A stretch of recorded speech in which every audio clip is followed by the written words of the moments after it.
Asher Fortier never expected his new intern, Adele Hartley, to be such a temptation. The young, vibrant college student challenges him at every turn, sparking a forbidden desire Asher can't ignore. When a family crisis forces them into a fake engagement, the tension between them reaches a boiling point. Asher knows he should keep his hands off his fiancée, but the way Adele's lush curves and sassy mouth call to his most primal instincts is impossible to resist. As their relationship spins out of control, a vengeful family member puts Adele in harm's way. Now Asher will stop at nothing to protect the woman who has captured his heart, even if it means going to war with his own flesh and blood. Adele knows getting involved with her older, experienced boss, Asher Fortier, is playing with fire. This arrogant billionaire is everything she should avoid, but his captivating presence and seductive charm are impossible for her to resist. When a family crisis forces them into a fake engagement, Adele finds herself falling for Asher despite her best efforts. The way he makes her burn with uncontrollable desire has her questioning everything. But as their relationship deepens, a vengeful family member's twisted schemes put Adele in grave danger. Torn between her feelings for Asher and the threat looming over them, Adele must find the strength to fight for a future with the man who has claimed her body, mind, and soul. Get ready for a wild, passionate ride with this irresistible boss hole in this standalone, steamy story. Want to win a free book bundle with 3 fantastic reads in one? Drop the word bossy in the comments below to get a shot at winning this jackpot. No limit on entries, so fire away with bossy as many times as you like. From this very video, I'll be picking 3 winners to snag this trio of books. Don't miss out on this chance to stack up your reading list. Type bossy and cross your fingers. Chapter 1. F. I breathed out. I was wet. Really, really wet. The PXRN getting to you, my best friend teased, quirking an eyebrow at me. Smirking, she fast-forwarded the clip right to the good part. With a towel, I frantically wiped the faint trails of liquid trailing down my thighs and the blanket of perspiration off my forehead. It was that time of year in Florida when the sun was high and mighty in the sky, and the air was heavy and hot with humid. And with our building facing a power failure, it wasn't really helping the situation. Sweating profusely, I could feel my shorts getting damp. But to my dismay, the porn star was exaggerating her pleasure, making too much noise. Thank God it's finally over, I commented, fanning my face with a makeshift paper fan. What, you didn't like it? She turned off her laptop and turned to face me. Nope, the girl was faking it too much. Besides, the only part one liked was when the delivery guy came with the pizza. But of course the pizza was forgotten, because he started screwing the living daylights out of her. What a waste of good food, I scoffed, shoving away the computer. You know what? X is overrated. They should have just had the pizza together and called it a day. It's porn. What did you expect? Oh, come on. Just because you had one horrible experience at the back of the car doesn't necessarily mean that all XXS. Okay, let me show you one where this hot plumber dude screws a hot blonde and uses his tools on her. Lindsay eagerly started to reach for her laptop again. Oh please, I'm over it. It's really hot in here, and I don't want to watch another. If you're feeling excited, please call your boyfriend and do him or something, I suggested, taking a sip of chilled water, refreshing me. Liam is still in class. Besides, I'll go over later as soon as this stupid power outage is over. Want to join? Liam is Lindsay's steady boyfriend, who goes to the same college. His apartment was a few blocks away from ours. To hear you guys scream out of pleasure across the living room, no thank you. I'll pass. God, when is the power coming back? Not any time today, Mel. The landlord said it will take a lot of time to fix the faulty switch. Maybe you should come with me. I'll introduce you to Liam's new friend, Brad. He's a total hottie. Not again, Lindsay? How many times do I have to tell you? I'm not interested in college guys. Yeah, I know. They're very immature and only interested in one-night stands, she quoted me. Seriously, Adele, don't you think you're stereotyping them? Yes, definitely. Truth be told, I'm more into older men. When I was 16, I had my first boyfriend who was a 23-year-old college grad student and had way too much time on his hands. It wasn't legal and it didn't end well. But older men are just better in looks, maturity, and experience. But I wasn't planning to tell that to Lindsay, at least not yet. Remind me, why did we rent this apartment again? I asked, trying to change the subject. This wasn't the only time we are facing a power failure. Since the first time we rented this apartment, we faced 2 water crises and 3 power failures, including this one. Because it was the cheapest one closest to our college. Lindsay and I weren't well off. I got into University of Western Florida with a 60% scholarship, while Lindsay was on a student loan. We didn't have the luxury to live in an upscale apartment or even own a car for that matter. So we ended up renting this small 2-bedroom dump, which was a good 15-minute walk away from UWF. I got up, stretching my arms. This was the last day of my blissful vacation, and then I'm off to my summer internship tomorrow. I'll be in my room doing some research. I got up from the couch. By research, you mean Google pictures of that hot billionaire and ogle at him all day. I rolled my eyes. By research, I mean getting enough information about the company I will be working for 3 months. Yeah, sure, while stalking that hot boss of yours. Believe me, you are not the only one. Rumor has it, girls have claimed to experience mini excess after seeing Asher Martin Fortier in his swimming trunks. I laughed. Seriously, Lindsay? Where do you hear these things? Let me remind you, he's my father's close acquaintance, so that basically makes him my uncle. According to my research, Asher Martin Fortier is the executive officer of Fortier Enterprise, one of the top shipping companies in the entire world. He joined when he was only 24, and from then on it was a success. Now he's planning to branch his business worldwide, when the company formerly only operated in Western countries. I was lucky to get a summer internship there, given that I wasn't even a college graduate. This would definitely look good on my resume, all thanks to my dad. Yeah, but if I were you, he would definitely be on my to-do list, Lindsay quipped. You have an entire list? I thought I was the only one, Liam said as he opened the front door, spare key in hand. Lindsay excitedly got up and kissed Liam. Sorry, babe. I have a long list and it includes Channing Tatum and Ian Somerhalder. At least tell me I'm at top of the list. Whom? I don't think so, Lindsay said, pretending to think. Well, I guess I'll have to show you then. Suddenly, Liam picked Lindsay up, bridal style. Lindsay let out a giggle as she wrapped her arms around him and started to viciously kiss him. That was my cue to leave. They were so enraptured in each other they might have ended up doing the nasty right in front of me. Gagging a little, I went back into my room and Googled something I never thought I would. I typed in Asher Martin Fortier in swimming trunks in the search bar and pictures appeared instantly. He was indeed some sort of Greek god, with muscular arms and six-pack abs. His dark brown hair was perfectly disheveled. He was sporting a pair of dark blue shorts that left little to the imagination. This time I was no doubt ogling at him. The caption under the photo read, 35-year-old billionaire Asher Fortier, enjoying his holiday at his private island with his new fling. Below, there were more pictures of Asher with a girl. The girl was gorgeous, to say the least. Her locks of golden hair were tied in a bun, and she was wearing a bikini that was a bit too skimpy in my humble opinion. She looked flawless, her skin naturally tanned from the sun. An unfamiliar pang of jealousy surged through me, clenching around my heart. God, that was weird. He's my dad's friend and my boss. At this point I cannot be crushing on him. Chapter 2. I woke to the sound of my alarm blaring mercilessly. Groggily, I violently slammed the alarm and it tumbled to the floor, turning it off.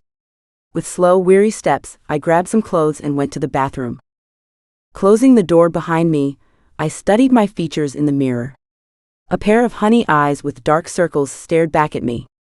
My auburn tangles were a mess, and my skin was in dire need of a tan, too pale for its own good. A familiar scream jolted me awake. Shut, is that Lindsay? She didn't go to Liam's then. Was it a thief? The security of our building was shut after all. I immediately rushed to her bedroom and was about to open the door, but abruptly stopped when I heard. F. Liam, you are so big, Lindsay moaned out breathlessly. Faster, babe, faster. I rolled my eyes. Of course they're at it like rabbits at 6 in the morning. Their libido is definitely active, and definitely unreplenishable. I went back to the bathroom, turning the shower on in the hope of muffling the ear-splitting groans. God, they were worse than the porn movie we watched last night. That's it. When I get my paycheck next month, we are moving to a new apartment where the walls aren't paper thin. A few days ago, the letter to the internship came in a neat, manila envelope. I was relieved to know that the internship would pay a solid amount of money, more than I anticipated. It stated I was going to be working under Mr. Brandon, whom I presume is in charge of the interns. After I was finished with my shower, I dried my hair and let my curls fall freely. I changed into a polished outfit, a gray pencil skirt with a cream blouse. I applied some light makeup, just enough to hide my blemishes. I went up to Lindsay's room and banged on the door. Lindsay, it's my first day at work. Don't you want to see me off? Coming. I got a hasty reply from the other end of the door. Lindsay came out in a frenzy, Liam's oversized t-shirt hanging off her shoulders. Look at you. You look really professional, Mel. Lindsay complimented, kissing me on the cheek. I smiled at her. A different voice came from the doorway. I would come, but I'm not sure you'd want to see me right now. It's okay, Liam. Just wish me luck, I said. Closing the door behind me, I walked towards the living room. Oh, by the way, I'm really sorry, Mel. We were so at it last night that we forgot where we threw our clothes. And well, you can see for yourself. She smiled sheepishly, and I narrowed my eyes at her as we stepped into the room. Clothes were scattered everywhere, from the bookcase, to the ottoman, to the poor frying pan on the dining table.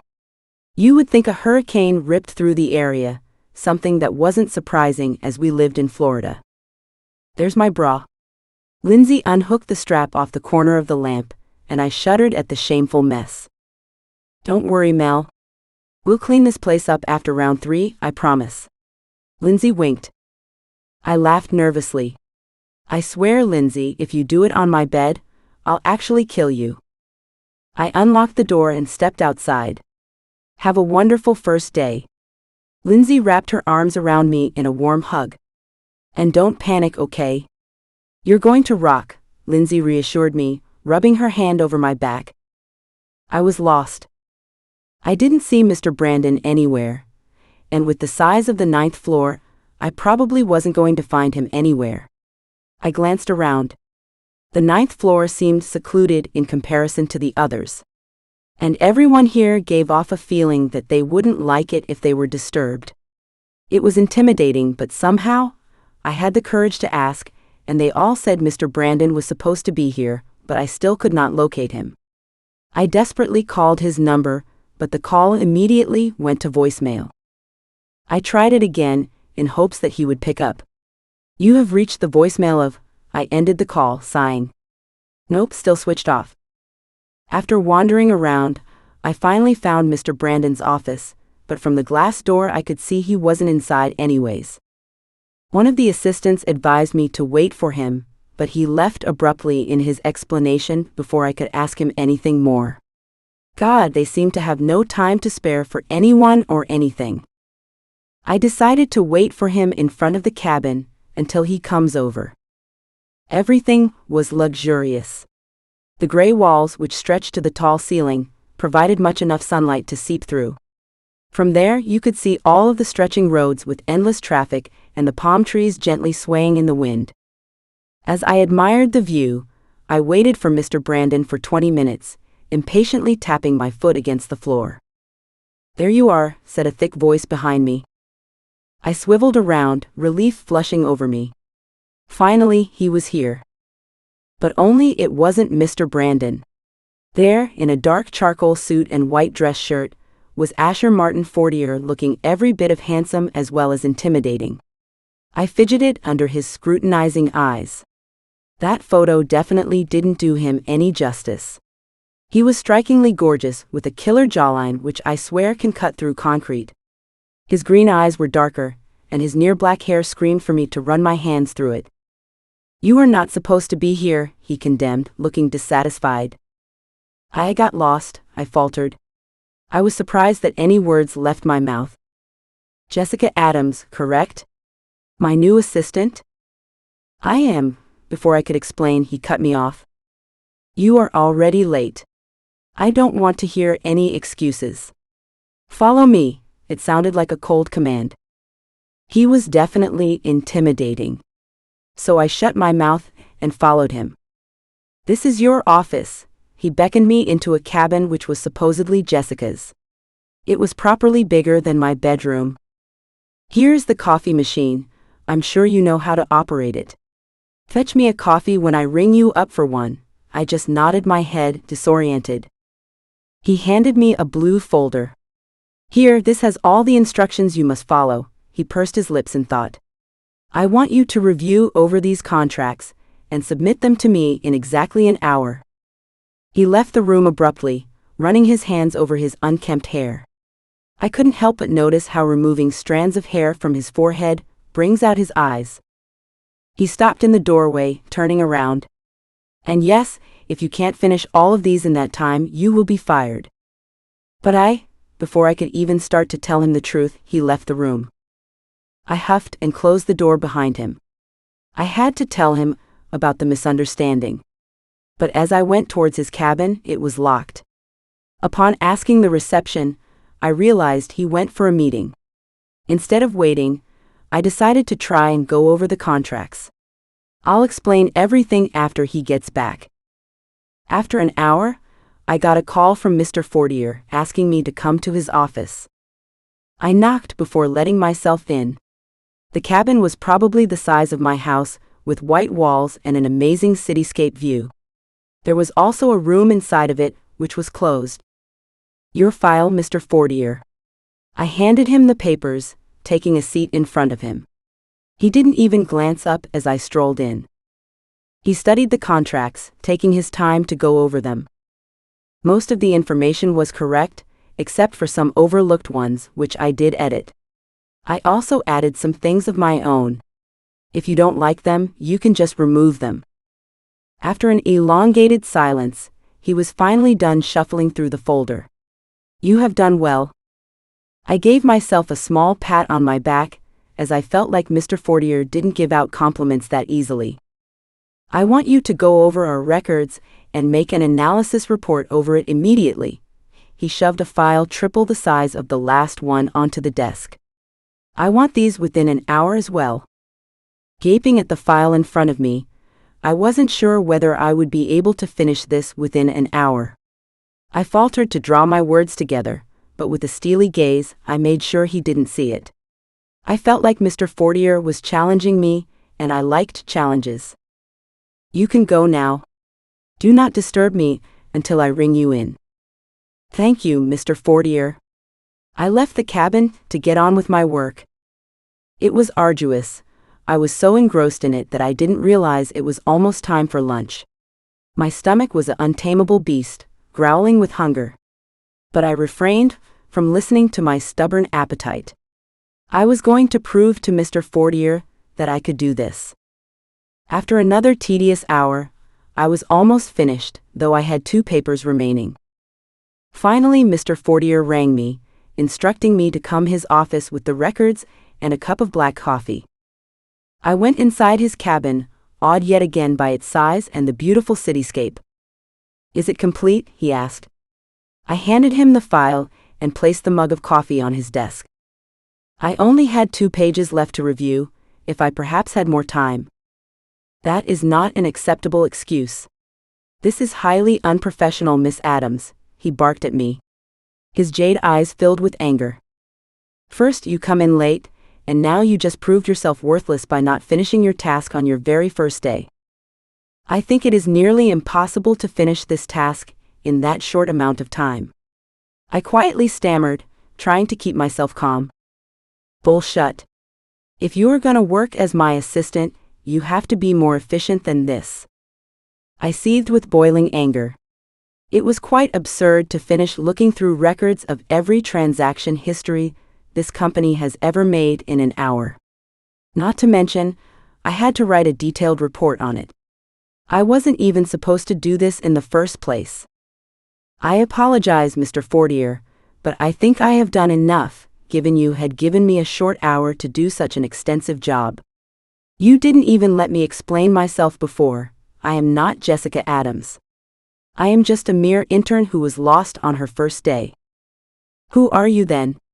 His voice amplified with a mixture of fury and curiosity. I am Adele Hartley, Mr. Brandon's new intern. He exed his head. Do we know each other? Why does your name sound familiar? Well, you must have talked to my father about me. Wait a minute, are you Henry's daughter? He quirked an eyebrow at me. Yes, I inwardly sighed. I was so relieved to clear this out with him. Kitten. Excuse me? Chapter 3. I could feel my mouth opening and closing like a fish out of water. Finally, I got my vocals back. Clearing my throat, I asked, "What did you just call me?" He smirked, his green eyes held a glint of amusement. You heard that right, Miss Hartley. I called you kitten. I was speechless. Why the hell would my boss call me kitten? Don't you remember me? I used to come over to your dad's cafe all the time. You once tried to scare me away by meowing at me because I got the last slice of your favorite carrot cake. He let out a small laugh, recalling the incident. From then on, I started calling you kitten. Just to irk you. You used to hate that name. He was fully grinning now, with dimples appearing on both of his cheeks. Did I ever mention that I am a XER for dimples? I inwardly groaned, berating the 12-year-old myself. Why did I have to be such an idiot? I blushed my pale cheeks, turning them into a dark crimson shade. A brief knock on the door interrupted us, giving me some time to regain my composure. Mr. Fortier instructed him to come in. A man in a blue suit entered clutching a clip file, his face impassive, a mop of salt and pepper on his head. Mr. Fortier, I attended the interns today. But the intern you suggested. He flipped the pages over his clip file. Yes, Adele Hartley was absent today. Well, I was present but I lost my way and ended up at the wrong place. I'm really sorry about that. Mr. Brandon gave me a pointed look, arching an eyebrow at me.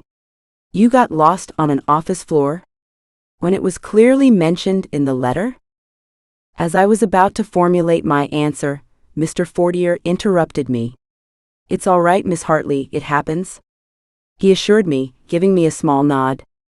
Well, Miss Hartley, did you at least check the south wing of the building?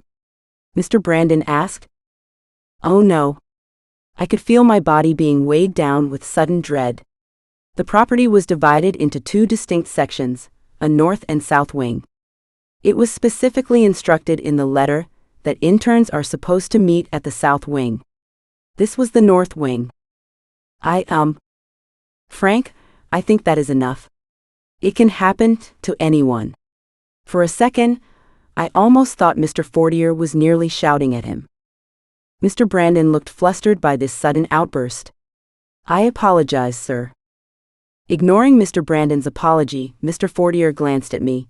Miss Hartley, can you please wait outside? Mr. Brandon and I would like to talk in private.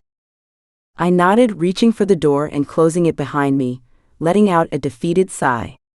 I knew that dealing with Mr. Fortier was not going to be a simple task. Not at all. Side note, I think Christian Bale was a way better Batman than Ben Affleck, my mother commented over the phone. Seriously, Mom?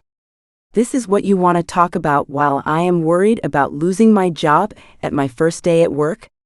I ran my hands over my hair with frustration. Oh, come on, baby. Stop exaggerating. He probably just wants to talk to his employee in private, she cooed. I bet they're discussing how to let me off without being downright mean. I mean, Mr. Fortier knows Dad personally. I distractedly played with a paperweight in my hand. Besides, who forgets her way to work? On top of that, who misbehaves in front of her boss? All on the first day. You didn't misbehave. You just pointed out how irrational he was being. Right? I trailed off. Miss Hartley? I jerked up from my chair. Yes, Mr. Brandon? I tried to sound nonchalant. Mr. Fortier wants to see you now. He left swiftly, leaving me in a jittery mess of emotions. I immediately ended the call with, "May I come in?" He ushered me in. I took a seat in front of him. So I heard you are still in college. Yes, my second year. What do you plan on majoring in? Business administration. Then why are you here now? Instead of wasting my summer, I thought an internship at Fortier Enterprise will look good on my resume. Ah yes, I can assure you that it will, he agreed. Your father told me you are doing well at school. I try my best, I sheepishly shrugged. He slowly grinned. How would you like to work as my personal assistant here? As your assistant? I stumbled awkwardly with my words. Yes, Miss Hartley. As my personal assistant. But I have no work experience, and I'm just a student in college. And? I think you are quite diligent and determined. I have seen the work you have done for me in that brief time. I must say you are very efficient. He gazed at me with his long lashes. That is not what I expected to hear after what happened few hours ago. But I thought you were just about to fire me. I said slowly. Why would I do that? Because I was being insubordinate. Oh yes, we will need to work on that. I like a well-behaved girl both in my office and in my bed. I finally looked up, astonished. He smirked, seeing my reaction, as if he found humor in me. You will begin tomorrow. The playful demeanor was gone. Instead, he held a serious expression. Come at 6:30 a.m. Sharp. With a dismissive flick of his hand, I ushered myself out of the room. And I swear, I felt his eyes on my ex on my way out. Just the thought of that made me squeeze my legs together. Loving this book? Dive into this uncensored book and tons more at author AliceFox.com. Use code YouTube10 for 10% off your first order. Also, comment Spicy Romance for a chance to get a whole Mafia romance bundle for free. Comment as many times as you want. The more comments, the more chances to win. I will pick 10 winners. Don't forget to subscribe to my YouTube channel for new books weekly. Chapter 4. Lindsay was, to say the least, happy about me getting a job. She was so excited that she started looking for apartments near our college already. Let me get my first pay at least, I said, laughing airily upon seeing Lindsay frantically searching for apartments to rent near our college. It's better to start early. Besides, I don't think I will be able to stay here for another month. You're not wrong. But it'll take time for us to find an apartment according to our budget. Oh please Mel, you're getting paid loads. I think we can afford to cross our budget. May I remind you that this is strictly a 3-month job? I'm going back to college, you know. And I think Mr. Fortier will not be keeping a second-year college student around. And God knows I have been screwing up. I'm clumsy as hell, and I knew that for a fact. I mess up the simplest tasks. I would fetch the wrong folder, or even get him the wrong coffee. He would just give me a stern look, and I'd have to go back and fetch him a new cup or the correct folder. But on the other hand, I found it exhilarating to work with him. He might keep me under pressure with abrupt deadlines and his arduous tasks, but I loved it. I loved a challenge. And I learned a great deal in the past few weeks. I was still puzzled by the fact that why a head of a massive company would hire a college student as his personal assistant. But according to some of my coworkers, Mr. Fortier was quite strict with his assistants and had a hard time finding one. Apparently, he would treat them horribly. But I didn't experience anything too awful, except for the short deadlines and his occasional stern looks. He wasn't actually that nasty with me after the first day. I was eager to learn, and he was equally eager to teach me. The man himself, however, was a complete mystery. He loved working, but he wasn't a workaholic. He lived a very organized lifestyle alone, but occasionally had dates with a different girl every week. Unfortunately, I was the one who was scheduling them, and I swear a pang of jealousy used to surge through me every time I would schedule them. Admittedly, it was strange. He was my dad's friend, he was practically my family. And soon after, I would let that weird feeling go, brushing it off as a silly crush. But once in a while, he would brush my hands with his, and it would send a sweet little shiver down my spine. He wasn't a family person. In the last 3 weeks I have worked him, his mom tried to schedule 4 lunches with him, but each time he turned her down. Why would his own mother have to go through to his assistant just to meet him? Every time his mom tried to contact him, he would tell me to make up an excuse. It seemed to me like Mr. Fortier didn't share a very good relation with his mother. Mr. Fortier had quite the reputation around the office too. Whenever he would come over, the employees would stop whatever they were doing and rush back to their respective places. It was quite hilarious to see how the whole office would react to him. There were also some women and men who were absolutely head over heels over him. You could literally see the hearts popping out of their eyes every time Mr. Fortier would pass by. Of course, Mr. Fortier wasn't aware of that. I wasn't quite popular around the office. Some of the employees congratulated me on getting my first job while I was just in college, but most of them weren't so appreciating. I would hear them snigger every time I passed them. Somehow, I actually didn't care. I was here for 3 months after all, why should I? Today was the first day in a few weeks.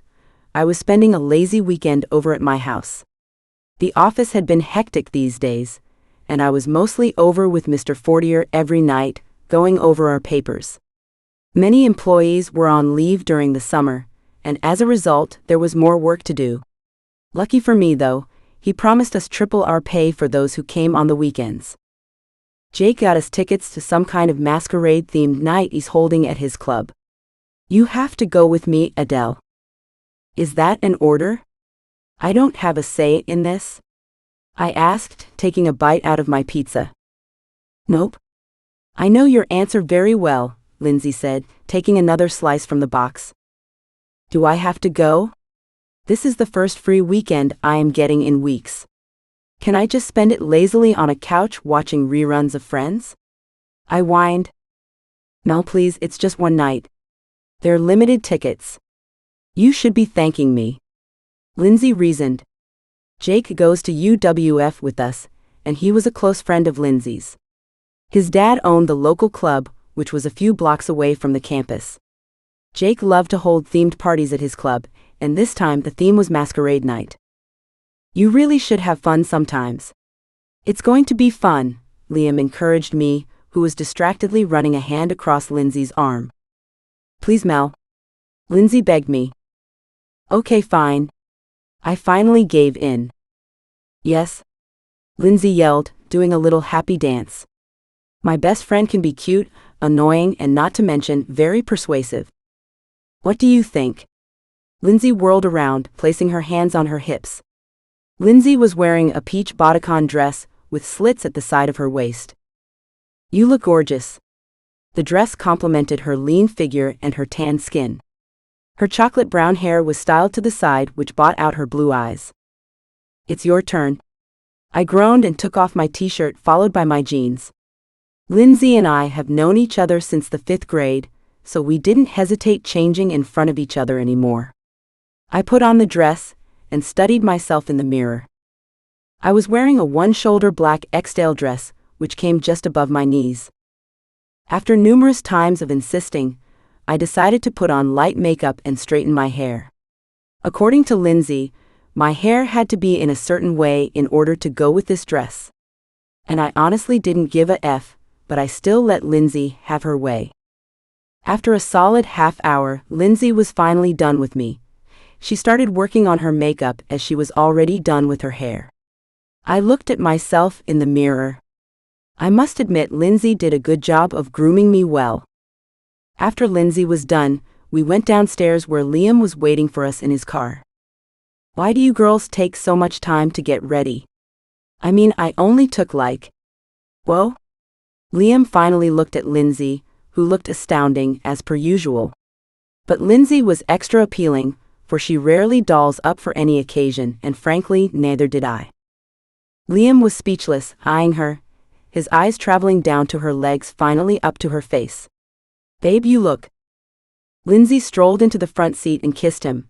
I know, babe, she winked. Just make sure you keep your eyes on the road or else you will end up killing us.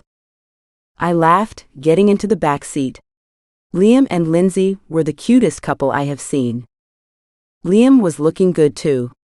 He styled his blonde hair and was clean-shaved. He was wearing a black shirt and jeans. I have to admit, Lindsay did a good job of grooming you, Mel. You look beautiful, Liam complimented, grinning at me.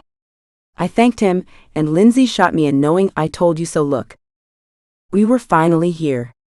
Liam didn't crash the car or anything, but unfortunately, I saw him trailing his hand on Lindsay's bare thighs and close to other places, even though I desperately tried to ignore it. Did you bring the masks, Mel? I nodded, taking out the masks from my oversized purse and handed it to them. We put them on. I ended up buying a simple black mask with small sequins over it. It also had 2 black feathers attached to its side. Liam and Lindsay got matching white masks with golden intricate details on them. Let's go. Lindsay took my arm and dragged me inside the club with Liam following us behind. I pursed my lips. Clubs and parties weren't my thing, and I had a feeling in the pit of my stomach that this was going to be one hell of a night. Chapter 5. We were enjoying our drinks before Lindsay suggested that we dance. I was a little tipsy considering I already had 4 shots of my favorite concoction, vodka mixed with Coke. If I was completely sober, I would have definitely disputed, but the alcohol in my system helped me loosen up. We strolled to a slightly secluded area. Lindsay and I danced, while Liam slyly kept an eye for any looming strangers trying to creep up on us. There were 1 or 2 guys who tried to approach us, but Liam conveniently chased them away. I decided to take a little break from dancing, as my feet started to hurt in those 4-inch heels while Liam and Lindsay danced. Ordering myself another vodka and Coke shot, I immediately gulped them down. Well, Hartley, I never expected to see you here, a voice behind me called. I froze in my seat. The only person who calls me by my surname is Jack. I breathed out, my heart beating erratically, not in a good way. I knew you would never forget me, babe. He took a seat beside me, inching closer and closer. I instinctively recoiled away. What are you doing here? My shock evident in my tone. Unlike the others, he wasn't wearing a mask. That's none of your business. I know you still want me. I missed you so much, babe. He took my hands in his, slowly stroking my arm, his musty breath fanning my neck. His odor reeked of alcohol. I tried to push him away, but his grip on me hardened. I winced, feeling the bruises forming on my side. Jack, let go. But he wasn't listening. He started kissing down my collarbone. Jack, please. I tried to fight him off, but he didn't even flinch. His strength surpassed my own. I looked around desperately for help, wanting to get rid of him. Didn't you hear the girl? Get away from her. A voice behind me barked. I looked up to see a man in a mask, his fists curled up to his side, his jaw clenched. Jack immediately let go. I hurriedly got up, grasping the stranger's arm. There you are, Mark, baby. I prayed silently, hoping he wouldn't retract his arm, but he played along. I could feel his hard muscles from under my grip. Stay away from my girl, the stranger gritted his teeth, livid. Girlfriend? Cute. Jack laughed airily. You can have her. Take care, she's a tigress. Jack disappeared into a dark corridor. My heart was still beating a mile a minute. You all right? The stranger's voice sounded so familiar, but I couldn't put a name to it, the haze of my drunken phase getting the best of me. I will be. I exhaled and he sat down beside me, placing a gentle hand on my back. My heartbeat slowed down, and I felt at ease and secure in his small embrace. Need a drink? I nodded. He handed me a glass of water, and I chugged it down in one go. I am just gonna stay here with you until someone comes over to fetch you. Is that okay? I nodded. Even if he hadn't offered, I would have told him to stay. Jack was trouble, and I couldn't afford to confront him again. I know trusting an absolute stranger was wrong, but frankly, anyone was better than Jack. How do you know I came with someone? I asked, arching an eyebrow at him. I could make out a killer jawline and emerald eyes under the dancing disco lights. I assumed he was a good-looking man, though half of his face was covered. Well, don't most people come to clubs with someone else? I gulped down another drink. Then who did you come with? I thought I came with you as your boyfriend Mark, he said, smirking. His eyes trailed down my legs. I hesitated under his scrutinizing eyes, making me hot in the right places. Mark wouldn't be checking out his girlfriend like that. His eyes lingered longer on my breasts, but he didn't touch me. He was sitting a good few inches away from me. Mark would be effing the daylights out of his girlfriend if she was this beautiful. He moved closer, bringing his mouth to my face, warm breath hitting the skin just below my ears. Too bad Mark suffers from erectile dysfunction. I got up to leave him. This man was getting too comfortable to my slight dismay, but it wasn't bothering me much at all. Drunk Adele liked some casual flirting, but she had some restraints. He clasped my hand, pulling me back. Every touch would leave a trail of electricity running down my spine. I like that you are fiery. I shot him a glare. And he relented, letting go of my hand. But I am sorry. I won't be like that anymore. That was too forward of me. I sat down and slowly nodded, accepting his apology. Shall we order some drinks? He ordered an array of drinks, and most I wasn't familiar with. I hope you haven't roofied any of them, I said, taking a sip of my drink. He laughed. Don't worry, I don't have to drug girls into sleeping with me. They just come on their own. Wow. You sound XY, regardless of a severe condition. I looked down at his pants, giving him a sardonic look. He guffawed in humor, which made me smile. I felt quite at ease talking to this stranger. He was charming and took my mind off of Jack. My eyes scanned the crowd, but I didn't see any signs of Lindsay or Liam. His eyes traveled with mine. Looking for your friends or your boyfriend? Not boyfriend, just friends. That's a very clever way to ask me whether I am single or not, I smirked. And yes, I am single. What? I thought I was your boyfriend.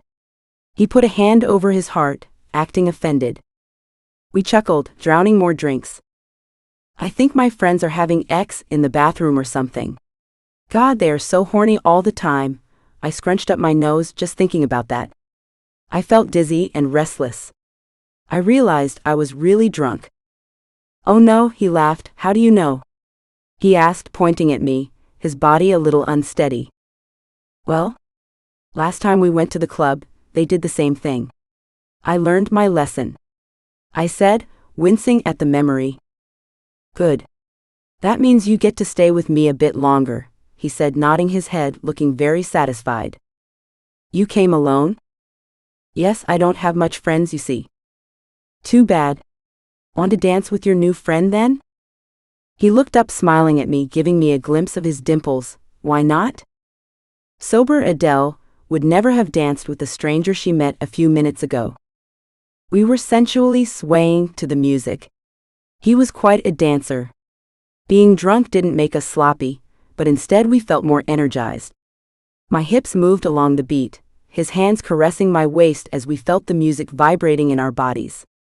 I didn't mind, instead I brushed my breasts against his broad chest.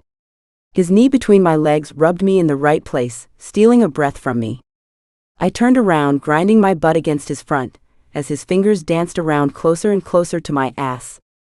We decided to catch our breaths, ordering more drinks. "That was the hottest dance I had with a girl," he breathed out, looking at me. I grinned at him. "Really?" "I didn't feel a thing." I lied. My heart beating against my chest was the counter-argument. He pulled me towards him and I let out a small gasp of surprise, his lips close to mine. "Not even when I do this?" He placed his legs between my thighs, rubbing me there. An involuntary moan escaped from my lips.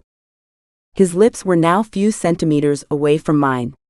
I thought he was going to kiss me, and I wanted his mouth against mine, but he trailed down the collarbone, nuzzling my neck, leaving kisses down its path. I was breathing hard, my fingers curling up in his hair. He paused, leaving me wanting for more. "Do you want to get out of here?" he whispered, his voice husky.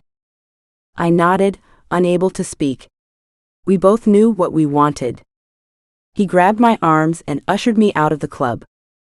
I was breathing hard and heavy, my heart beating out of my chest. We took a taxi to the nearest hotel possible. He paid for the night with his credit card, and we were finally inside the room, lights turned off, too unconcerned with turning it on. He approached me in long strides, clutching my waist, trailing his hands down my hips, squeezing my ass. He urgently pressed his lips against mine, passionately possessing me with a hot and demanding demeanor. He licked my lips, seeking entrance, my hands digging into his disheveled hair, tugging him closer as we deepened our kiss. We broke off, catching our breaths. He eagerly took off his mask and I took off mine, but we couldn't see each other, the room too dark, my vision a little blurry from the kiss and the alcohol. He took off my dress slowly, and thankfully I wasn't wearing a bra. He took one of my breasts in his mouth, licking and shang on my ex while pinching the other. I groaned, an overwhelming amount of pleasure flowing through me. He could make me come just like that, my ex getting soaked. Undoing his shirt, I trailed kisses down his hard chest, eliciting a moan out of him. Fervently, he took off my panties. I did the same with his pants, then his boxers. I could make the outlines of his ex, with the minimal light coming out of the windows.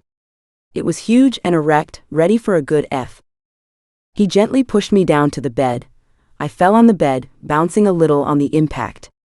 As he reached for his pants on the floor, he swiftly took out a foil packet out of his pocket. He straddled me. "Are you sure?" he whispered in my ear. I nodded, breathless.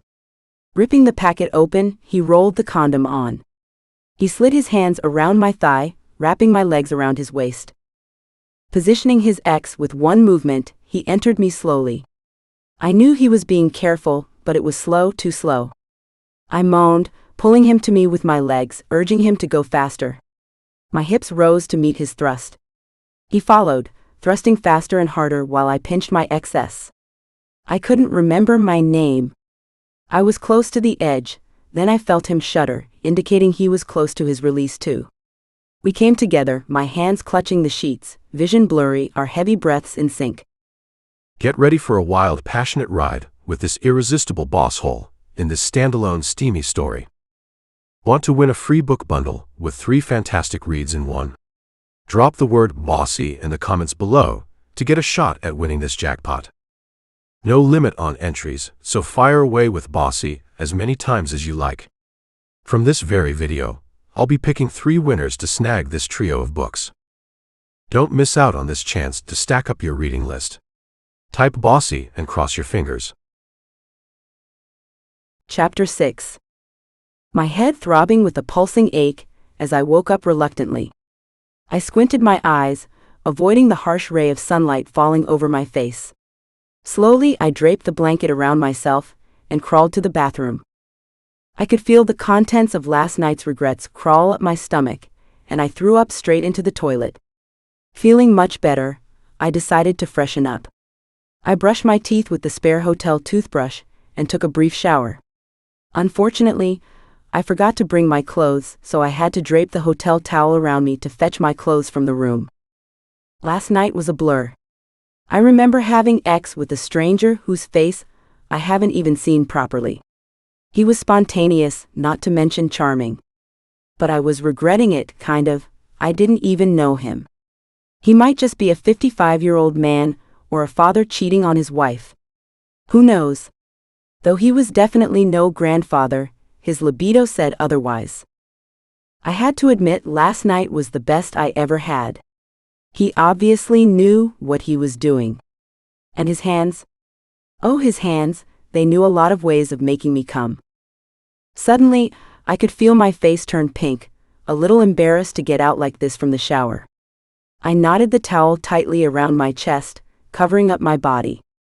It was a small towel which barely reached my thighs, but thankfully enough to cover my private parts. Opening the door, I went out warily. I gasped, a hand involuntarily covering my mouth. I felt my towel falling down my chest, but I saved myself from that horror.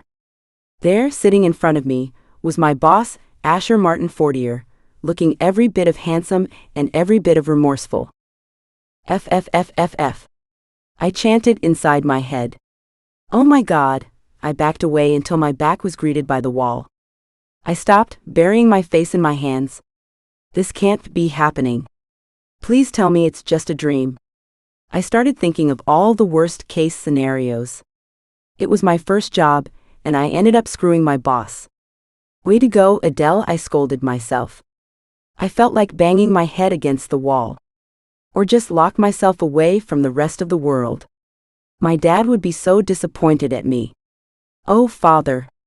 How can I forget about him? He would be so upset with me. A tight knot twisted in my stomach. He got up immediately. Miss Hartley, we can get over this. He walked towards me. I immediately backed away, tears threatening to spill, but I gulped them down. He didn't look that surprised, given he probably woke up and saw me lying next to him next thing in the morning. But how? I asked, my voice desperate and sullen.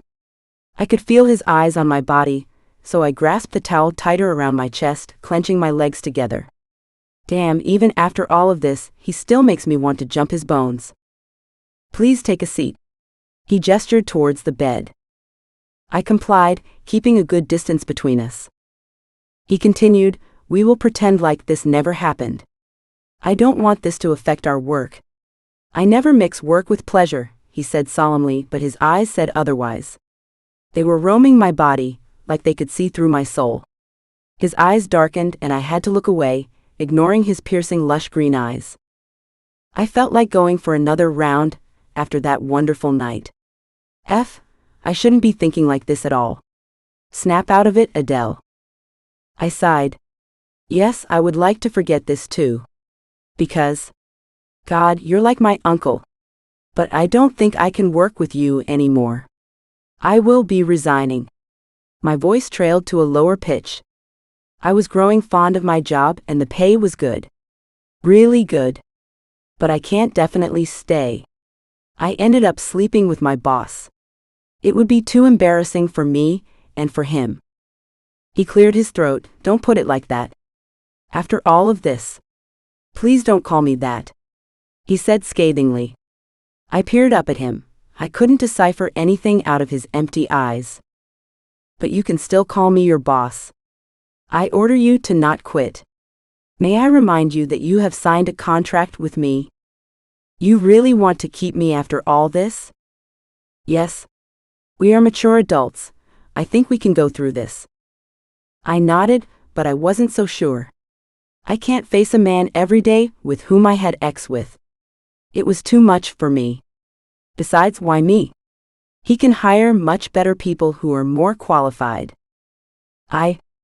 I'll have think about it. And with that, I stood up and went back into the bathroom, closing the door behind me. Where were you last night?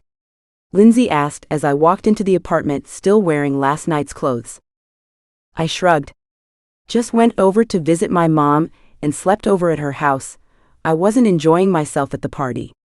I lied through my teeth, trying to sound nonchalant. She raised an eyebrow at me, not believing my lame excuse. You suddenly had an urge to drop by your mom's place? Then why didn't you tell me? Liam and I tried calling you several times. I put my phone on silent. This was actually true. After my encounter with Jack, I was completely lost and put my phone on mute. I didn't even bother checking my phone. Lindsay, I saw Jack yesterday. At the club. What? Lindsay was shocked, her face etched with worry. Oh God, do you think he's back? I gulped, don't know. I hope not. My heart lurched with fear, but I tried to stay strong.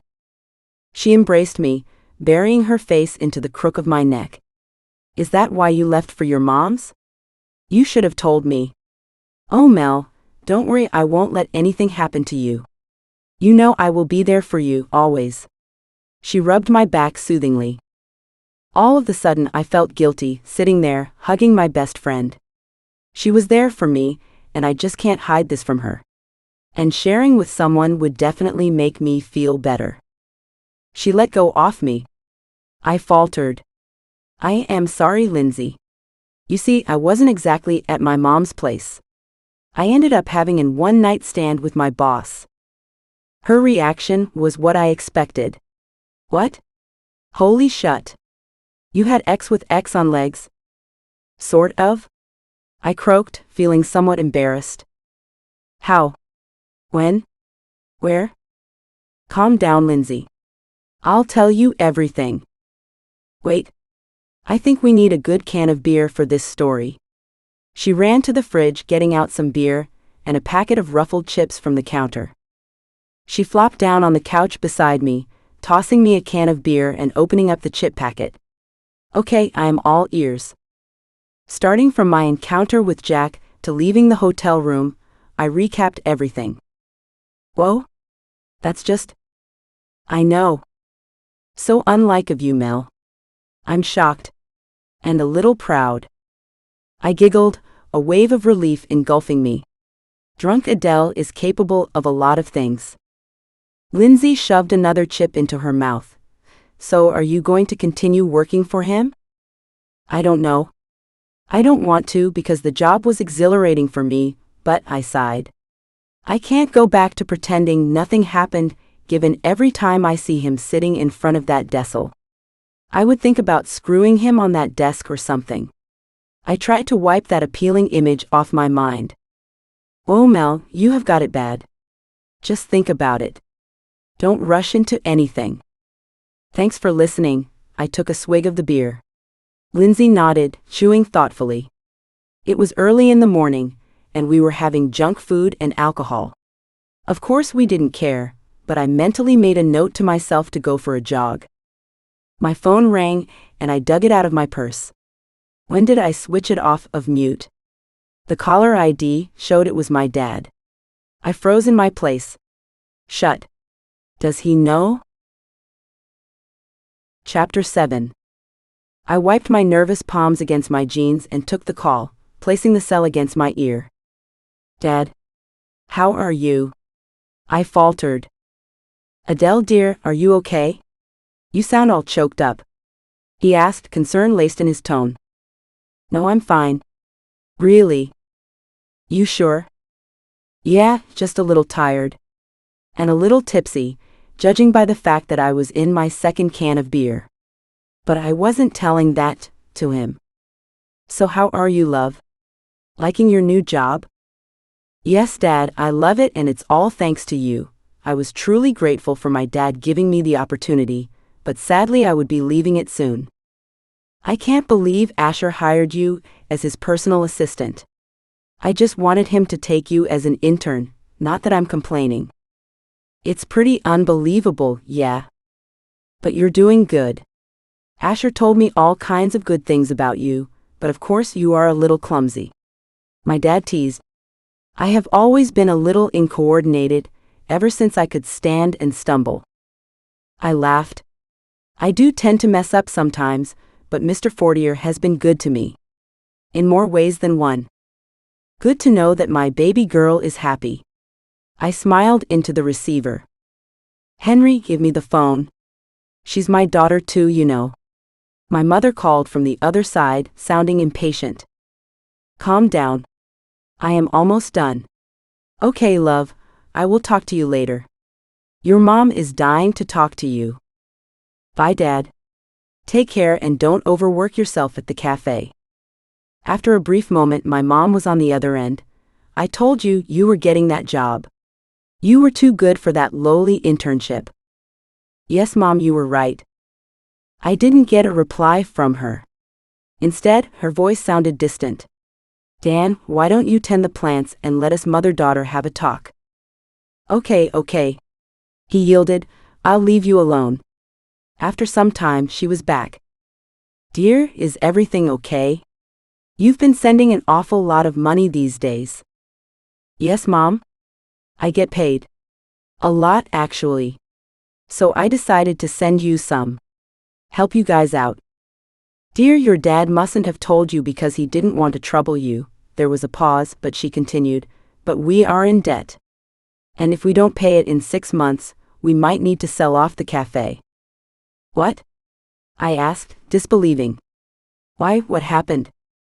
Well, your dad borrowed some money from the bank because he wanted to renovate the cafe with the recent fancy equipments, but turns out we weren't making much profit, so we can't return them the money. Even though your dad thinks he can, but with the declining popularity of our cafe, we don't get many customers these days. When I was young, the Hartley Cafe was one of the most popular cafes around because it is situated very close to University of Florida. It was the ultimate go-to place for sleep-deprived college students in dire need of caffeine. But after the new Starbucks and other well-known corporate-owned cafes opened opposite to us, people tend to go there now. But those who have been our regular customers still come here for a good cup of joe. Or so I thought. How much does he owe the bank? Quite a lot of money. Your dad has been worrying about it a lot, though he tries not to show it. I absently nodded. That was so typical of Dad. Let me see what I can do. I'll help you guys out the best I can, I said, coming to a decision. Oh, Adele, thank you. Just don't stress yourself over it, all right? Your father and I are much stronger than you think.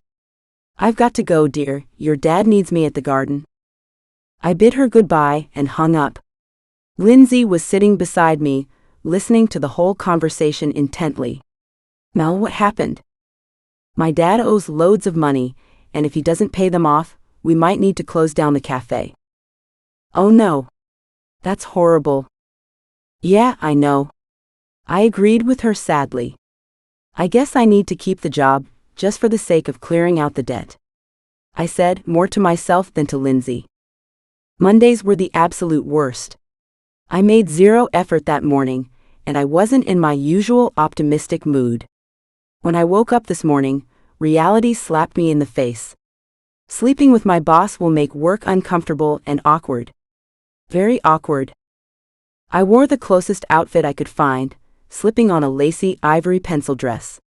After my shower, I dried my hair and put on a minimal amount of makeup. I was late. While traveling, I was still contemplating on whether to just turn around and go back into my bed and bury myself in blankets and shut off the outside world, or to face Mr. Asher at work. The dread in my stomach vigorously told me to go with the first option. But I couldn't do that to my dad or the cafe, and so I settled my bag inside my cabin and headed towards Mr. Asher's office with his regular cup of coffee. I knocked on the door, letting myself in after a moment. He was sitting there with a calm expression on his chiseled face. I handed him his coffee, and his fingers briefly touched mine. I suddenly felt shivers run up my spine. He nodded me to sit in front of him. I took the seat in front of him.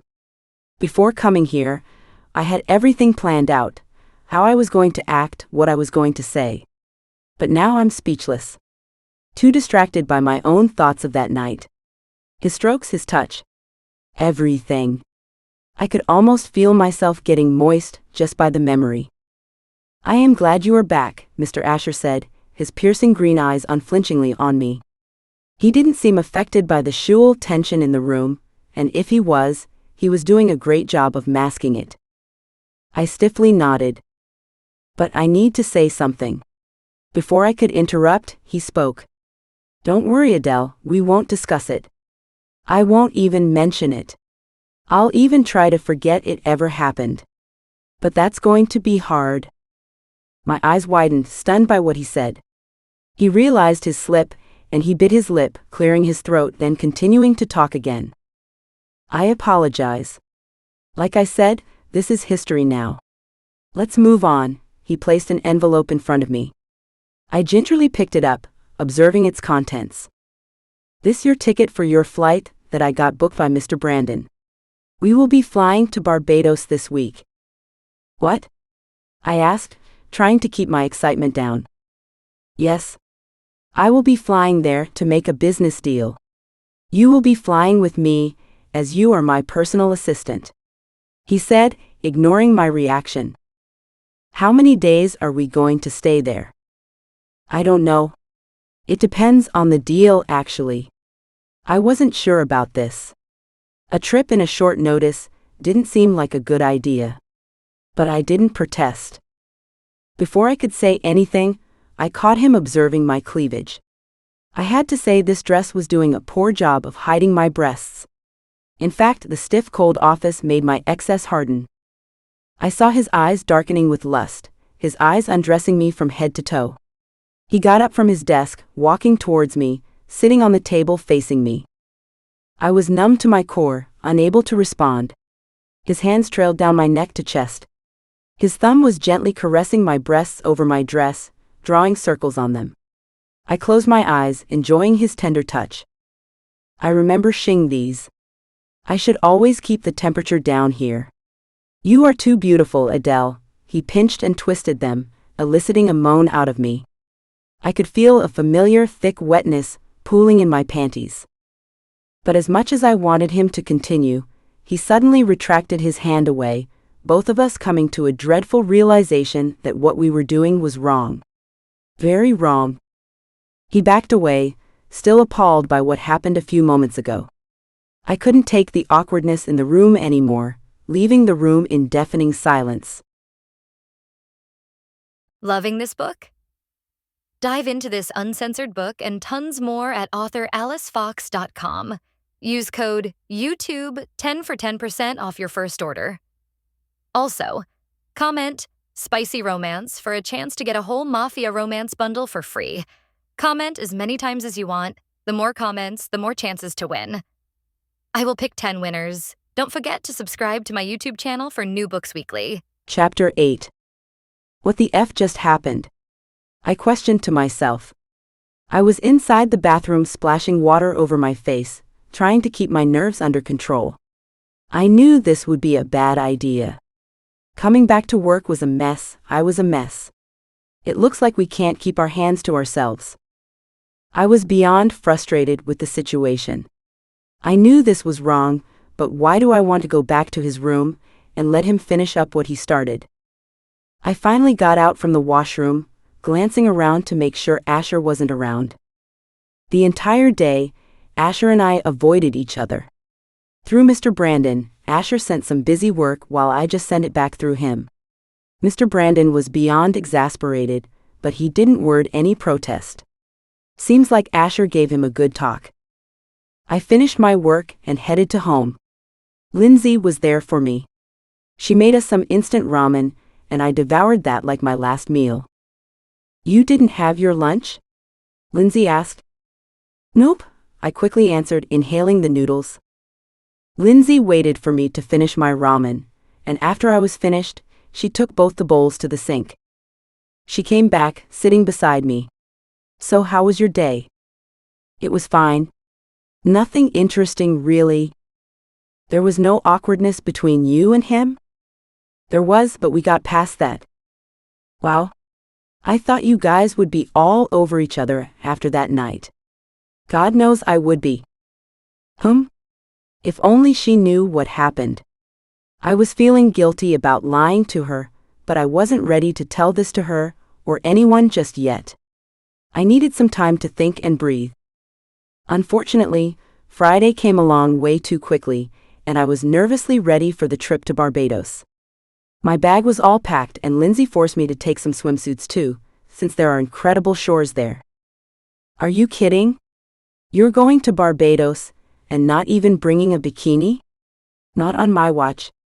I complied. Arguing with Lindsay is useless, she always gets her way. Besides, she was right, I might feel like going for a swim amid the workload.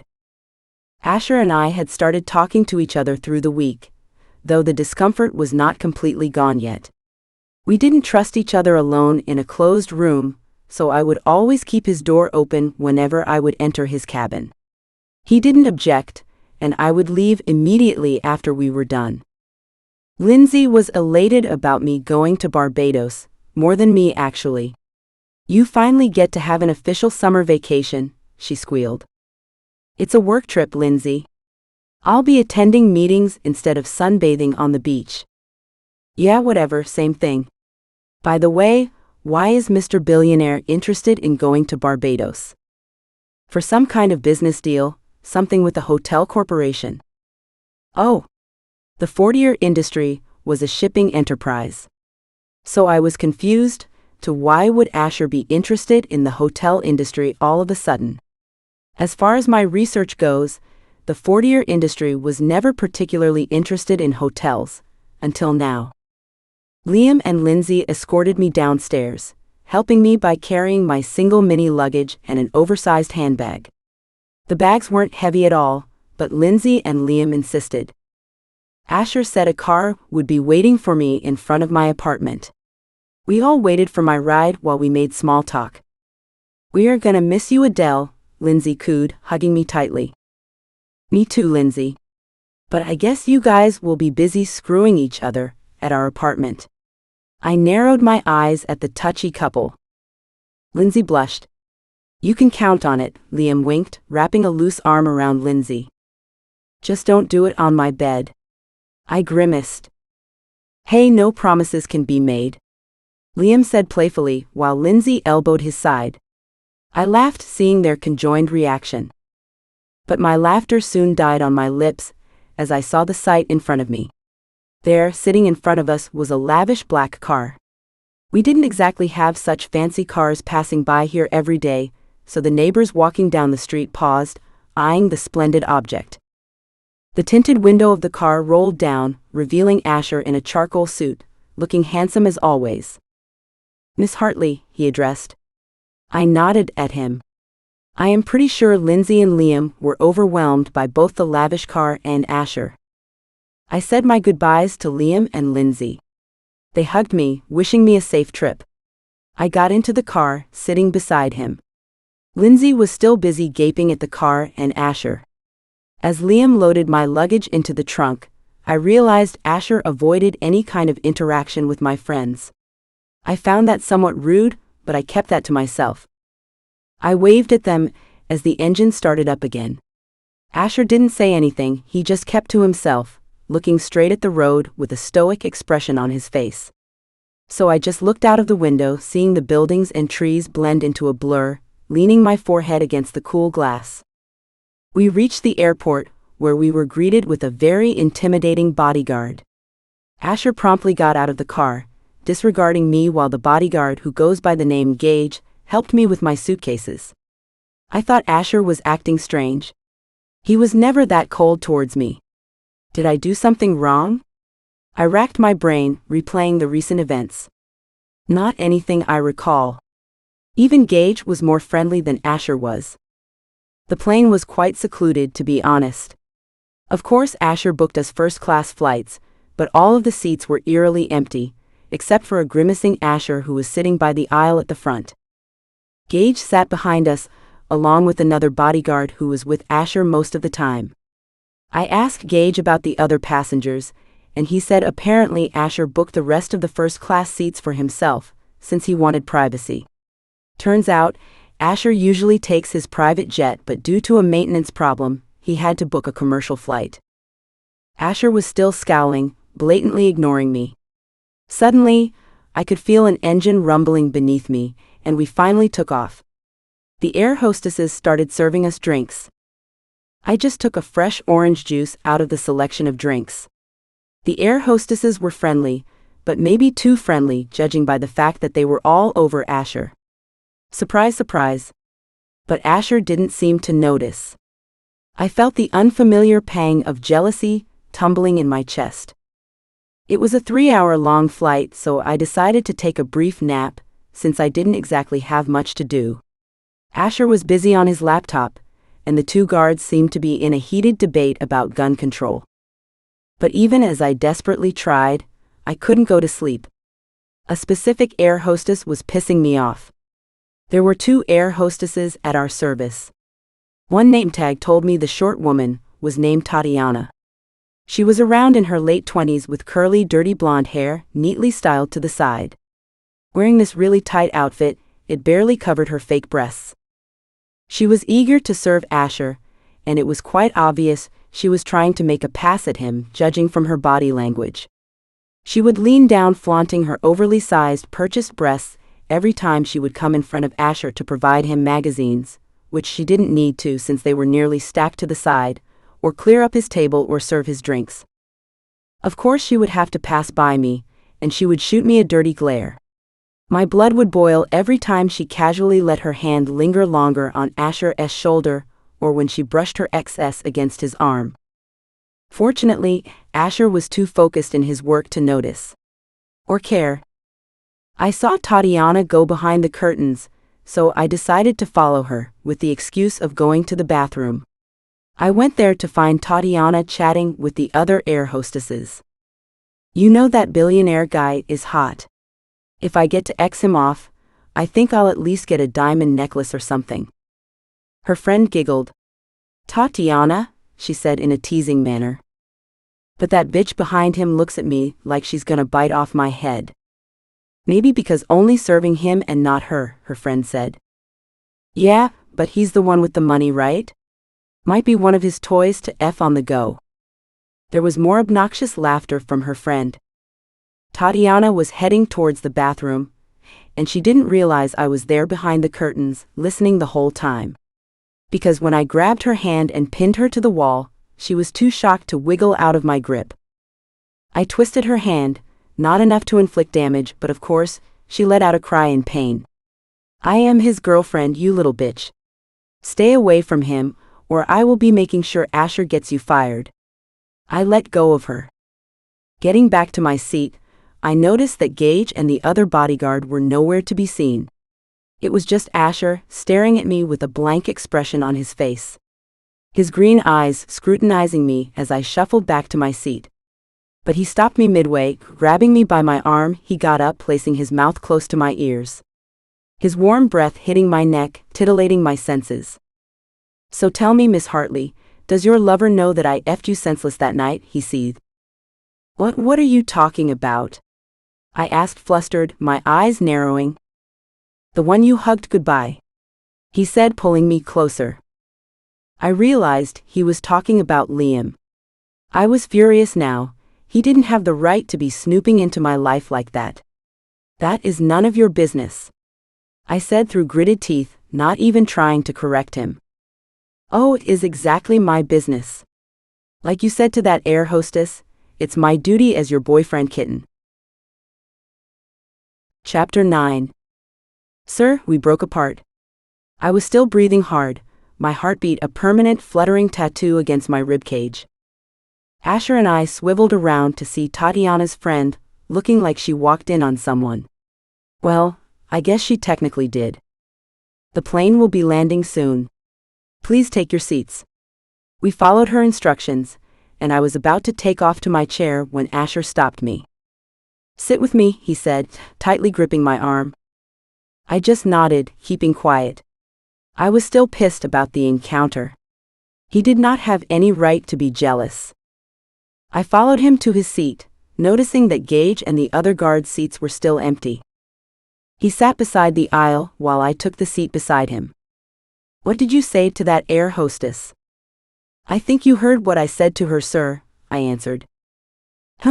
He lazily ran his fingers through his hair, disheveling it even more. "Tell me, Miss Hartley, are you jealous?" I glanced and saw his deep, piercing eyes on mine, as if he can see right through me. I looked away. "I could ask the same question," I countered. "Liam is my best friend's boyfriend." He sighed, placing his palm over his forehead. "I am sorry, Miss Hartley. I don't know what happened to me. I am usually never like that. And I am sorry for what I did back there. I wasn't thinking straight," I confessed, apologizing at the same time. No, that woman deserved it. She was being too friendly, to my dismay. There was a silence. We were staring at each other. That night was a blur, but the sensations weren't. He was the one who gave me my first ex, which till then was a myth to me. He looked away. This can never happen between us. We both know that. But we can't keep on ignoring each other as well. He reasoned. I nodded, unable to say anything. We need to overcome this. I need to win this contract, and for that we need to have a proper communication. After all, you are my assistant. This Asher was very different from the one few hours ago. I was astonished by his change of demeanor. He wasn't a tyrant like the tabloids described. I could tell that he had a good heart. At times he would take his work seriously, but otherwise. Asher. I started, but immediately held myself back upon realizing my mistake. I bit my lips. I had never called him by his name before. He smiled, indulging me. It's all right, Miss Hartley, you can call me Asher. He smiled and small dimples appeared on his cheeks. Damn, he looked so adorable. Then call me Adele or Mel, I eased myself. Your name is too beautiful to shorten, I'll call you Adele. I blushed at his small compliment. There was a small beep. We both looked up to see that one of the signs lit up. Buckle up your seatbelt, Adele, we will be landing anytime soon. Wearily, I followed Asher to the exit while Gage and the other bodyguard, who goes by the name Parker, helped us with our luggage. Once we left the airport, I was greeted by the refreshing breeze of the sea and the warm sunlight. Asher and I got into the car, while the guards came in separate cars carrying our luggage. While traveling, Asher briefed me about what I needed to know about this deal. The Hamilton is the most renowned hotel in Barbados. In fact, it also has the highest ratings and profit. He said, while he typed away in his laptop simultaneously. The Hamilton family has been in the hotel business for almost 40 years, but they have decided to retire. As they do not have any children to inherit their fortune, they plan on selling their business and donating their wealth to charity. Many bidders and entrepreneurs want to buy this hotel, but they have turned down everyone. So far. Why? I asked. We don't know. Perhaps they have not found a suitable bidder yet. It took them 40 years to build this empire. I am sure they won't sell it off that easily. Today, we will meet the Hamiltons for the first time. I have the presentation ready. Adele, can you go over the slides since you are going to be there with me? I nodded, already getting out my laptop and checking my email to see the slides. May I ask you something, C. Asher? He nodded, his attention focused on his laptop. Why is the Fortier Enterprise interested in hotels all of a sudden? As far as I know, Fortier has been a shipping enterprise. Good question. Truth be told, the Fortier Enterprise is not interested in buying any hotels. This is my own investment. Your own investment? The Fortier Enterprise is my father's company, not mine. I work for him. However, this deal is for my own self-interest. If I buy this hotel, it will be under my name, not my father's. I nodded, understanding. Before I knew it, our car was being parked in front of a grand resort. I was taking in the beautiful view in front of me. There were trees charmingly planted in circles around a big marbled fountain. Behind it was the 6-story hotel with a decorated archway giving off a royal ambience. It was undeniably beautiful, and the view of the sea from behind complemented the scenery well. Oh, I rasped, still awed by view. We were welcomed into the hotel. Asher talked about our reservation at the desk while I observed the artwork in the lobby. I wasn't actually that knowledgeable about art technique, but that didn't stop me from appreciating exquisite paintings. I was observing each of the masterpieces, lost in my own little world. Adele, Asher called me. I turned around to see Asher holding out a card that he handed to me. This is your key card. I got presidential suites for both of us. The presidential suite? That must have been expensive. You could have just gotten me a normal room. I protested. I already booked it, and my employees should get the same comfort as me when they are with me. He answered. How very generous of him. I accepted the keycard from him, and Asher got back to the desk to fill out the formalities while I went back to observing my paintings. A baby was crying a few paces away. I spun around to see a petite woman carrying a child in her arms. She was desperately trying to shush her down, but the infant wasn't stopping. I slowly walked up to her. The mother smiled and got back to feeding her baby, who had finally calmed down. What's her name? I asked. Isabella, she answered warmly. It's a lovely name, I said, meaning it. Thank you. My husband and I fought over the name for months on end. We wanted it to be special. Well, she is a beautiful baby. The infant seemed to coo back in gratitude. Are you staying at this hotel? Not really. My husband is trying his best to get a room here, but it is summer and every hotel around here is booked. We made a huge mistake of canceling our reservations at this other hotel at the last minute because it didn't have a baby cot, and now we obviously regret it. Today was supposed to be our wedding night, but it looks like we're not going to get any place to stay, she sighed. I glanced at the baby, who was now sleeping soundly in her mother's arms. You brought your baby on the honeymoon? Yes. I thought of leaving Isabella to my mom, but I couldn't live without her for 2 weeks. So my husband and I ended up bringing her with us. I know it wasn't the wisest of decisions, she laughed airily. Isabella is lucky to have parents like you guys. Jen, we need to go. I couldn't get us a room here. Her husband said, scowling. I guess we need to try another place. Bye. I didn't get your name. You can call me Mel. I smiled. Jen? Short for Jennifer. So Mel, I'll see you around then. Yes, well, I paused thinking for a minute, you know? I have the presidential suite, and I don't need a big room. I'll be staying alone. You can have mine. Oh no, we couldn't. Where will you be staying then? I will just take a single room. I'm sure my boss can manage something, I said, crossing my fingers. They stared at the keycard I was offering them. I was hoping the couple would take it. They needed the suite more than I did. Besides, it was totally pointless to take a large suite if I will be staying alone. I handed the keycard in Jen's hand. Please take it. She looked at her husband for approval, and he slowly nodded. I guess it will be pointless for us to look for another hotel now, he said. Thank you for doing us such a huge favor. I was finally relieved when Jen took the keycard from me.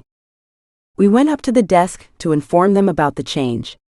Asher was on the phone, so I decided to tell him about it later. Inertly, I was scared to confront him about this. I was hoped he would be mad at me for doing this, but I was glad Mark, Jen, and Isabella were happy. When he was finally done talking over the phone, I carefully went up to him to let him know about the issue. Asher, I decided I don't want the presidential suite. Adele, I told you I like. I cut in. I gave it away to someone else. You what? He does not sound too pleased. I gave it away to a family who needed it more than me. I am completely fine with a single. It's not about that, Adele. While your act was charitable, this whole hotel is booked, including all the other out there, he said, chiding me. I am sorry, I apologized timidly. He grunted. I followed him to the front desk. My phone tinged. Jen and Mark were already on their way to their suite.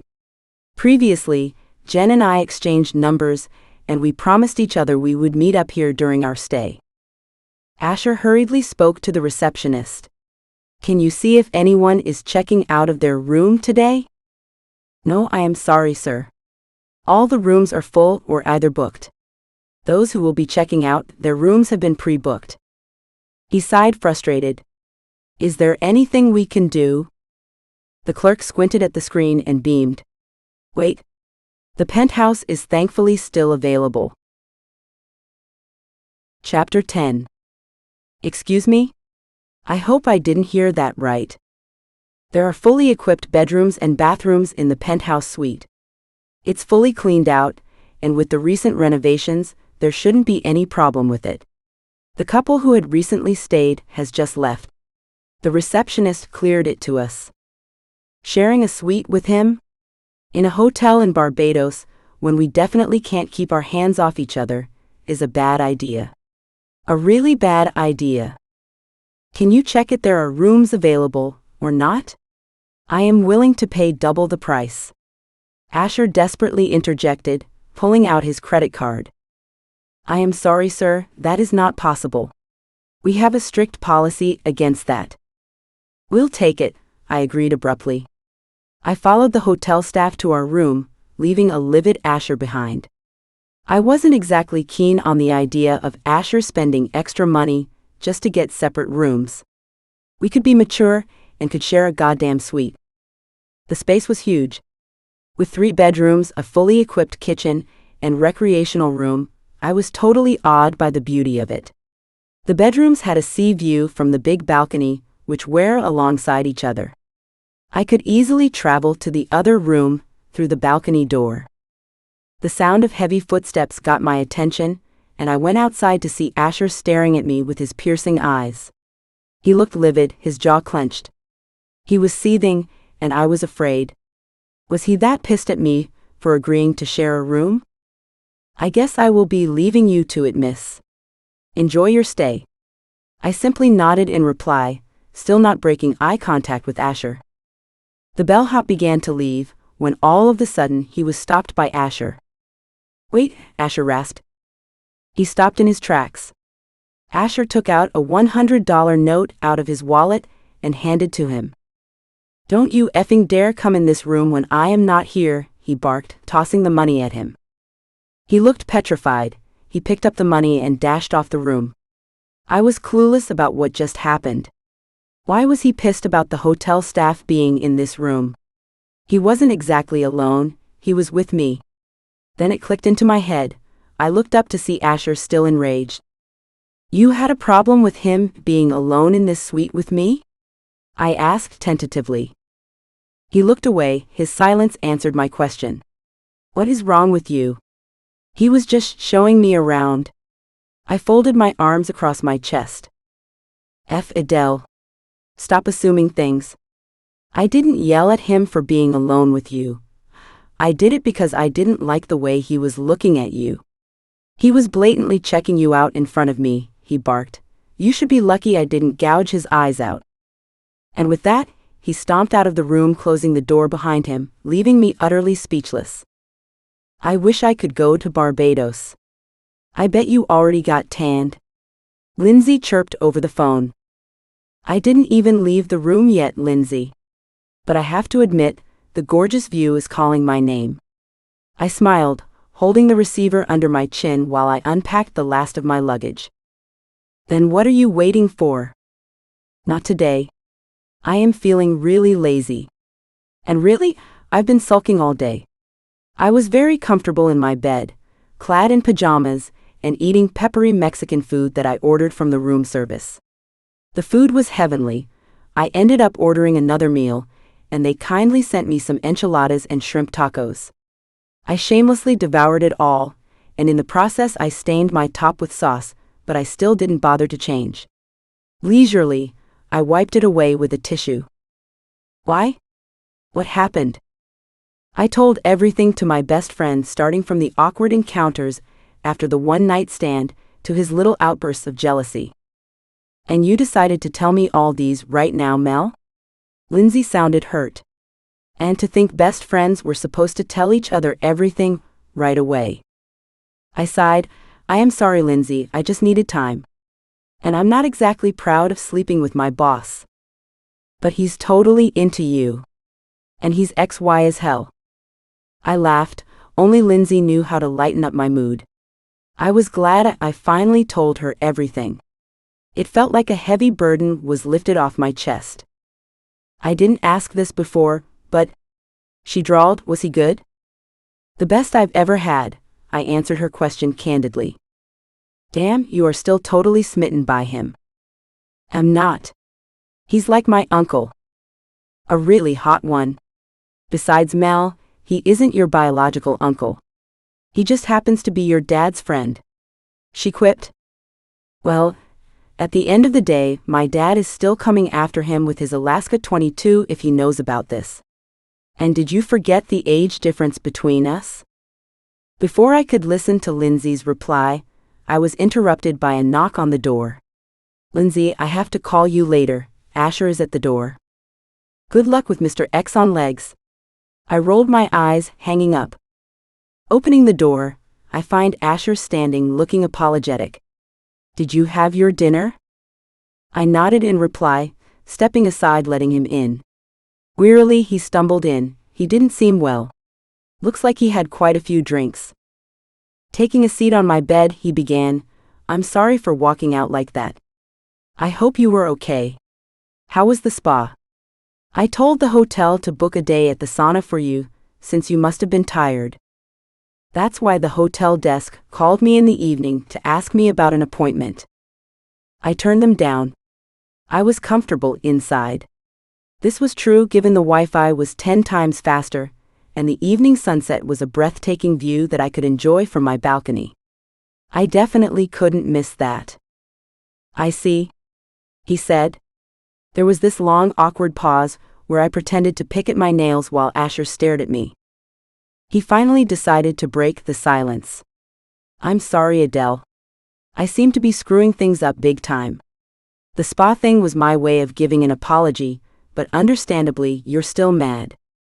No, I'm not mad. Can we not talk about this anymore? I need to show you some of the slides for the presentation tomorrow, I stated, trying to ignore the topic. He nodded and I grasped my laptop from the desk and turned it on to show the slides. What model is this? This laptop seems to be old, he said, giving it a good look. Yeah, it just takes some time, but it still works fine. This baby has been with me since the first day of high school, I countered. He just blearily nodded, not exactly agreeing with me. We ended up working on the slides for a long time. I guess we're almost done. Catch some sleep. We have a big day tomorrow. You too, Asher. I will see you tomorrow. After he left, I decided to take a shower before hitting the hay. The bathroom was humongous.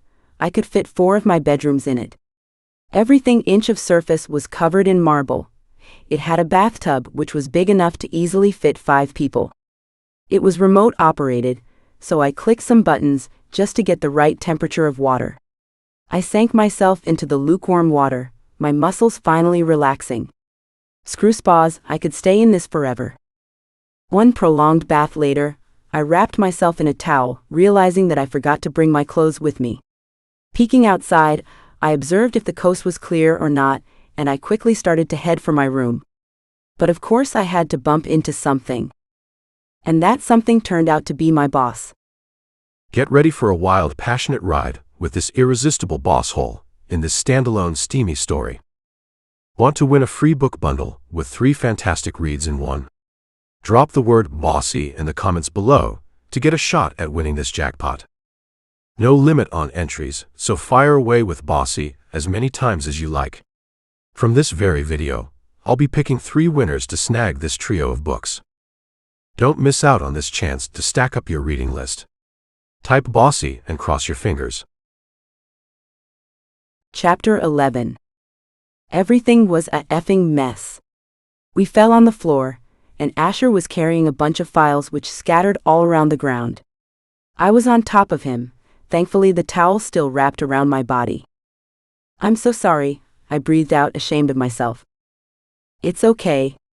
I should have, he paused, gazing at me. My wet hair clung to my face, and he removed a strand of hair off my face. His jade eyes darkened with lust, mentally undressing me. I tried to get off him, and of course I failed. Instead, I ended up rubbing myself against the front of his boxers. I can feel his manhood stir, and oh, he was very responsive. As much as I wanted to stay in that position, I came back to my senses. This time, I successfully lifted myself up off him, making sure the towel was still in its place, hiding as much as it could. Though it wasn't doing a good job at it. I should go. I gulped. Yeah, me too. We strutted off to our rooms, not pausing a minute. Going into my suite, I closed the door behind me, trying to calm myself down. I didn't know what was happening outside, and I did not want to know. I was locked inside my room, too embarrassed to face my boss. Maybe he will fire me for good if I miss the meeting tonight. The amount of awkward encounters I had with this man is too damn high. But this was no excuse to miss an important meeting, I berated myself. After that awkward encounter last night, I only managed to get out of the bedroom once just to receive my food from room service. I was fully successful in avoiding Asher. I redid my bed twice, arranging the cushions in a different pattern every time. A knock on the door interrupted my third attempt at rearranging the pillows. Opening it, I was faced with a very well-dressed Asher who was carrying a box in his hand. "Can I come in?" I nodded, letting him in. He was dressed in a white dress shirt with gray slacks. Even in such an ordinary outfit, he never failed to look good. He just got out of the shower, so his hair was disheveled, sticking out at the sides. "We have the meeting today at 3. I nodded, confirming that I knew about it. Last night, he emailed me the details to the meeting from the next room. I guess he was embarrassed by the stupid incident too. "And I want you to have this." He handed me the box neatly wrapped in iridescent gift wrapper. Keeping it on the table beside me, I unboxed it. My eyes were widened in shock. "Is that the new MacBook Pro?" "It wasn't a problem. Your old one was quite inefficient after all." "But I can't take this. This must have cost a lot," I said, shaking my head. "To be frank, this was nothing for me, I insist. Besides, you are going to be using it for your office purpose as well." "But..." He cut me off. "No, I don't want to hear anything about this. You are keeping it, end of story." It wasn't a request. I nodded my head, placing it on my bedside table. "Make sure you back up everything onto here. And be ready by 2. Gage will be picking us up for the meeting." He left, the smell of his familiar cologne lingering behind. After raiding my closet, I decided to wear my off-white pantsuit with some comfortable kitten heels. I let my hair down as always, and carefully picking up my new MacBook, I decided to meet Asher outside. Going downstairs, we were greeted by Gage. While Asher just nodded, I formally greeted him, asking him how he has been, trying to make small talk with him. He was quite surprised by the gesture. We were meeting Mr. Hamilton at his office. The Hamilton's Industries wasn't as massive as the Fortier building, but it was built on a stunning location with the seaside view behind. The employees must get an amazing view at work. We were greeted by a board of trustees and Mr. Hamilton himself. He was a charming old man, and from his looks I can tell he was once a handsome man. "This is Adele, my assistant." Asher introduced me. I smiled. "It is an honor to meet you, sir." "And I to you. Call me Paul." We decided to get started with the presentation immediately. I was in charge of explaining the cost-budget analysis, while Asher covered the rest. He effortlessly went through all the essentials, and judging from the looks on their faces, I could see they were quite impressed. After a 3-hour meeting, we all decided to grab some refreshments, including coffee, biscuits, and cakes. The trustees were commenting on the good presentation, while I made small talk with Mr. Hamilton. "So Adele, how long have you been working for Asher?" "Not long, see Paul," I quickly corrected myself. "About a month now." "I'm pleasantly surprised. It does not seem like you have just joined. I think you are effortless at this." I was flattered to hear this, given that this was coming from a very successful businessman. "Thank you, Paul. That means a lot," I said earnestly.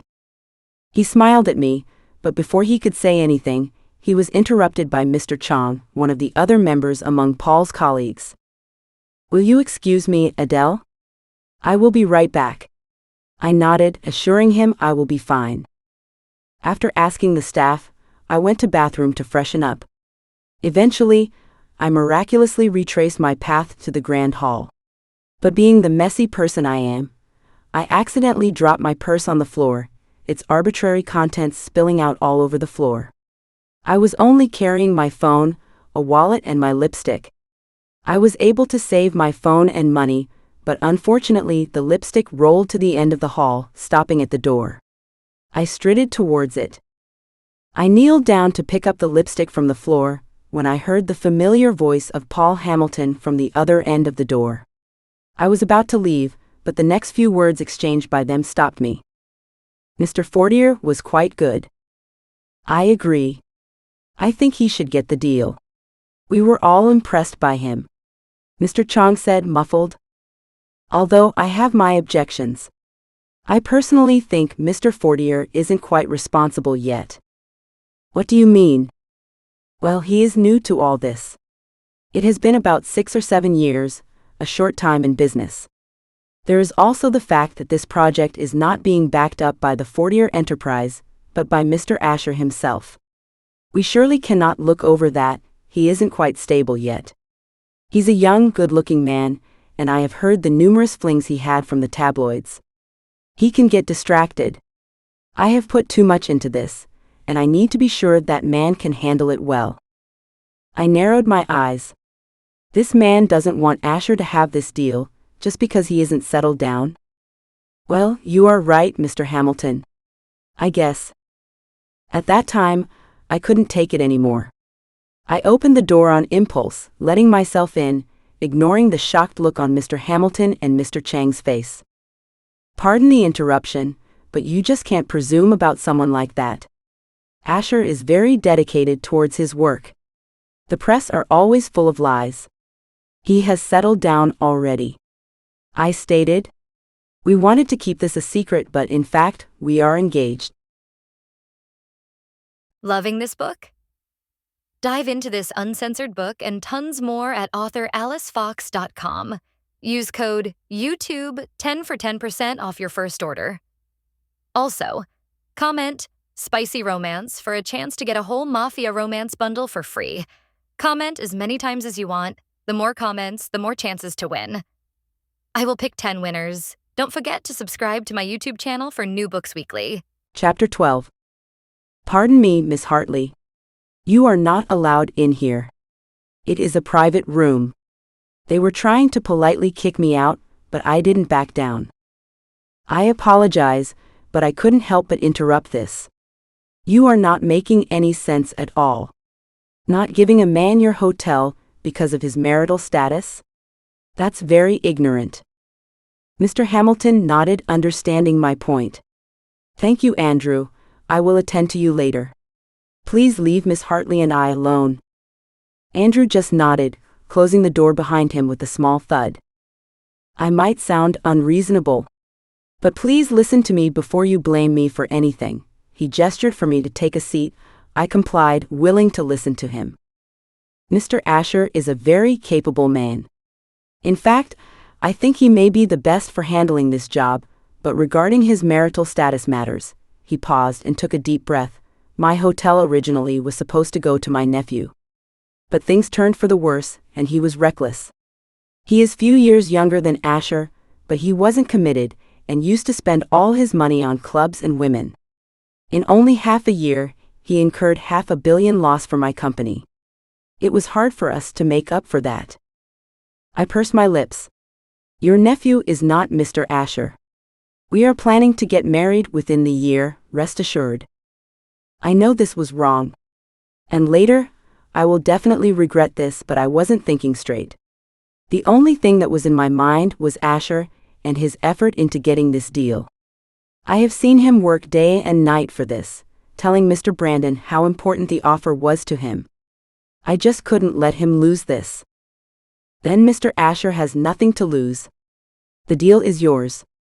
Congratulations, Miss Hartley, on both the company and the marriage," he said, grinning. I nodded, uneasy.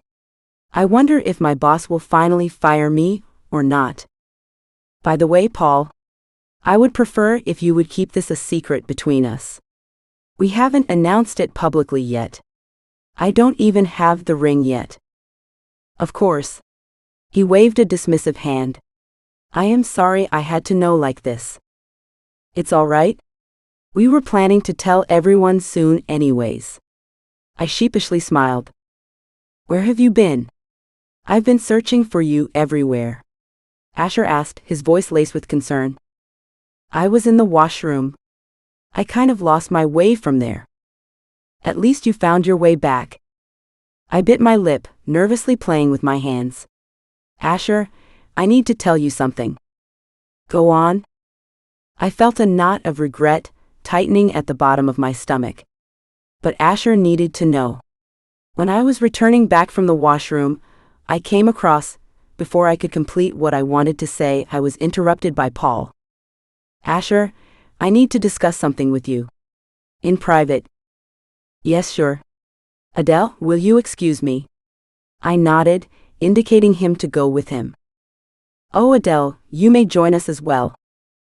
I followed both of the men into the room, my heart beating so hard that I was dubious whether Asher could hear me or not. Adele, you okay? You look deathly pale, he asked, with a worried expression plastered over his face. I'm fine. If only he knew what I had done. We all entered the empty office room, taking a seat on the plush sofa at the corner of the room, facing the sea. Asher, you were great. We will contact you later about the verdict, but I can tell it's a yes from me. The rest depends on the board, but... Asher gave a candid smile showing his dimples, making my heart melt. Thanks, Paul. It will be a pleasure doing business with you. They shook hands. You should thank your fiancé too. I was almost on the verge of saying no. Paul said, laughing. Asher looked perplexed, his green eyes lighting up in confusion. What fiancé? What do you mean? Your fiancé helped you get this deal. Cheers to your marriage. Paul clarified, as if Asher didn't hear him the first time. But I don't. Before Asher could say more, I interjected. Babe, Paul knows about us. I told him about the proposal. What proposal? What the hell are you talking about? No need to play dumb anymore, Asher, he laughed airily. In fact, if Adele didn't tell me about the engagement, I wouldn't even have given you the contract. I wanted someone who was married and responsible enough to handle my business. Asher scrunched his dark eyebrows in confusion. You wouldn't have wanted me to get the contract if I was unattached? You see, my irresponsible nephew once handed this contract, and he... Well, I don't want another reckless bachelor damaging my business anymore. Paul explained. So I'm getting the contract solely based on the fact that I am getting engaged to Adele? Asher said calmly, his jaw tense. Yes and no. I am giving you this deal based on your profile and your capabilities, but your marital status is just an advantage on your part. Paul sensed the edge in Asher's voice. Then I would like to take your leave. Thank you for this opportunity. Asher strutted towards the door, roughly taking my hand in his. Let's go. We need to celebrate, he said, not even looking at me. This doesn't look good. Judging from his expression, he was trying his best to fake a smile and contain himself. I'm sorry, I didn't exactly have a choice. I reasoned. He pressed on the accelerator harder, ignoring me, steering the car to the right. With a loud screech, my body flinged towards the left. He has been driving at a rapidly climbing speed, constantly accelerating as he changed lanes. I had a bad feeling we were going to get a ticket soon. Asher, please slow down. I gripped on the seatbelt. Silence. He just kept on looking straight ahead and driving. I glanced at the dashboard. He was not slowing down. The whole ride I just kept on praying that we don't get killed, and after a long, dreadful time, we were finally at the hotel. I unbuckled the seatbelt and ran out of the car. Adele, wait. He called out from behind me. Oh, now he cares to acknowledge me. Jesus, Asher, do you have a effing death wish? I said through my gritted teeth, stomping through the lobby, into the elevator. Asher got in along with a middle-aged man in sunglasses, who seemed quite familiar, but I decided to ignore him since I was too busy handling Asher. The elevator closed. Asher faced me. Adele, babe, please listen. Don't you babe me. I know you were pissed. But you had no right to risk our life and drive like that, Asher. Besides, I did all of these just for your own good. I knew how hard you worked for it. I am sorry I had to lie about. Before I could finish, Asher silenced me by pressing his lips against mine. Chapter 13. The kiss was slow but intense. He bit on my lower lip, seeking entrance. I felt myself getting wrapped in his spell. I dug my hands in his hair, pulling him closer, his tongue deepening the kiss further. The electricity surged through me. He groaned in his throat softly, his leg finding his way up between my legs, eliciting a moan out of me. I wanted more. But unfortunately, we pulled apart to catch our breaths, and finally realizing we were at our floor now. We both got out breathing hard, still not facing each other. What was that for? I breathed out. The man in the elevator was one of the trustees. If I didn't kiss you, our secret would have been out, which would have put a strain on both of our reputation. I nodded, understanding. The kiss. I shrugged that thought off. It meant nothing, Asher whispered to himself, and I could feel a pang of disappointment in my heart. But I had to agree, the kiss meant nothing. Have dinner with me, Asher said, coming into my room while I was working. All right, I'll call room service. I reached for the bedside table phone. Not here. Downstairs, in the restaurant. Why not here? I said, quirking an eyebrow at him. Because the trustee who saw us in the lift will be there. It'll take some convincing, but we need to look like we are engaged and very much in love. At least enough to tell Mr. Hamilton. Okay, I'll get dressed then. I was to blame for the mess, and looks like now I have to get us out of it. We went to the restaurant downstairs. I decided to wear a red X-Dale dress, all thanks to Lindsay, and black heels while Asher was wearing navy blue dress shirt and suit. I realized I had many things yet to discover about the Hamilton. The restaurant had dark romantic lighting, with a soft piano playing its tune in the corner. A waiter sat us down at a table, and Asher sat opposite of me. Holy shit. This place is expensive. I buzzed, scanning the menu. $85 for a sautéed duck breast cheese. With apricot chutney.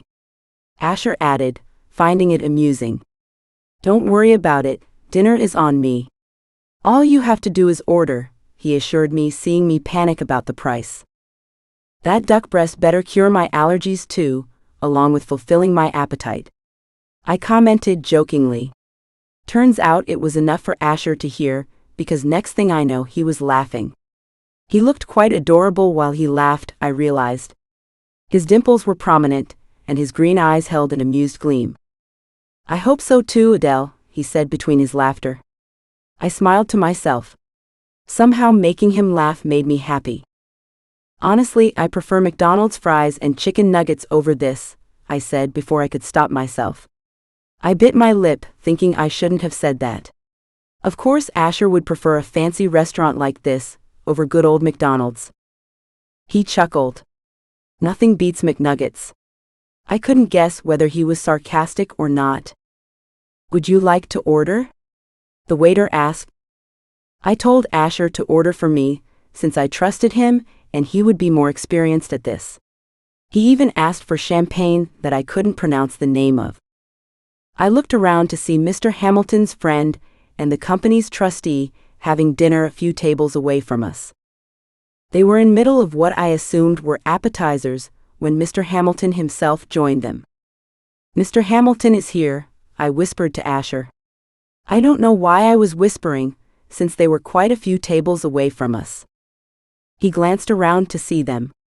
Looks like we need to start our act now. Sir, your champagne. The waiter came carrying a curved bottle in his hand. He kept it on the table, walking away, not before telling us to enjoy our drink. Thought we would celebrate our fake engagement with the best champagne. He smiled. I laughed, already feeling giddy without the alcohol.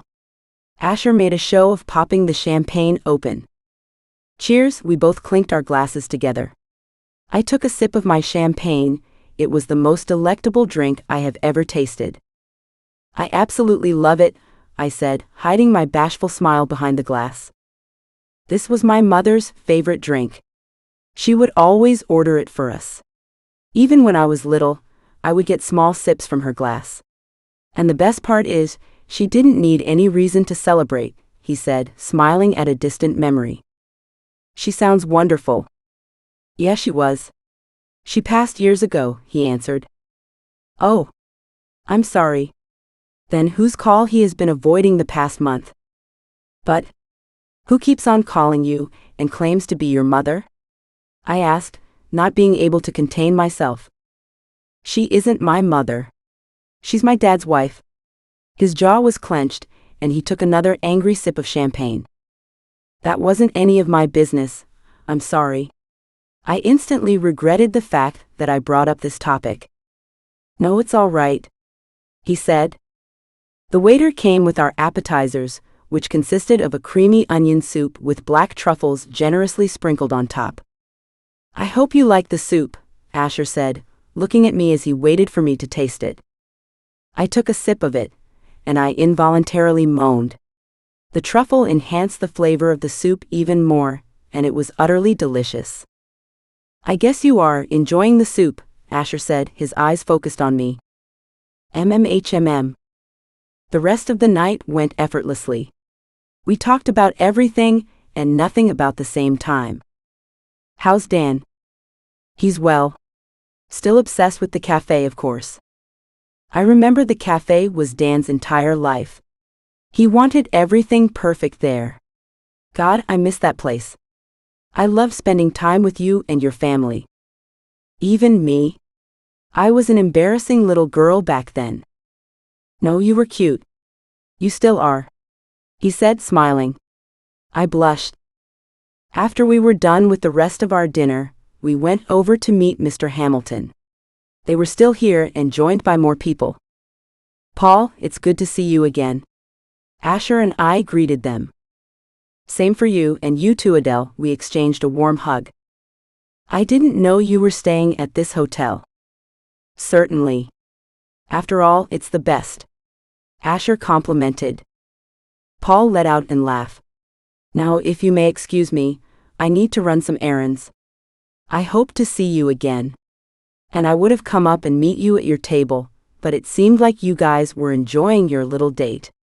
I didn't want to interrupt and ruin it. Asher and I surreptitiously exchanged glances. He was convinced we were a couple. This deal was definitely ours now. Smiling, we went up the lift to our room. I can't believe he thinks we are a couple now, I said playfully. We sure are good at this. Yeah, I laughed. I was a little tipsy from the amount of alcohol I consumed, and I mistakenly tripped over Asher, landing over his chest while getting out of the elevator. He held me steadily. His hand moved down my thighs to my ass, then traveled up my dress. I moaned. Every touch of his was electrifying. I couldn't keep my eyes off you, Adele. Green is definitely your color, I said, looking into his eyes. You drive me crazy, Adele. There's no doubt you are beautiful, just beautiful. He places his legs in between mine, stroking me in the right place. Maybe we should just get this over with. One time, and then maybe this will finally stop. I breathed out. His hands trailed over my breasts. Yes, one more time, he swiped the card, opening the room. Closing the door behind me, he pinned me against the wall and kissed me. It was a chaste kiss, and he broke it off quickly. Impatient, I was about to sound a protest, but he silenced me by placing his finger against my lips. I X'd the pad of his finger, his eyes darkened with lust. His fingers grazed my collarbone, and they hovered just over my breasts. He slowly took off my dress, landing in a pool on the ground around my legs, leaving me exposed in my matching black bra and panties. God, you are gorgeous, Adele, his hands trailed down my hips to the hem of my underwear. He kneeled and pulled it down as I stepped out of the lacy garment. Every touch of his shot a wave of pleasure down my ex. He unclipped my bra, inspecting my breasts, his eyes hooded with desire. I was completely exposed now, anticipation surging through me. He kissed me, his tongue licking the seam of my lips. My mouth parted open, an automatic response to him. I moaned as his hands fondled my breasts, giving attention to the already hard excess. I could smell the familiar cologne on him, and my hands fisted his shirt in an attempt to keep myself steady. Suddenly, his hands replaced his mouth on my breasts. He took one of my XS in his mouth, licking and shing them while he tugged on the other. I groaned, my hands digging in his soft brown hair, gently tugging his roots. I realized we were not on the bed, instead we were still outside the corridor. To bed. Now? I breathed out. He lifted me up bridal style, carrying me the bed. As I was placed on the bed, he slowly took off his tie and then his shirt, exposing his muscular body. There was tattoo just above his abdomen. A sudden urge came on me, and I kissed it. He hissed under his throat, clearly affected by my touch. "Spread your legs," he said. Lying down, I obeyed him, fully showing myself to him. He pulled me forward. I almost cried out in pleasure as he dipped his fingers into me. I wanted this, and I needed to F him out of my system. I arched my back as I felt his tongue in my X along with his fingers. "Asher F." I screamed out in pleasure. He held down my legs. I thrusted myself into his face, as he kept on licking and fingering me mercilessly. A wave of pleasure took over me. I was close, really close to my release. Finally, with one final lick, I came apart crying out his name. He smiled and wiped his mouth with the back of his hand and unbuckled his belt. I was still recovering from the mind-blowing X. Slowly he removed his boxers to reveal his huge, hard X. From my line of vision, I can see the pulsing veins along his length. From the bedside table, he took out a foil packet. Putting on the condom, he got on top me, wrapping my legs around his waist as he positioned himself against my entrance. My throat went dry. "Please, I want you inside me." "I am going to, babe. You have no idea how much I wanted this." He entered me. It was slow at first, too slow. I arched my back to meet his pace. Faster. I held my breath with anticipation bursting at the seams. He pulled out abruptly, and then without any warning, he thrusted inside me. This time he went at a faster speed, shing on my breasts, intensifying my pleasure. "I can't, Asher, baby. I'm going to." I rasped, holding tightly onto the sheets. "Just wait for me, kitten." He kissed me, and I winded myself around him as he sank deeper into me. My ex clenched around his ex, and he groaned out loud. I could feel that he was closer to his climax. Now? That was all I needed, and we came together. I was overcome with the strong sensations flowing through my body. His white-hot liquid filling the condom. He kissed me again, the perspiration on our bodies sticking us to each other. And at that time, I realized I couldn't get him out of my system that easily. Chapter 14. I woke up to the aroma of freshly brewed coffee and French toast. I look up to see Asher, who was looking delicious in just his boxers, holding a cup of coffee. "Hi," I groggily greeted. "I would love to wake up to this sight every day." "Here, have this." He tried to kiss me on my lips, but I backed away. "Morning breath," I said, covering my mouth. "Does it look like I care?" He pecked on my lips, handing me my coffee. I took a tentative sip out of it. A small sigh of content escaped my lips. I was totally infatuated by his gesture.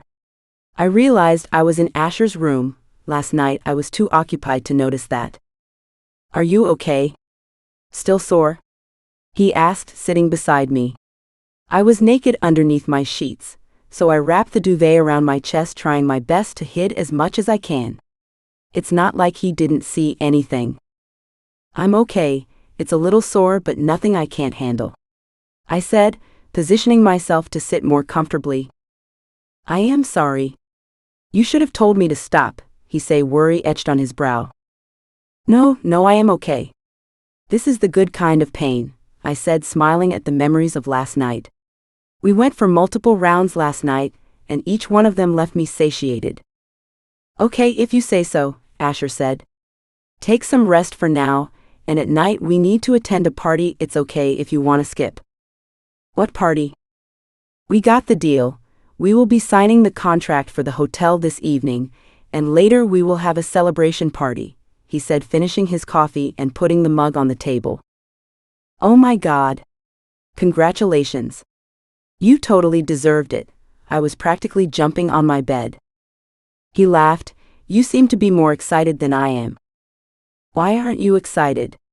I asked. Of course I am. I finally get to retire from Fortier Industries and run my own company. Wait, you are going to leave Fortier Enterprise? But why? Well, that is my father's company. It's time I establish my own business. My brother and father is enough to run Fortier Enterprise. You have a brother? Yeah. He's quite a few years younger than me. Then who's gonna take over your Florida office? My dad's wife, I guess. That's why she has been relentlessly calling me. To tell you to leave the job? No, my father wanted me and her to operate the Florida office together. I denied him, so I am leaving the office so that his wife can take over. Oh, I was curious to know why he didn't want to work with his stepmother, but I guess he doesn't exactly like her, so I didn't prod him any further. I don't know what to wear, I whined over the phone to Lindsay. What about that X-Dale dress? Lindsay suggested. I already wore that, I said, going over my clothes for the 5th time.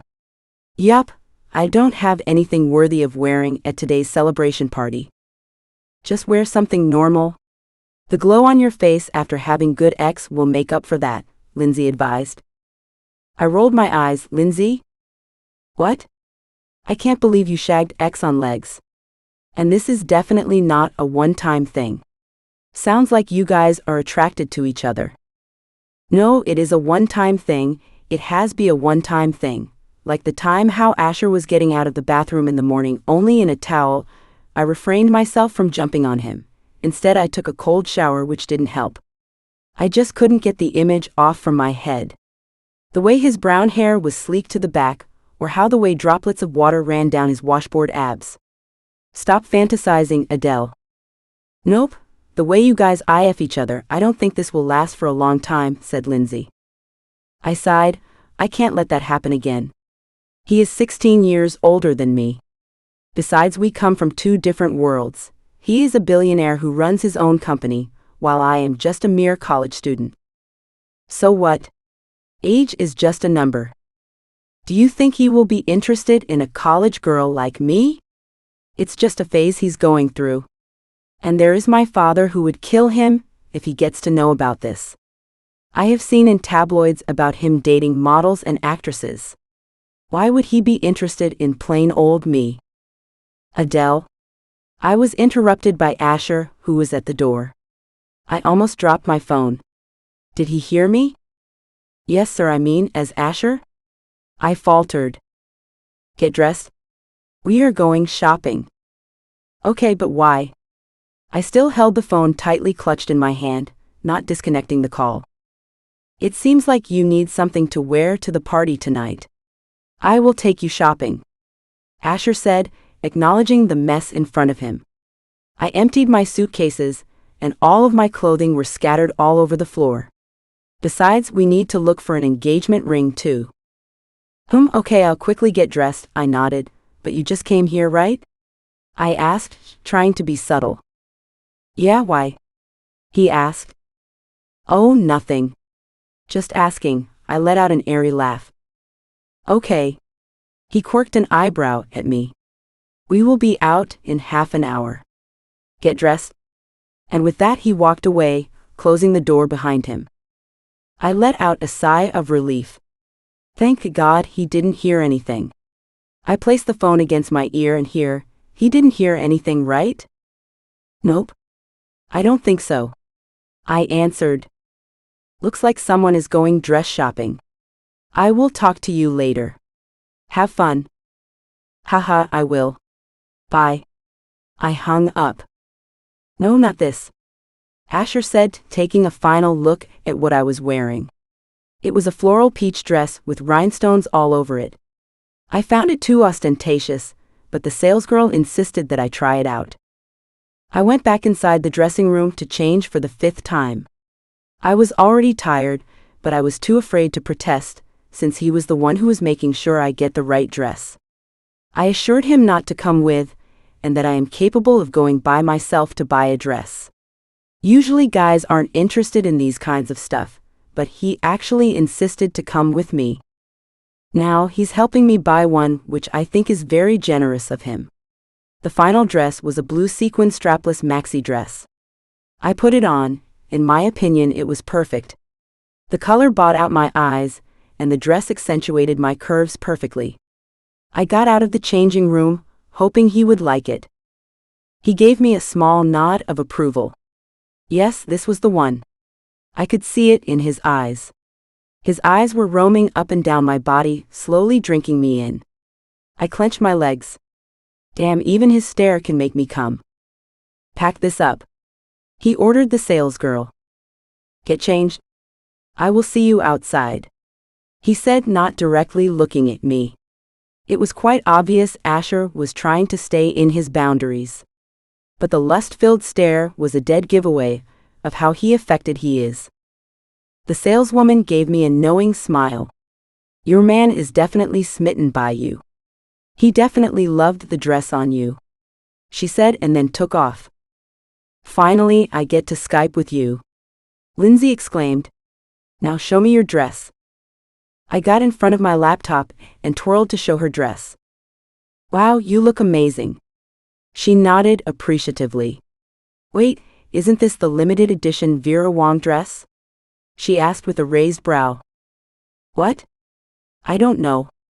The place he took me to was expensive, but regardless of my several protests, he insisted to take me there. Yeah, wait up. Lindsay took out her phone, and after tying the screen she showed me the dress on her laptop webcam. Yup, this is the one. This is actually one of the expensive ones out there. I was shocked to see the price tag on it. By the time I got out of the dressing room, he was done paying for the dress. When I asked him for the price so I can return the money later, he ended up chiding me. He told me not to worry about it, and it was a gift from him. You have got to let me wear it sometime. Yeah, sure. I replied, still speechless about the price. It was enough to pay for my tuition fee for a year. What are you gonna do with your hair? Maybe tie it up in a bun. No, let it down and pin it to the side. Okay. Lindsay was the best at giving me fashion advice, so I always went with her opinion. I did my hair and makeup while I talked to her over the laptop, occasionally taking her opinions on it. Usually she was the one who would dress me up, but this time she wasn't there for me. I kind of missed her. Whoa, Mel, you actually did a good job without me. You look amazing, Lindsay complimented. Thanks, but without you I wouldn't have been able to do anything. I know. She winked. Take the matching blue clutch with it that you brought. Okay. I replied, took out the clutch from the closet. I will talk to you later. Have fun. And don't forget to tell me everything about it. I will. Bye. She disconnected the call. I took one good look in the mirror. I have to admit, I did a good job of grooming myself. Adele, you ready? The car's here, Asher asked from outside, knocking on the door. Coming. With that, I grabbed my clutch for the counter. I took a deep breath before opening the door. Loving this book? Dive into this uncensored book and tons more at authoralicefox.com. Use code YouTube10 for 10% off your first order. Also, comment Spicy Romance for a chance to get a whole Mafia romance bundle for free. Comment as many times as you want. The more comments, the more chances to win. I will pick 10 winners Don't forget to subscribe to my YouTube channel for new books weekly. Chapter 15.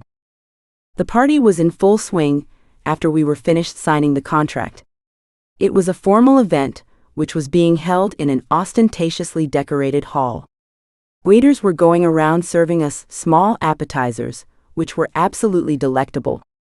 The party mainly consisted of all the members of Hamilton Industry and their families. Asher and I gracefully greeted these guests, accepting their congratulations wholeheartedly. The highlight of the evening was Asher, who was looking handsome in a black tux. His disheveled hair went well with the look. Every time he would smile at the guests, his green eyes held a glint, and that dimple would appear on his cheeks, making my heart flutter. But of course I tried to ignore that. Seemed like he loved the dress so much that he would occasionally drop compliments, and his hands were always placed on the small of my back, distractedly playing with my hair.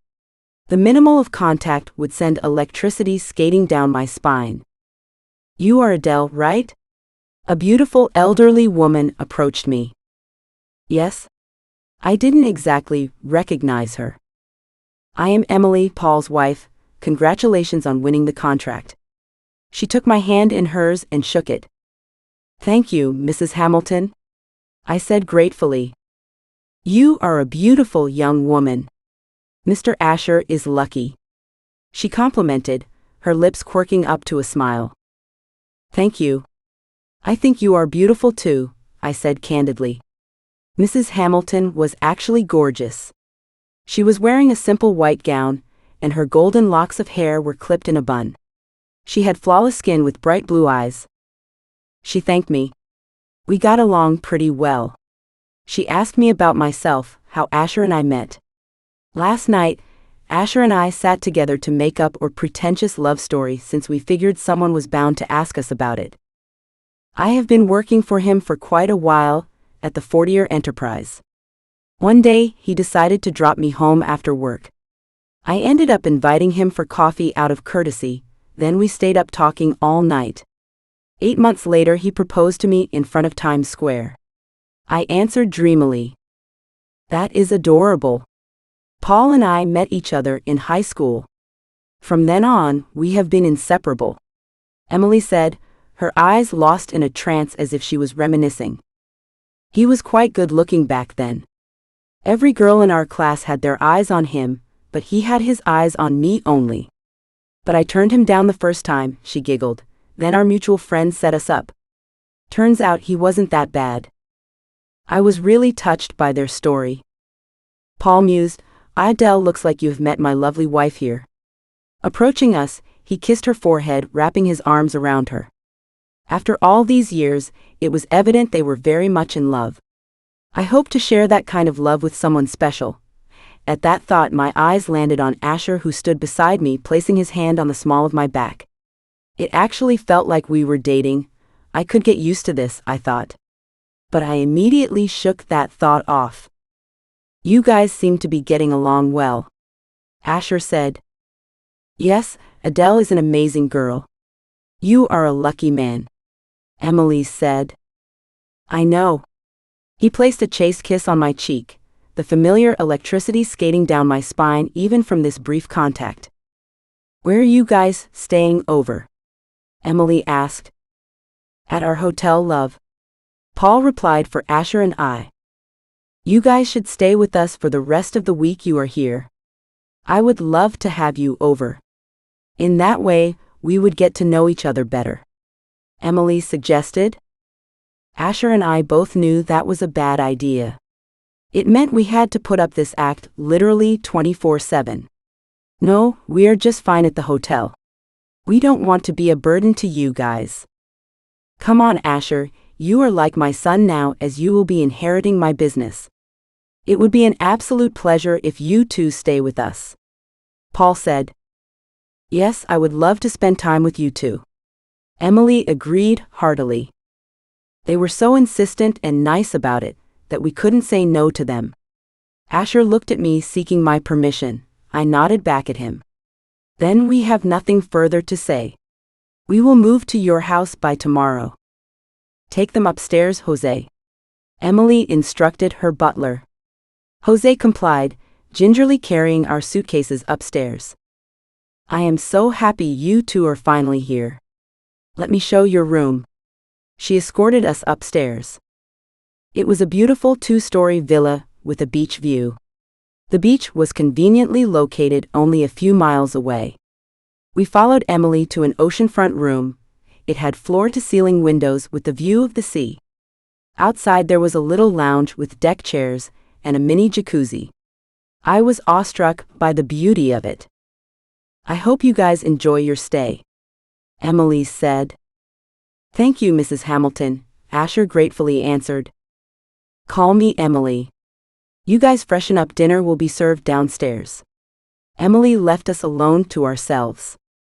Adele, you take the bathroom, I will change outside. I nodded, agreeing with him. I got my clothes out of my luggage and headed towards the bathroom, closing the door behind me. I was wearing a peach sundress and flats. When I tried opening the zipper to my dress, I just couldn't. Shut. It was stuck. After hopelessly trying for a few minutes, I gave up. I sighed in frustration. Now I only had one choice: tell Asher to unzip my dress. I got out of the bathroom to find Asher shirtless only in his suit pants. My breathing hitched. His body was absolute perfection, and it always left a tingling feeling down my lower region. You need something? Asher asked, still shirtless. I turned around, showing my zipper. Can you help me unzip? The look on his face told me he was quite reluctant to do this. Sure. He approached me with my back facing to him. After fumbling with the zipper for some time, he was able to finally move the zipper. His fingers lingering longer than usual on my skin. He finally unzipped me completely. His breath hitched when he saw that I wasn't wearing a bra. FCK Adele. Asher's hands trailed down, softly brushing the side of my breasts, leaving a trail of fire blazing down its way. I was breathing hard. I wanted more, so much more. Then he retracted his hand from my body as if the spell broke. Adele, you need to get changed, he said matter-of-factly. I nodded, rushing inside the bathroom, closing the door behind me, still breathing hard. You take the bed, I can take the sofa, Asher suggested, as we both studied our sleeping arrangements. We got to share a king-size bed. No, the couch looks uncomfortable. I will take the couch, you take the bed. I picked up the pillow and a spare duvet, heading towards the sofa. I insist, Adele. I can't let you sleep on the sofa, he persisted further. I gave that a good thought. You know there is no use of arguing. We can both take the bed, I assured and shrugged. We knew sharing a bed with each other was crossing dangerous territories, and we were both inclined not to. But on the other hand, I couldn't let Asher sleep on the couch. He wouldn't let me either. I guess you are right. He gave up. Picking up the duvet and pillow from the sofa, he rearranged it on the bed again. Go to sleep, Adele. I will be right back. I got into the sheets, making sure to stay as far away from his side. I saw him move from my peripheral vision. He was clad in his boxers and a t-shirt. He slowly took off his t-shirt and placed it neatly on the sofa.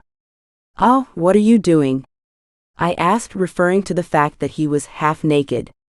Not that I wasn't enjoying the view. I swear it looks like he just straight got out of an underwear photo shoot. I like to sleep shirtless, Adele. He laughed at my dubious expression. He laid down beside me, making sure to maintain quite a good amount of distance between us. I gave him a wistful look, quickly turning away when he turned around facing me. It's gonna be one hell of a week, I thought. Get ready for a wild, passionate ride with this irresistible boss hole in this standalone steamy story. Want to win a free book bundle with 3 fantastic reads in one? Drop the word bossy in the comments below to get a shot at winning this jackpot. No limit on entries, so fire away with bossy as many times as you like. From this very video, I'll be picking 3 winners to snag this trio of books. Don't miss out on this chance to stack up your reading list. Type bossy and cross your fingers. Chapter 16. You never had sushi? Asher asked incredulously. Aha, I replied, looking at the array of sushi in front of me. Emily got her butler, Jose, to make sushi for us, starting from California roll to different types of nigiri. Presentation-wise, they looked absolutely delectable. Here, have this. Asher picked a California roll with a chopstick and held it up for me to eat. I took the whole thing inside my mouth. It was good. The spiciness from the wasabi and the saltiness from the soy sauce accentuated the flavors even more. Okay, I love this, I complimented. It was better than the daikon maki I tasted before. Yeah, try the nigiri ones too. He picked up a salmon-clad rice ball and fed me. At first I was taken aback by the fact that he was feeding me, but then again I did an awful job of picking up the sushi with my chopsticks, so he insisted on doing that. I guess we even looked like a couple very much in love. I saw Emily appreciatively nod at us, while she and Paul enjoyed their sushi. Have you guys had a good tour of the places here? Emily asked. No, we actually didn't. We were too busy with work. Asher said. Jose here will drive you to our small island, which is just a few miles away from Barbados. You guys will enjoy it and get to spend some alone time since the beaches here are too crowded. Emily suggested. That sounds fun. I beamed. I was actually quite excited to go out and get tanned, since my skin was pale as that vampire from Twilight. Get dressed, then Jose will take you there. Emily picked up a nigiri and popped it in her mouth. We were on a speedboat on our way to the private island. The island's name was Emily, which Paul definitely named it after his wife. It was a beautiful green island surrounded by the blue sea. It had a small wooden cabin, which Jose told us we would be staying here. He guided us through the cabin. It was quite minimalistic and quaint. After he was done showing us around, Jose went back with one of the speedboats and leaving the other with us. Why don't you help yourself? I need to finish up some work. Asher said. I nodded, feeling a little disappointed. He had to work today, even when it was the only day we were supposed to be enjoying yourselves. I was wearing shorts and a loose-fitting tee, but underneath I was wearing a navy blue bikini, which was too small on me, given I bought it a long time ago and never actually had the opportunity to wear it anywhere. Stripping off from my shorts and tee, I decided to lay down under the sun on the deck lounge chairs in the hope of getting tanned. Seeing that we were the only people on the island, and Asher wasn't coming back anytime soon, I decided to discard the bikini top to avoid tan lines. I started reading a book on my phone, soon dozing off into a slumber. I woke to see a shadow lingering over me. I jolted awake to realize Asher was there standing right in front of me. Looks like he just came, and he was quite surprised by the view. Shut. I cursed, placing a towel on my chest. His eyes were raking up and down my body, drinking me in. He was looking quite delicious too, in only his white beach shorts. I imagined his big muscular hands around me, while I climaxed in his arms. I shouldn't go there. I stirred away from that thought. He cleared his throat. Would you like to have a trip around the island? He asked. I nodded. After some time, I followed him inside the forest. It wasn't exactly dense. Trees hovered over us, forming into an umbrella, the sunlight filtering through it.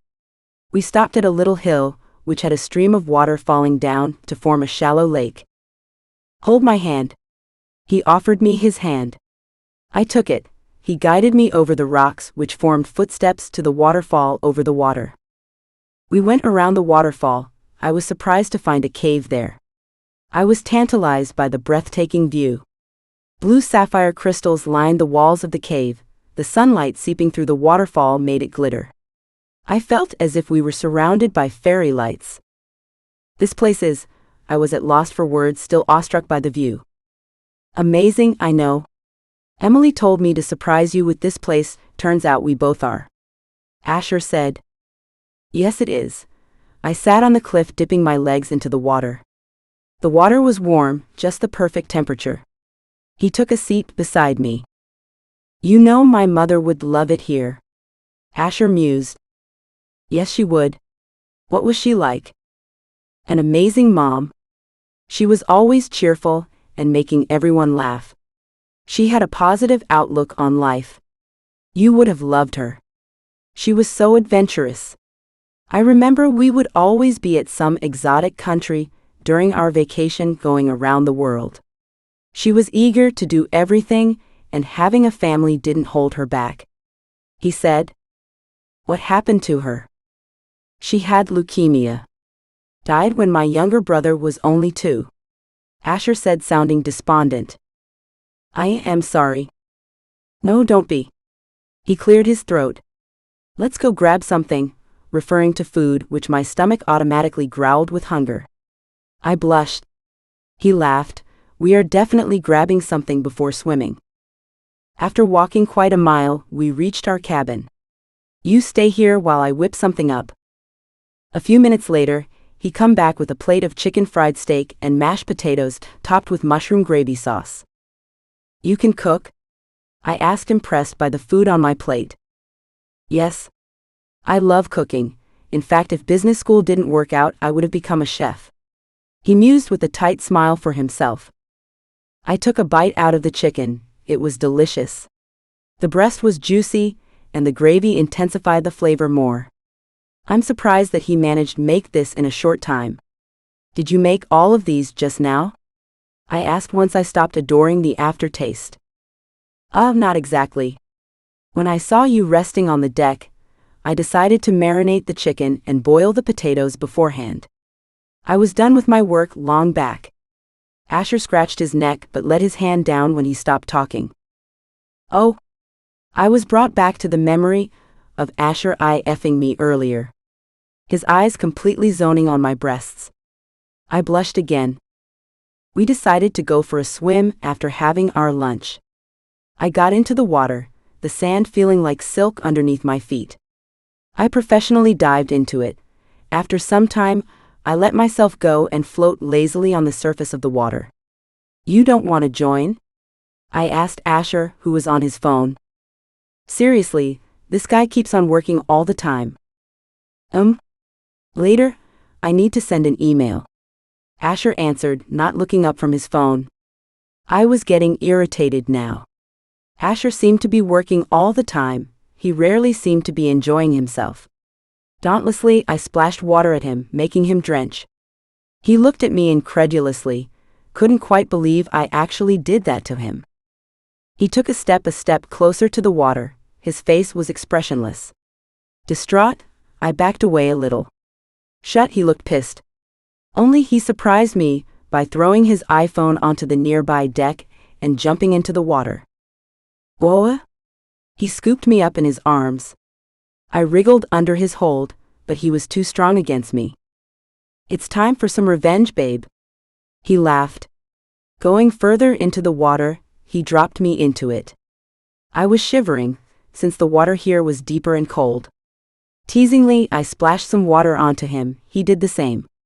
We were having a childish water fight, and none of us were willing to surrender. I don't know how, but I ended up straddling him in the sand, with the waves kissing my feet. We stopped laughing, his emerald eyes gleaming under the sun, and they were staring right at me. I didn't know who made the first move, but we kissed. My fingers digging into his dark curls, and his hands framing my face. He kissed me fervently, making my knees weak and toes curl.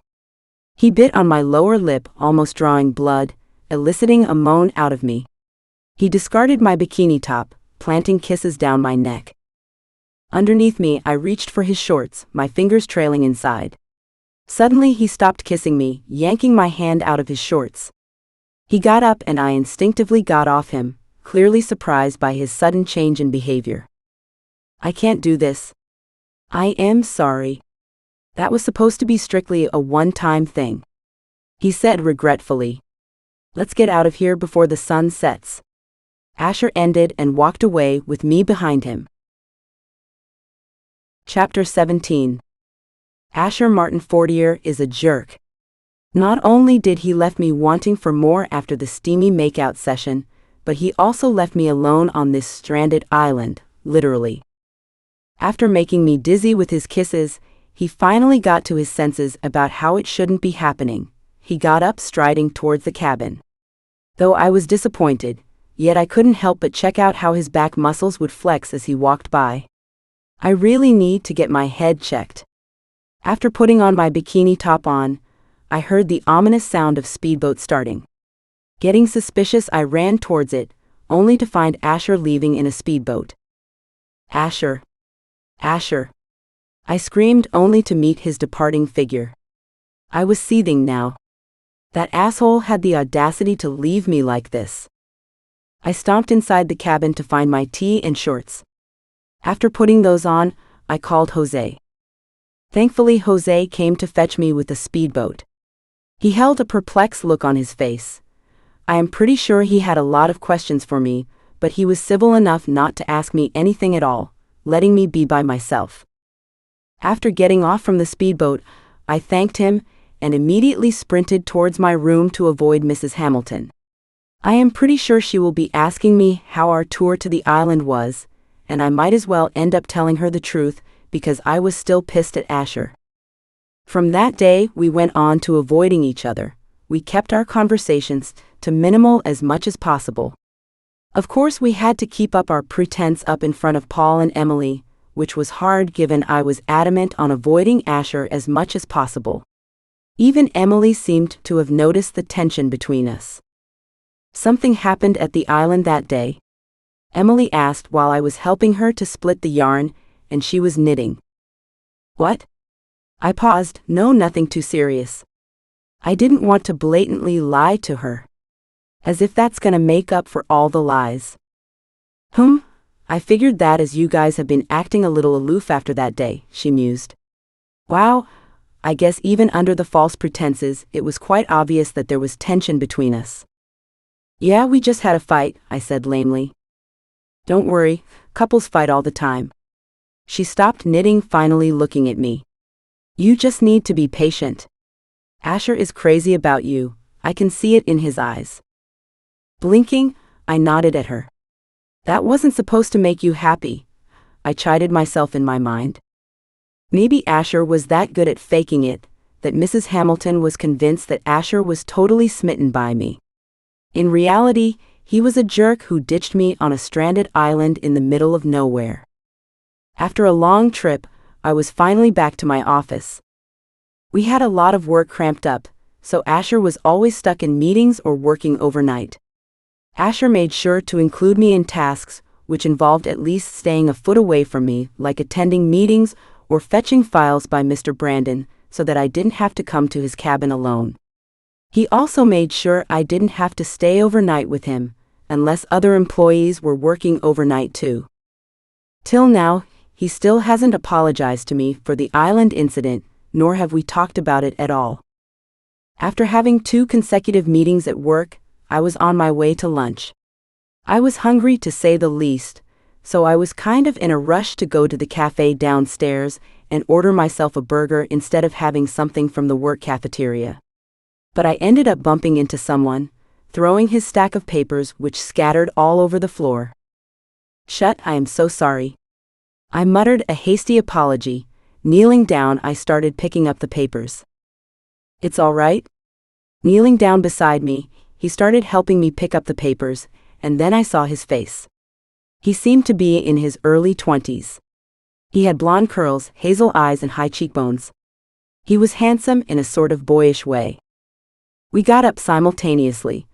I handed him the rest of the papers, apologizing for the second time.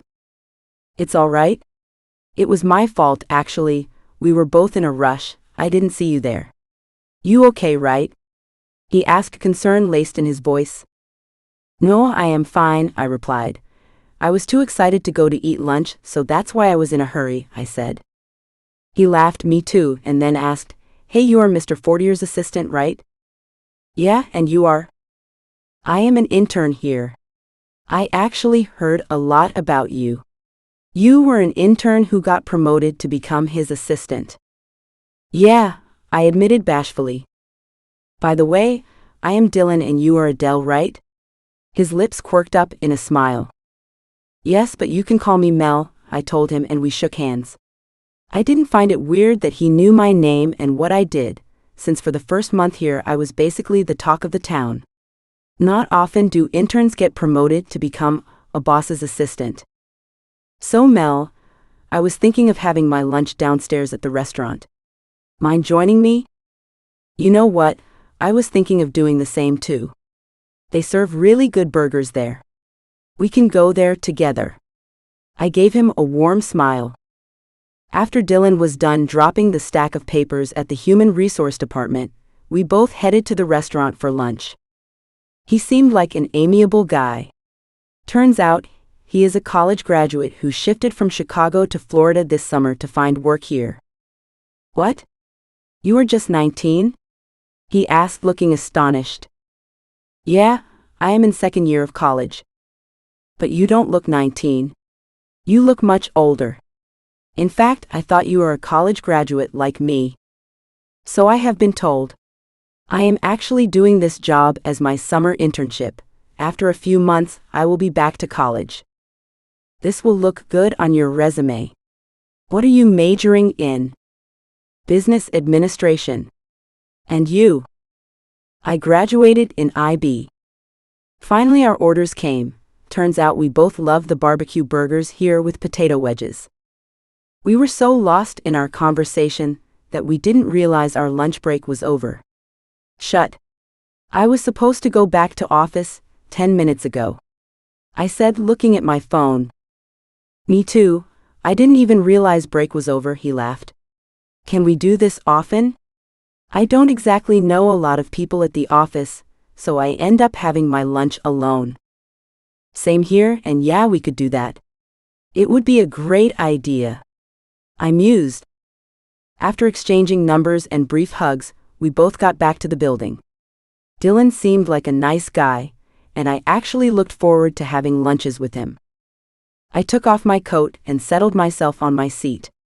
Asher was still stuck in the meeting, which started long time back before lunch, as Mr. Brandon said. I even asked him if they needed me inside, but they didn't. My desk phone started ringing, so I picked it, placing it on speaker.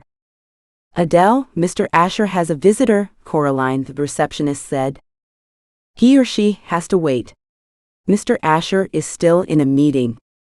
No, she's already on her way up. I couldn't stop her. Okay, let me see what I can do. Hanging up, I went outside to search Mr. Brandon, only to not find him there. Maybe he was called inside for the meeting. Excuse me? Where can I find Asher? A woman asked me. She had platinum blonde hair and a very busty chest. It seemed like she got some surgery done in that area. I pegged her to be in her late 30s, maybe a bit older than Asher. She was wearing a white bodycon dress with sweetheart neckline, which was showing off her assets and killer 6-inch heels. I figured she is the visitor. He's inside for a meeting. You have to wait, I said warmly. No, I can't actually. I have an appointment at the spa in an hour. I have to see him now, she ordered. I am sorry, that's not possible, you have to wait. The meeting will wrap up in 45 minutes. Rolling her eyes, she took a seat on the sofa. I tried to ignore her snobby behavior and get back to my work. After exactly 45 minutes, she barged inside my cabin. It's exactly 45 minutes and Asher is still not coming out. I am going inside. With that, she strutted off to his cabin. I am sorry, you have to. No, I can't do that anymore. I am his mother, and I have a right to meet him. His meeting is definitely not important than his mother, she said, her voice amplified. His mother. I thought his mother is no more. Wait, it must be his stepmother. It isn't, but you still have to wait. I can't interrupt him at this time, I said, trying to be civil. You seem like an annoying cunt, she hissed, and my eyes widened in shock. You are not getting it. Aren't you? I need to see Asher now. She barked, barging into the room. Excuse me? Before I could give her a piece of my mind for calling me that, we were inside the room, 12 pairs of eyes staring at us, including Asher's. Oh, Asher, I finally got to see you.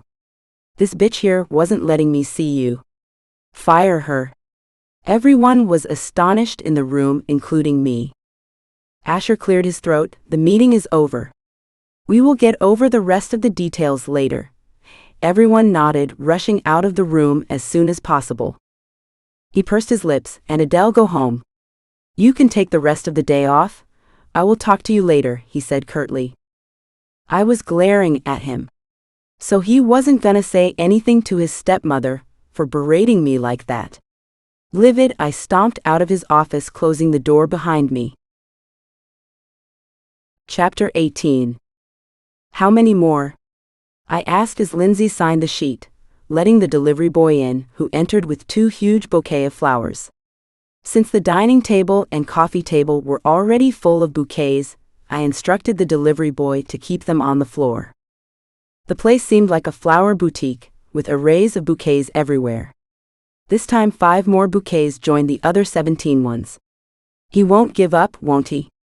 Lindsay asked, plopping herself on the couch. Nope. I don't think so, I said, sighing. You should just forgive him, she quipped, jerking up suddenly, having an idea. Or make up X. Those are the best. I rolled my eyes at her. I can't possibly think about that when I am pissed at him. I lied, knowing very well that I didn't need an excuse to think about having X with him. Images of him between my legs, making me come in many ways, clouded my mind. The unfocused look in your eyes is telling me you are thinking about that, Mel. I blushed at her comment, and she laughed at me. I threw a cushion at her. She dodged it, laughing harder. Surprisingly, these are all your favorite flowers, Lindsay commented, looking at the bouquets of tulips and hydrangeas. I wonder how did he know that, I said, observing the flowers. Looks like your boss stalked you on Facebook, she said, handing me her phone to show me a photo where I was posing with purple hydrangeas and tulips in my hand with the caption "My favorite" written underneath it. This picture was taken during a field trip we had last semester to the flower factory. I was a bit overwhelmed by it, totally moved by the gesture, but I was standing my ground firmly. He didn't even apologize for the atrocious behavior of his stepmother and for leaving me alone on the island. I decided to go back to work next day, in hope to avoid Asher as much as possible. I tried to avoid the surreptitious looks from my coworkers. Seems like word of Asher's mother insulting me spread around the office like wildfire. His mother can go to hell. During lunch, Dylan was really nice to me. I am pretty sure he knew about the incident, but not once did he prod me about it, unlike some workers who came up to me and had the audacity to confirm the rumor. I tried my best to avoid them. I am sorry for what happened yesterday. Mr. Fortier's mother seems like a crooked lady, he said. I laughed at his comment. Crooked? Haha, more like a bitch. I commented, taking a bite out of my burger. Tone it down, Mel. If someone heard you, you might get fired. I don't give a F, honestly, I shrugged. As far as I remember, Asher didn't even seem to like his stepmother all that much. I now knew why, but sadly he still took her side. After lunch, Mr. Brandon instructed me to go inside Asher's room. I really didn't want to face him, but unfortunately they were my boss's orders. Come in, Adele. The way my name slowly rolled off his tongue made me clench my thighs. Damn you, Adele Hartley. Sit down. I complied without uttering a word, looking disinterested. His piercing green eyes were on me. I felt rather aroused under his stare, but I tried not to show. My eyes zeroed on his big hands, how they would pull on my hair whenever he would kiss me. Every time it felt like he made love to my mouth. His moss green eyes complemented the coral blue suit he was wearing, along with matching tie and shirt. I snapped out of my trance when he started speaking. I am sorry for the way Emma misbehaved with you. It was utterly disrespectful, he apologized. God, even her name sounded annoying. When I didn't say anything, he went on. I would like to make it up to you, he said, and placed a paper in front of me. It's sort of like a bonus, he said. I looked down, and there was a check of $20,000 lying in front of me. I was deeply appalled by this. Shocked, I got up from my chair. Mr. Fortier, what your stepmother did was unacceptable. I appreciate your apology, which was long due anyway, but you can't buy me with money, I bursted out.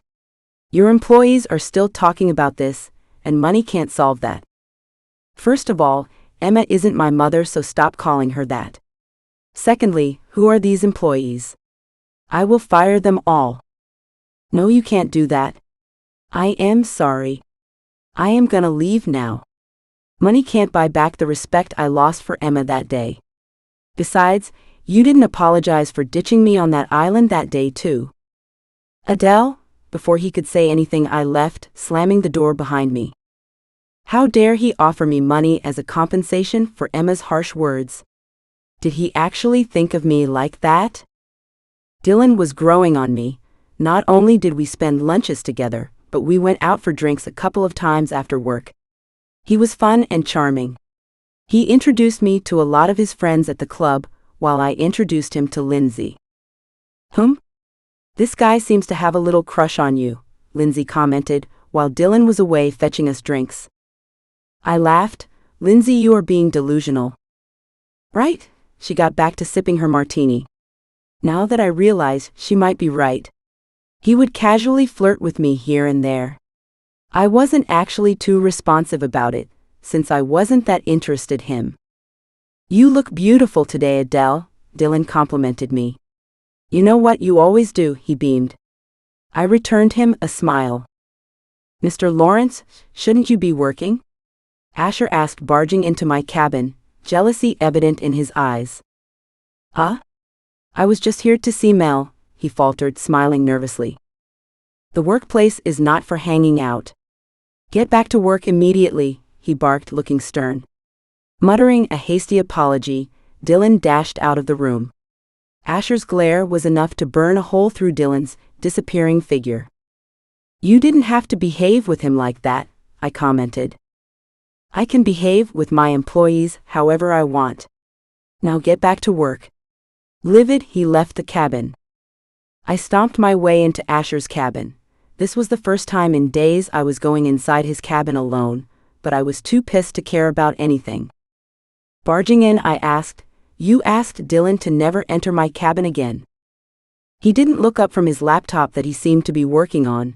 Yeah, I think he's been too distracting for you, he said nonchalantly. Distracting? For me? And you also threatened him to fire him if he dares to do that. I couldn't believe he just did that. Dylan was afraid. In fact, he sent me a text regarding it instead of coming up and talking to me.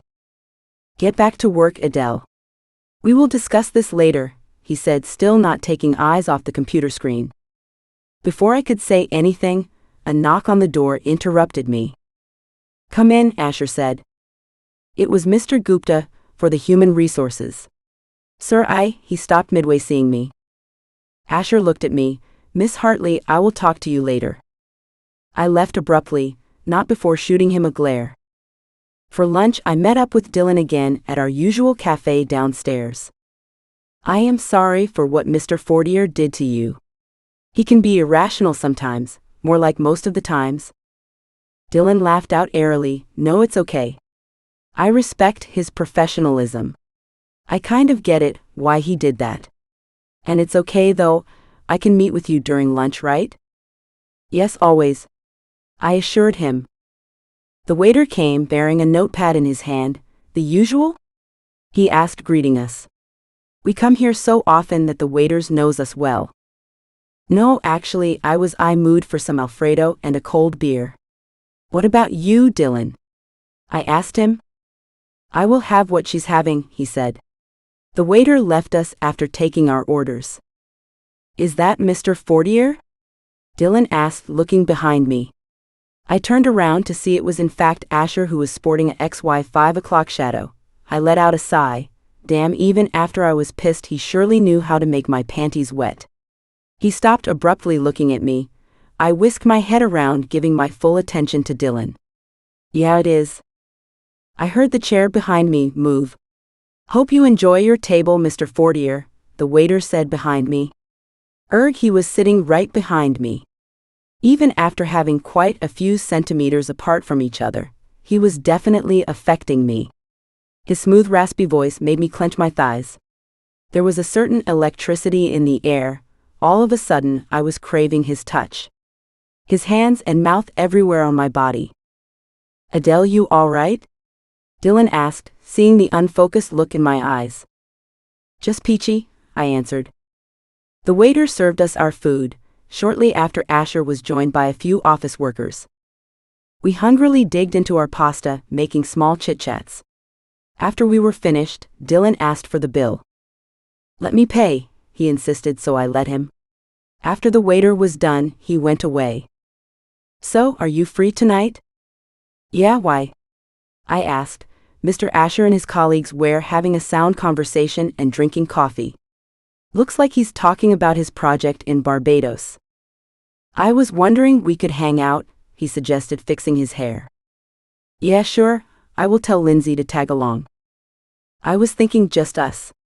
I am asking you on a date," he was blushing.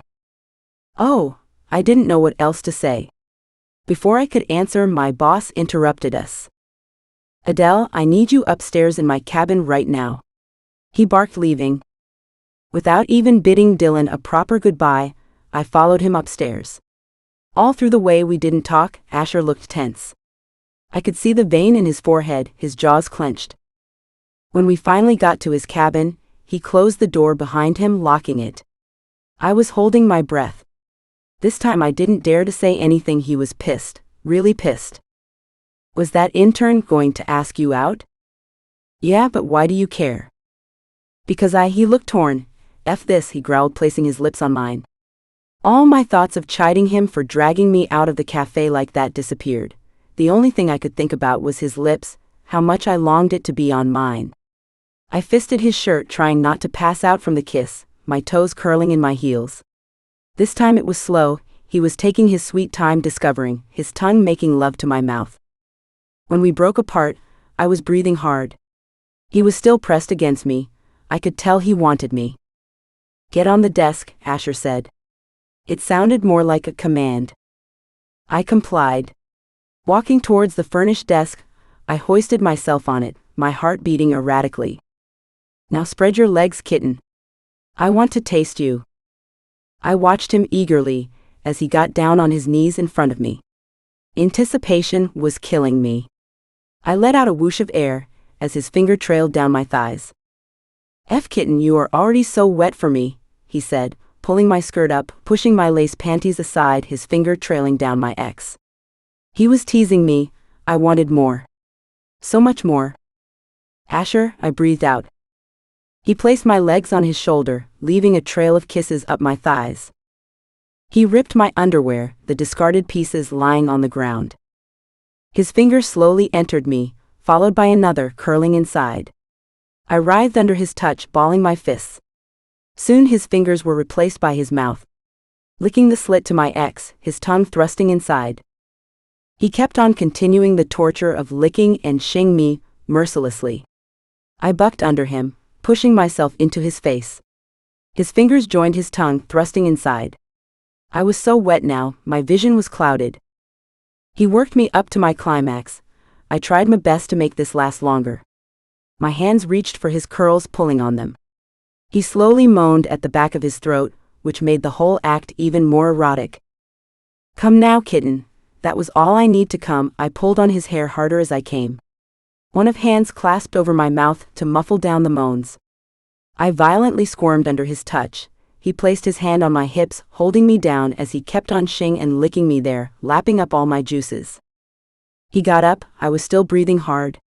He kissed the inside of my thighs, lightly spanking me on my butt. Now this is my favorite kind of dessert. Loving this book? Dive into this uncensored book and tons more at authoralicefox.com. Use code YouTube10 for 10% off your first order. Also, comment "Spicy Romance" for a chance to get a whole Mafia romance bundle for free. Comment as many times as you want. The more comments, the more chances to win. I will pick 10 winners. Don't forget to subscribe to my YouTube channel for new books weekly. Chapter 19.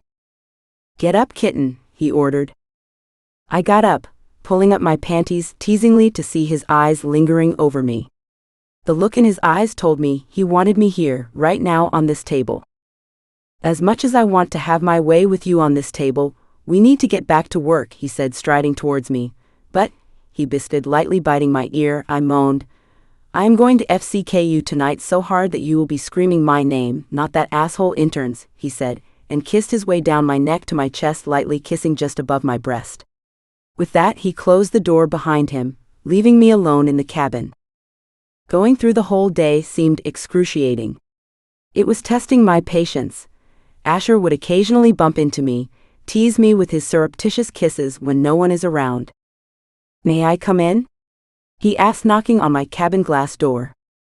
Yes, I smiled as he entered, the familiar scent of his cologne enveloping me. Even his smell was enough to arouse me. So, Ms. Hartley, in case you haven't heard what I said before, I would love for you to come over tonight at my place, he said, giving me a knowing smile. A smile which reflected that tonight, amazing things awaited, like him FCking me senseless. I felt the familiar dampness in panties. I pursed my lips, leaning back in my seat. I would have to give that a thought. Not sure if I am free tonight, I said in a teasing tone. Oh, really? He arched an eyebrow at me, his hair falling over his forehead, giving him a boyish look. He strode towards me, his eyes hooded with desire. He trailed his fingers down my arm, leaving a fiery blaze of fire on its way. Will this convince you? He placed his lips on mine. At first I was a little shocked that he was kissing me out here in the open. Though we were inside my cabin, but anyone could see everything through the glass. But all of those thoughts went out of my head as he deepened the kiss. It felt as if his tongue was effing my mouth. I moaned, wanting more.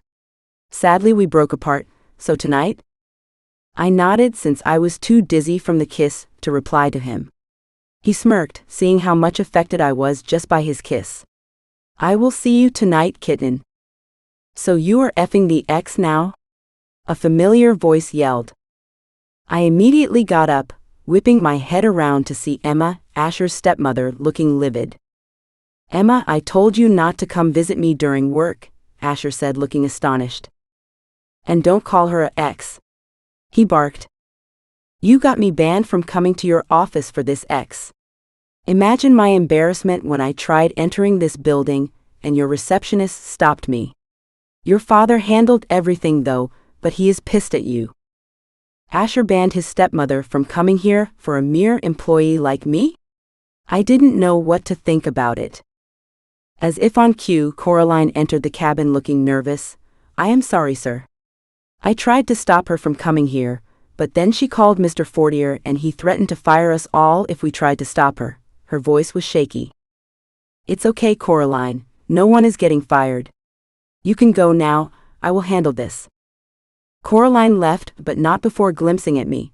I bet she heard what Emma said. And you are planning to leave Fortier Enterprise after I join? What the hell is wrong with you? She yelled. Apparently, you convinced the Hamiltons that you are eligible to handle their business by getting yourself a fake fiancé. She let out a high-pitched laugh. Asher was really pissed. I could see the way he had his fists curled to his sides and the vein in his head was visible, but he tried to keep himself calm. Yes, I will be leaving the office in a few months. And meet my fiancé. He took my hand, tugging me closer to me. And she isn't fake, unlike you. What? This ex, she snickered. You want me to believe that you have given up your playboy ways within a month and got yourself a girl to get married to? It's not going to work though, because son, you are nothing without your father's money. You are here because of your father's status, and you are nothing but ungrateful about it. That's it, I have had enough. First of all, you are not my mother. You are just my dad's wife, so stop calling me your son. You are just a dumb bitch who loves spending my father's money. Don't try to stick your nose into my personal affairs. Father and I have our differences, and you have no right to butt in that, Asher yelled, leaving me astonished. He did not just say that to his stepmother, but on the other hand, she deserved it. Emma was speechless. She was staring at Asher with her eyes widened. And you will not call my future wife a ex? I think you can show yourself out, or do I have to call the security? She stomped out of the cabin not before throwing a glare towards me. I had a feeling she would never forgive me for this, not that her opinion matters to me anyway. I wasn't in the mood to go over to Asher's place anymore. In fact, I just wanted to stay in my apartment and watch Netflix as Lindsay was out with Liam too, so I get to be all by myself alone. It wasn't because I wasn't interested, but because his stepmother ruined everything between us. The whole day at the office, Asher and I avoided each other. Or whenever we crossed paths, Asher would be relentlessly apologizing to me. I told him it's all right, but he still looked remorseful. I got up from my bed to apply some chapstick since my lips felt dry. As I was getting the chapstick out of my oversized bag, a file fell out of it. I picked it up to see it was a budget report that I had worked on. Shut. I need to get this report to Asher as soon as possible, or else I will be in trouble. I needed Asher to go over it by tonight and submit the report at the resource by 8 in the morning. But unfortunately, being the careless person I am, I forgot to hand it over to Asher today. Soon I got dressed and headed to Asher's house. He texted me his address, but I was the one who canceled the plans. Guess I will be going after all. But not for that reason, of course.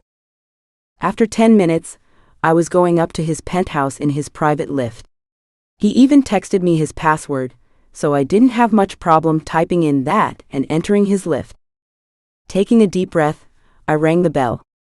After a few agonizing minutes, Asher opened the door. Sorry, I was in the shower. He finally looked at me, surprised to see me. Adele? What are you doing here? I thought you canceled on us. Did I?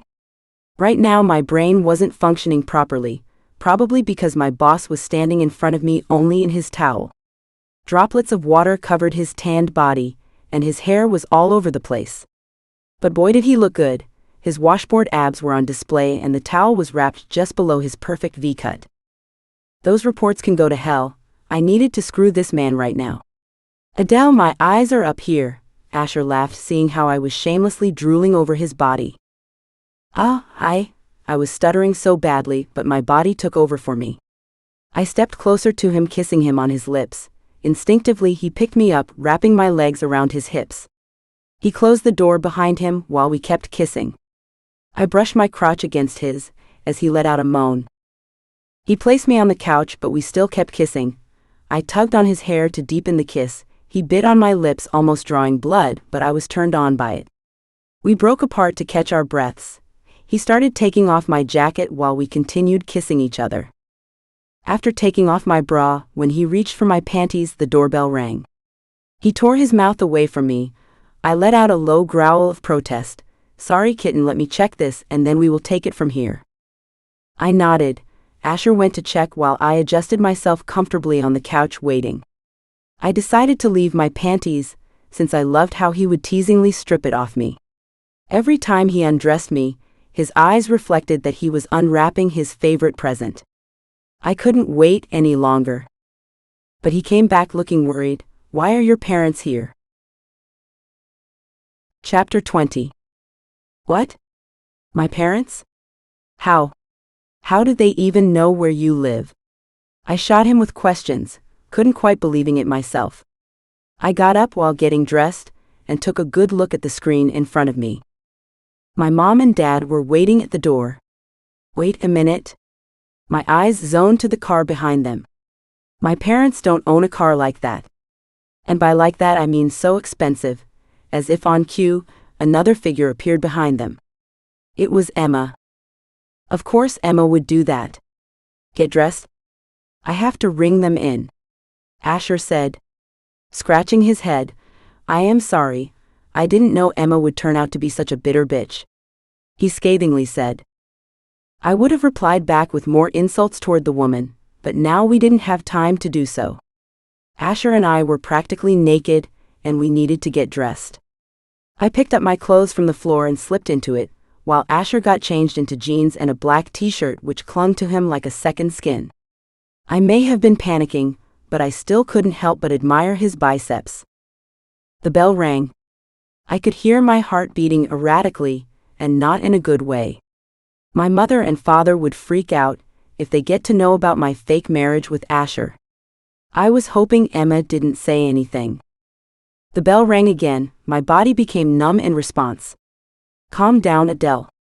It's gonna be all right. He briefly touched my shoulder. Asher opened the door to meet with the shocked faces of my parents. Asher, darling, I would like you to meet Mr. and Mrs. Hartley. Emma gestured to my parents. She saw me behind Asher. Oh great, Mel is here too. Looks like it's true then. Asher was trying his best to keep his calm. I know Mr. and Mrs. Hartley already, he said quietly. Oh, it's Mr. Hartley now, Dad said sourly. His face was red with fury. This wasn't a good sign. Adele, what is it I'm hearing? Is it true? You and Asher. She was too astonished to say anything further. I was almost on the verge of crying. Disappointment was written all over my parents' faces. It was hurting me from inside. They didn't deserve this. Mom, I can explain. You son of a bitch. I told you to help my daughter, not to entice her. My dad hysterically yelled, and literally jumped over Asher and grabbed his collar. Asher didn't do anything, he just stood there looking down with regret. Dan, let go of him immediately. My mother chided my dad. I broke out in a sob while Emma enjoyed the drama. This is what she wanted. He let go of Asher, took a seat on the couch. He was breathing heavily. Asher immediately went to the kitchen to grab a glass of water to give it to him. But my father, still wheezing, denied. Please, Dad, take it. I croaked, and he took the glass from him and drank the whole glass while my mother was reassuringly rubbing his shoulder. His color and breathing went back to normal. Explain to me what is going on. Is it true you guys are planning to get married? It has been like what? A month only. That is too early. Mel is only 19, and Asher, you are 35. My dad cried out.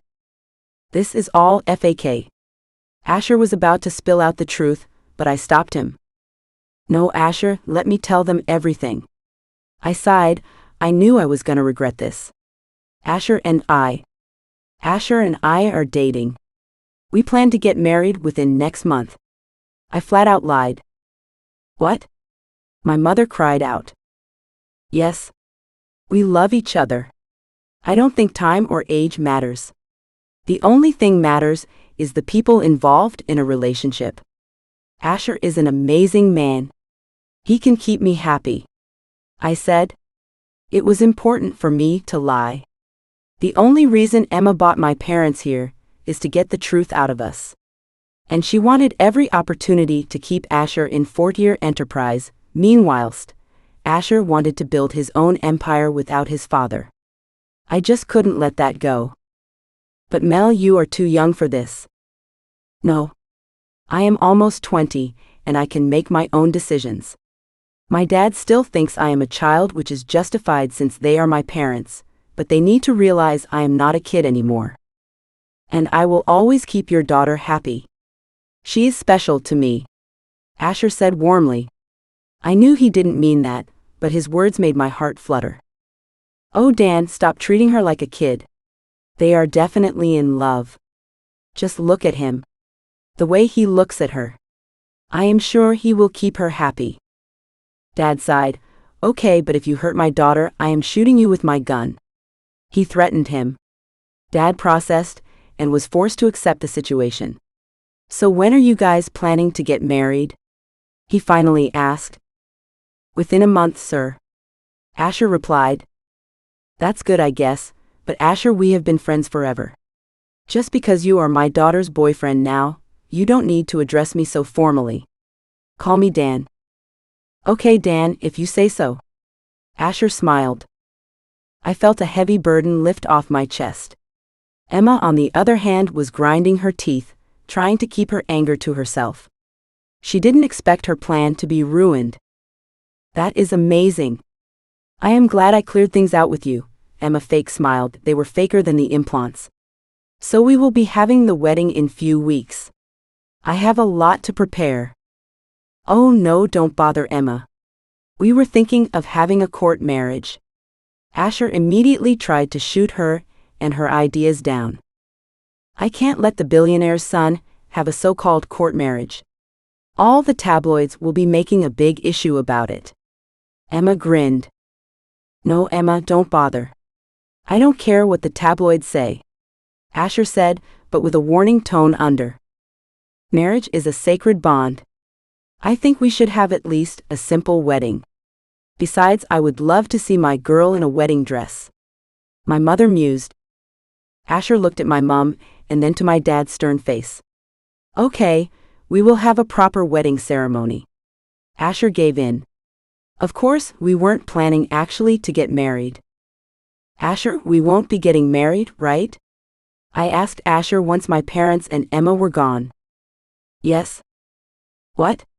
I asked, completely shocked by his response. I thought we are faking this till he gets the contract, which he's going to get in few months. Emma isn't going to let this go easily. My father will make sure to fulfill her wishes, and he might as well talk to Mr. Hamilton if he needs to. I don't want to lose this deal. I work too hard for it. Besides, I need to desperately get out of my father's clutches. If I stay at Fortier Enterprise, he will control my life like this all the time. I am sorry for all the trouble you have to go through for all of this. But I will pay you any price you want. I don't need your money. I have a life too, Asher. This drama needs to end within this summer vacation. I needed money to save my dad's cafe, but I am not going to directly ask for it. The salary he will pay me will be enough, or I can just get a loan. Okay. Asher nodded, understanding. It's just my dad's hatred for me gets in my way of success every time. And I don't want to miss this opportunity. I wanted to ask why does his father hate him, but suddenly Asher looked out of place and vulnerable. I felt like this was a private topic, but on the inside, curiosity was killing me. I picked up the overlong coat from the rack. I will be going now then, I said as I was wearing my shoes. I was about to open the door, but then he stopped me. Adele? He breathed out, holding on to my hand. I asked, a little out of breath myself, since I was affected by the fact that he was holding my hand. He has me wrapped around his finger. Stay. Asher rasped. I can cook for you. He looked miserable. I felt like asking him what's bugging him, and wrapping my arms around him to console him. Or you could go. Sorry for disturbing you. Suddenly, his entire mood changed. I felt as if he thought he was annoying me. Asher, I wrapped my arms around him, hugging him closer. I would love to stay over. Dinner was delicious. Though this wasn't the first time he was cooking for me, I was still awed by his cooking skills. His home was a reflection of himself. Everything was minimalistic and technologically updated.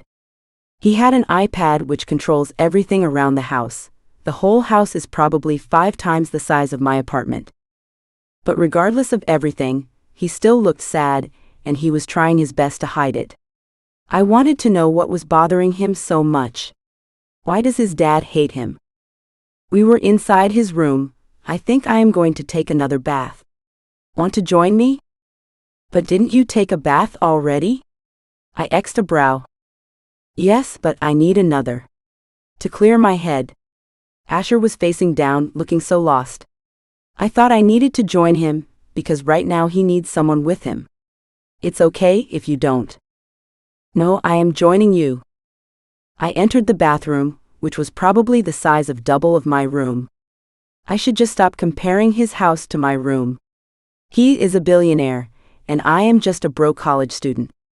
That's why things will never work between us. We are just lust-crazed people who are surely attracted to each other. That's all. He was already inside the white oval-shaped tub. It was quite spacious, actually. In fact, it was capable of fitting more than 2 people. I slowly started stripping off from my shirt and jeans and got into the lukewarm water. The warm water was relaxing my muscles, and the divine smell of lavender oil was soothing. His eyes, which were filled with raw carnal need, raked my body. "Come here, baby." I went towards him, straddling him backwards, so I was laying on his back. He took some body wash and starts to lather my body. He slowly massaged my shoulder, down my arms and to my waist. I groaned, "God, his hands make me feel good." I turned, facing him. I decided to break the silence. "Why does your dad hate you?" He stopped what he was doing. "Uh-oh, I think I just made a big mistake." After a long pregnant pause, he went back to rubbing soap on me. I was relieved. "Because I killed my mother," he muttered, just enough for me to hear. My eyes widened in shock. I wasn't ready for this. How? My damned mouth wouldn't shut. I was 15 then. I couldn't handle my mother's sickness and pain. It was hurting me inside. So I went recklessly driving off to somewhere. That night my mother fell sick after hearing this. She died worrying about me. He was on the verge of crying.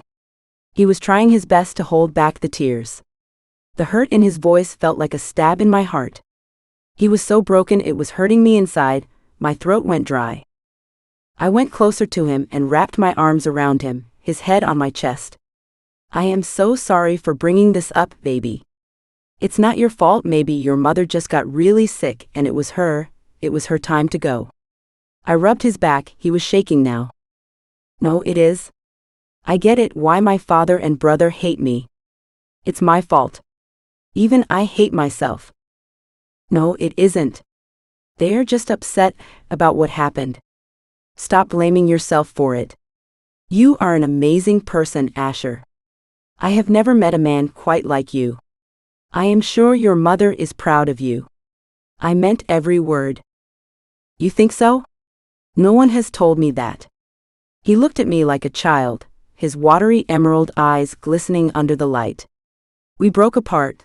Squirting some body wash in my hand, I started lathering it on him, leaving kisses on his shoulder before rubbing soap on it.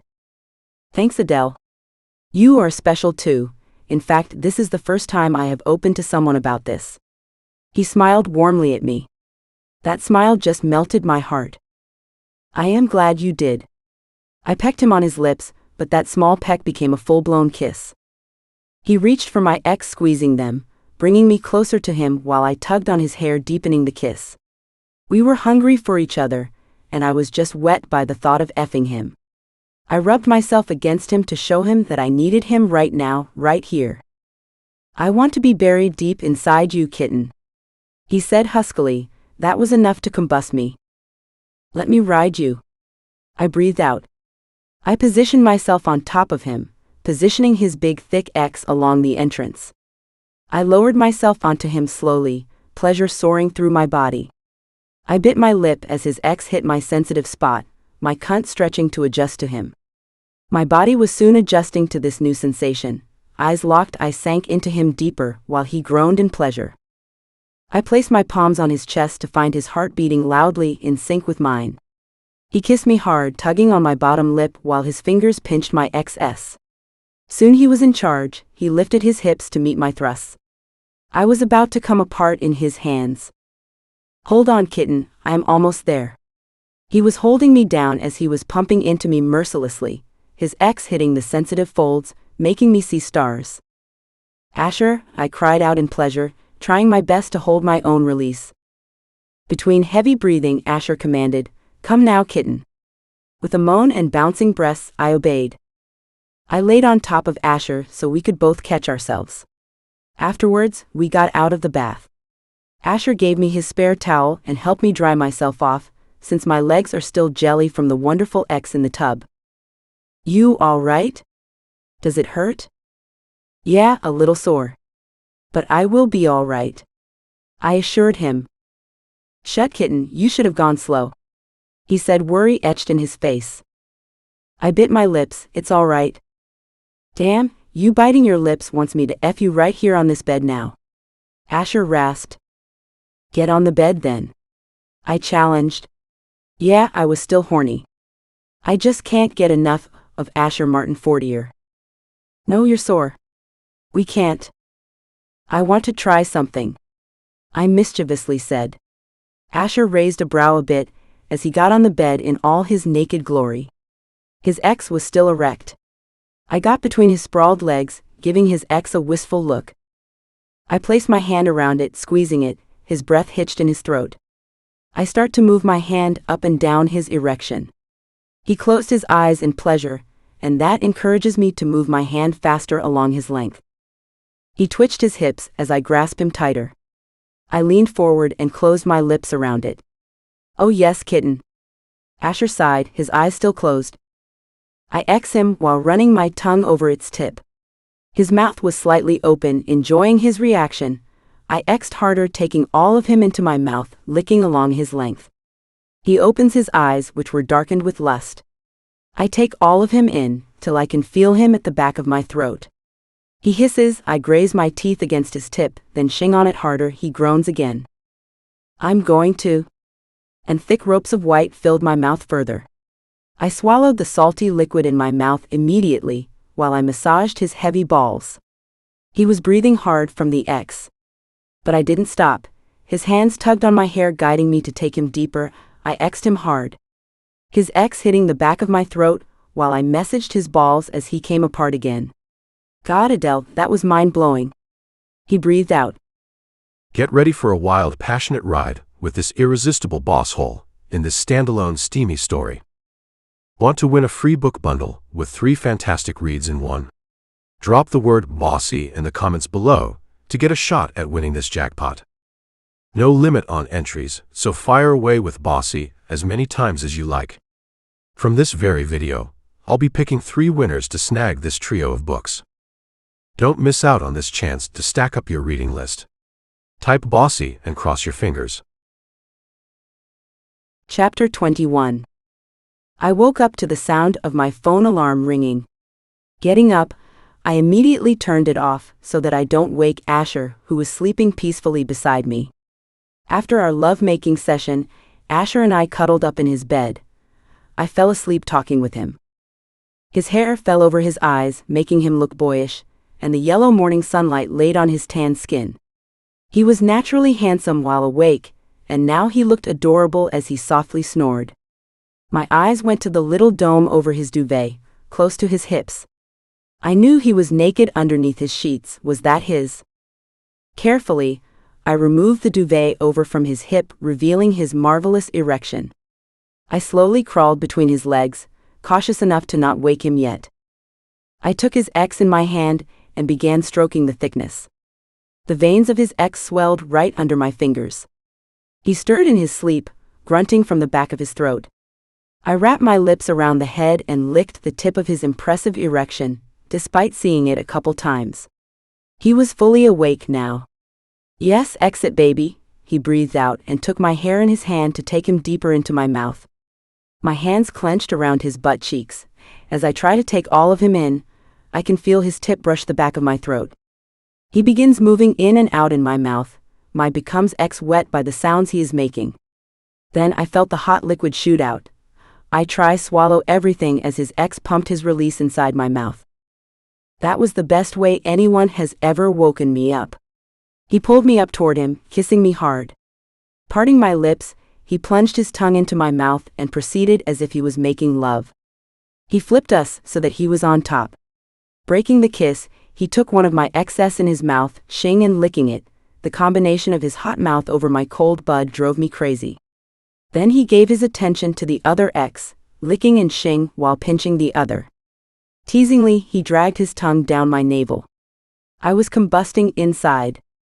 He took my legs and placed them on top of his shoulders. My breath hitched when his fingers traced down my cunt. His eyes were full of arousal as his fingers entered me. I arched my back and he started stroking, working me up well. His warm breath tickled my skin, making me shiver. Let me F you with my mouth, he told me before lowering his hot mouth onto me, softly fingering my X as his fingers worked in perfect coordination with his tongue. I moaned loudly when I immediately come all over his mouth. My body shook from the mind-blowing X. I hear the ripping of the foil, then I feel his thick tip against my cunt. I closed my eyes as he entered me slowly. "What do you want?" he asked and stopped what he was going to do. His ex almost fully in was driving me mad. "I want your ex inside me. Please. F me hard, Asher." I cried out the last part. Without any warning, he thrust it inside me, my eyes were shut and my head fell back with a gasp. He buried himself as deep as he could. I wrapped my legs around his ass, my heels dug further into it as he pushed me to the edge once more. He took one of my XS in his mouth, licking and shing it again, which intensified the pleasure. He began to move faster, his heavy balls slapped against my ass. I tried my best to keep myself from reaching my climax so quick. I was so close, then I felt my ex ripping through me, but he didn't stop. No, he kept on mercilessly pumping into me until he was close to his own. He rolled me over until I was on top of him, his ex pulsating and throbbing inside me. "Ride me, baby." Still dizzy from the mind-blowing X seconds ago, I start to move up and down. The sensation of his hard and thick rod hitting my core was mind-blowing. He began to move beneath me, thrusted his X. I moan as my body ignited in pleasure. "F you're tight, baby." My ex clenched around him, and I felt his release coming closer. He kept on stroking in and out inside me, until we came together. He kept his ex buried deep in me, as he emptied himself into me. "I just can't stop effing you," he kept on moving. "Then don't stop," I breathed out. "Move in with me." Chapter 22. I was straddling him, relishing in the feeling of him and his ex. "Move in with me," he unexpectedly said. I froze in my place. There were so many emotions running through my mind. I got off of him too quickly, and felt a little dizzy. Both from the excess and this sudden news. "What?" I asked, still not believing what I just heard. "Adele, calm down. I didn't mean it in that way." Asher sat up with his ex half erect. "Take a seat." He went up to where our scattered pile of clothes were at, and despite the circumstances, I couldn't help but check out his back and his butt. Picking up his boxers, he wore it on again and he tossed me an oversized t-shirt of his. "I thought we should both be dressed for a serious talk like this, or else we won't be able to keep our hands to ourselves." Asher smirked. I put on the shirt and it was a loose-fitting one. I loved how it smelled of Asher. "Why do I have to move in?" I asked. This is moving too fast for me, Asher. For the time being, I wasn't interested in getting into any type of relationship, especially after the last one I had. And there was a given fact: Asher was a billionaire. We were from two different worlds. After researching enough about him, I know he had a numerous amount of flings with actresses and models. Why would he want plain old me? The thought of him being with numerous girls had me gripping my fists from jealousy. I just couldn't imagine him with another woman. Maybe I'm feeling this way because we have X. That's why I can't bear the thought of him being with someone else. No, I am not telling you to move in with me permanently. Just until this marriage thing is solved. Besides, we like each other's company, so I think we would be getting along well together since the X is great. He smirked teasingly. He knew he had me there. The X was amazing and mind-blowing. I think you're right.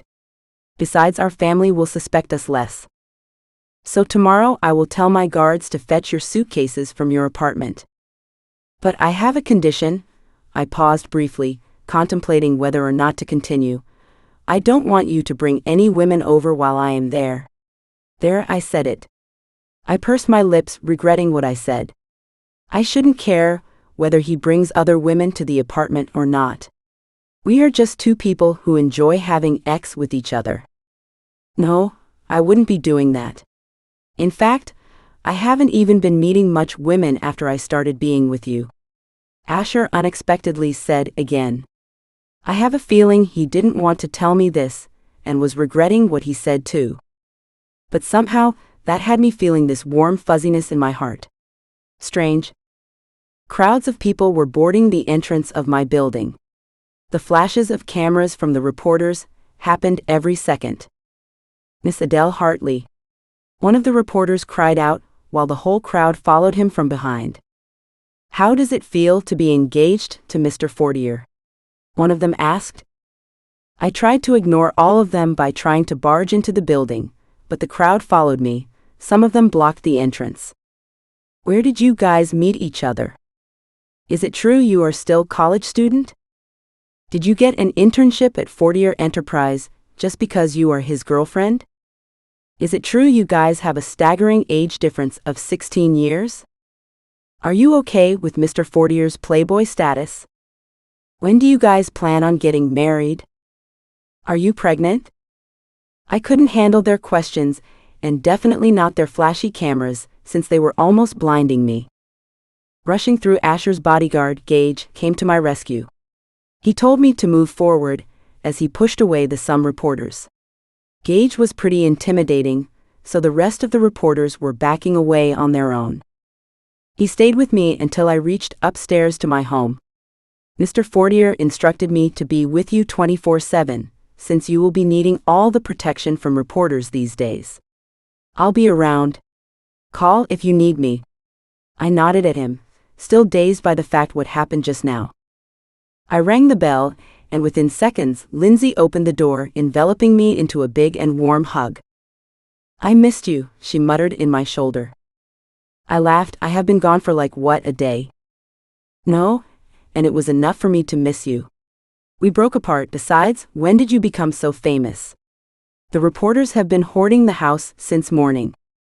"I don't know. I saw them too. Maybe the media got to know about your engagement." I got my phone out and immediately Googled myself. This is the first time I was Googling myself since I found the act to be very narcissistic. Results of Asher and I's engagement popped up on every publishing media out there. Lindsay saw me scroll down my phone from over my shoulders. "Damn girl, you are famous," she mused. Not exactly in a good way. I was overwhelmed, and I had the urge to open and read every little thing the articles have written about me, but I refrained myself from doing so since the headlines didn't portray me in good light. A text popped up on my screen. Lindsay became distracted by the TV, which was announcing our engagement. "Asher, babe, I have already seen the news and I have a feeling Emma is responsible for this. I'm sorry for all the trouble you have to put through. I have Gage keep an eye on you till you move out of the apartment, which is tomorrow. He'll help with handling all the reporters." "Adele, it's okay, Asher. I can handle this. And yes, I'll be at your place by tomorrow. Asher, I'll send my limo to pick you up." All I needed to do was break the news to Lindsay. I knew I had to sacrifice so much for Asher's deal, but the money will be worth it. He is paying me triple the wage I used to receive, since I am his assistant now. I have raised quite enough for saving my dad's cafe. And honestly, I wouldn't mind staying over at Asher's place. I was already wet thinking about all the good ex we will have, and I was looking forward to it. I knew my day was going to go hectic. We had 3 back-to-back meetings today, and not to mention I had to ignore all the snickers from the people around me. Seems like everyone in our office got to know about our engagement. Some people were civil enough to congratulate me, and others were throwing snide remarks. The things I have heard till now were, "Ex-gold digger, I bet Mr. Fortier will get tired of her," and it goes on. I entered the office with a cup of coffee. Moving was difficult too, although I didn't have to do much as Asher sent his men to pack all my stuff for me. That was very kind of him. But I still had to place everything according to my convenience at his place. That led to me having a bad headache. We cuddled up afterwards, and Asher massaged my forehead as I fell asleep in his arms. I loved how he would take care of me. My phone beeped, indicating I got a text. "Asher, how's your stomach? You okay now?" Yesterday for lunch, Lindsay served me her signature Thai chicken with basil leaf. It was delicious, and so I had a lot of it. Somehow I couldn't stomach it in, so I ended up throwing up this morning. Asher strictly told me not to come to office today, but I still did since we had 3 important meetings scheduled. After insisting Asher to let me, but he told me to not stress myself and keep an eye on what I was having. Adele, I'm okay. In fact, I had a chicken sandwich and managed to keep that in smiley face. Asher, good. I can't for this meeting to be over and have my way with you on my desk. Images of him effing me senseless racked my mind, and I could feel the moisture between my legs. Adele, I can't wait for that too, winking face. But for now, focus on your meeting, Mr. Fortier. Asher, how can I focus when I am already sporting an erection? Adele, lol? Good luck with that. I was smiling to myself and imagining Asher inside the meeting room. The meeting doesn't end till 3. I guess he just had to wait. A loud knock on my cabin door brought me out of my trance. Come in, I said, not looking up from my phone. Mel, nice to meet you again, Emma said as she was taking a seat in front of me. She was wearing a mini skirt and a top which barely covered her huge breasts. What do you want, Emma? Oh, nothing. Just decided to stop by to see you. She took out a bunch of papers from the manila envelope. I need you to sign some things, she stated, and placed the papers in front of me. The words property settlement in case of divorce were written in big bold words. What is this? I asked dubiously. Oh, it's a prenup. In case you divorce my son, you won't be getting any share of his property. Why would I need that? You know, she drawled, in case you are marrying my son for the money. After all, the papers are saying that. She leaned in, placed her manicured hands on my desk. Because let's face it, Adele, my son deserves so much better than you. That's it. I wasn't having any of Emma's bullshit anymore. Please, get out of here before I end up doing something I won't regret, and I won't be signing this, I said through gritted teeth. But Adele, it's for. Get out, I barked. She timidly got up, took the papers and walked out as soon as possible. I didn't care if I looked like Ursula from The Little Mermaid, but I at least managed to get rid of Emma. But I was deeply saddened by this. People thought I was after Asher's money? I wasn't. In fact, I didn't even take any extra money for helping him be his pretend fiancé. The money I received was my own hard-earned money that I received from being Asher's assistant. Yes, he was generous towards me, but I wasn't after his money. I would have been okay with any amount of wage he was willing to offer me. 2 hours later, Asher was finally back from the meeting. He was leaning against his desk, going through some files. Adele, he said, looking at me, his eyes traveling up and down my body. I was beyond frustrated, and I needed him right now. I locked the door behind me. I went over to him and kissed him hard on his lips. His tongue found my mouth. He kissed me deeply, making my toes curl. I brushed my chest against him. His hands traveled under my skirt, squeezing my ex as he picked me up, placing me on the table. Adele, you look flushed, he said, worry etched on his brow. Are you okay? I needed to release my frustration somewhere. Today was difficult, and the only thing I wanted was Asher. Yes, I am. Now shut up and kiss me. He kissed me, effing my mouth while he unbuttoned my blouse. He trailed his lips down my neck, leaving a trail of kisses on its way. Taking my blouse off, he unhooked my bra and let out a sigh at the sight. I can never get tired of this, he messaged my sensitive buds between his fingers. I moaned when he pinched them lightly. Soon his tongue joined his fingers, shing on them. I moaned. The feel of his hot mouth on my hard XS was enough. He made me lean on the empty desk, my head hanging off on it. What do you want? He barked, his fingers working on my heavy breast while his tongue worked on the other. Your ex, I breathed out as he bit on one X. A mixture of pleasure and pain soared through me. Where? He bit on my other ex. Inside my mouth. I want you to F my mouth. Like this. He placed his X inside my mouth, pushing it till I felt it at the back of my throat. I looked up at him and nodded, as I was unable to say anything.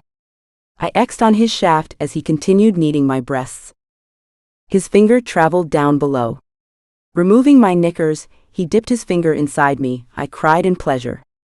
He continued to thrust his X inside my mouth while he fingered my X, his fingers stroking and thrusting inside of me mercilessly. I took his sacs in my hand, squeezing them, eliciting a growl out of him. I loved the taste of him, my tongue discovering his hard ridge of his big X.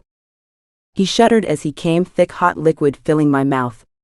I swallowed all of it while he pumped inside my mouth. He kept on fingering me, till I found myself combusting with pleasure. I was close, so close, then he dipped his third finger inside me and I was lost in my own X, which made me see stars. He kept on rapidly pumping his finger inside me. He pulled his X out of my mouth. Taste yourself, he placed his finger into my mouth. I X'd on his finger, tasting myself. His green eyes stared at me, filled with arousal. Loving this book? Dive into this uncensored book and tons more at author.alicefox.com. Use code YouTube10 for 10% off your first order. Also, comment Spicy Romance for a chance to get a whole Mafia romance bundle for free.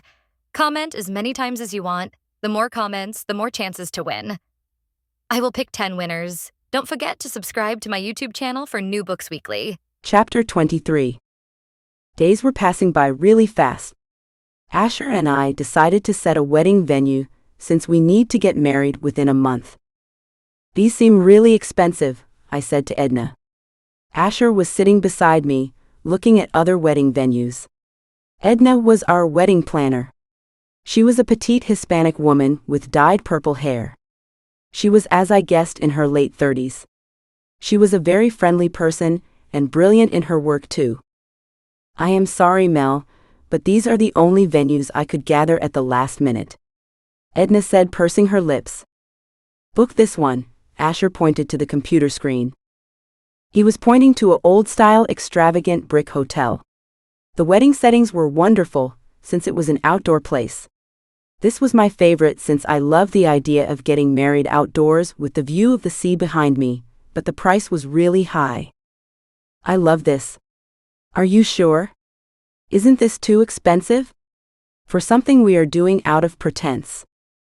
Money isn't a big deal for me. What matters is if you like it or not, he said to me. Edna, please book this. Yes, I will get to it right away, Mr. Fortier. After we were done confirming the wedding venue, we were on our way to our place. You could have chosen a cheaper venue. Since we are doing this as a pretense. Adele, again, money doesn't matter to me. Besides, your mother told me that you would have loved to get married outdoors near the sea. Thought that venue went perfectly with the description. When did you talk to my mother? I went to visit them. To ask your father for permission to marry you. Since he wasn't quite sure about our marriage. I just needed his assurance. That's when I talked to your mother, he answered, steering the car to the right. You went to my dad to ask my hand in marriage. I stated, a bit shocked. That's how it's done, right? I thought of doing it properly, even though it's fake. I was touched by this. Everyone saw Asher as a ruthless billionaire, but to me, he was one of the nicest souls. He had a big heart, and not to mention he was a little humble. Lindsay, guess what I received in the mail? Adele, what? Lindsay, I received your acceptance letter from University of Barcelona. That means you can spend your next semester abroad, and not only that, they also rewarded you with a hefty scholarship. A few months ago, I applied for doing a semester in Spain, as I always wanted to visit the country. Thinking I wouldn't be able to afford it, I kind of lost hope about it.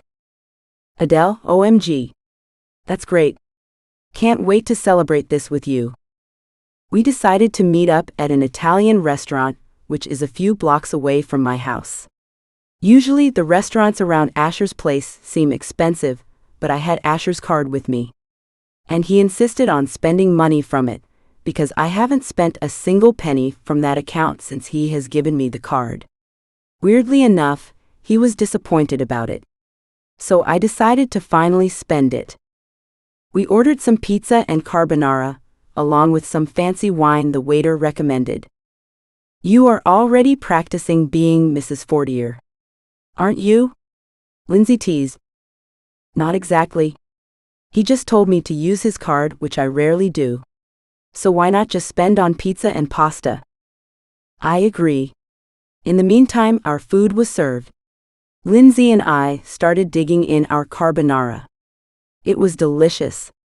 I get why people spend their money on expensive restaurants. The food was so delicious that it was worth it. This is amazing, Lindsay commented, taking a mouthful of spaghetti. It is. I agreed. So back to Asher, did you tell him?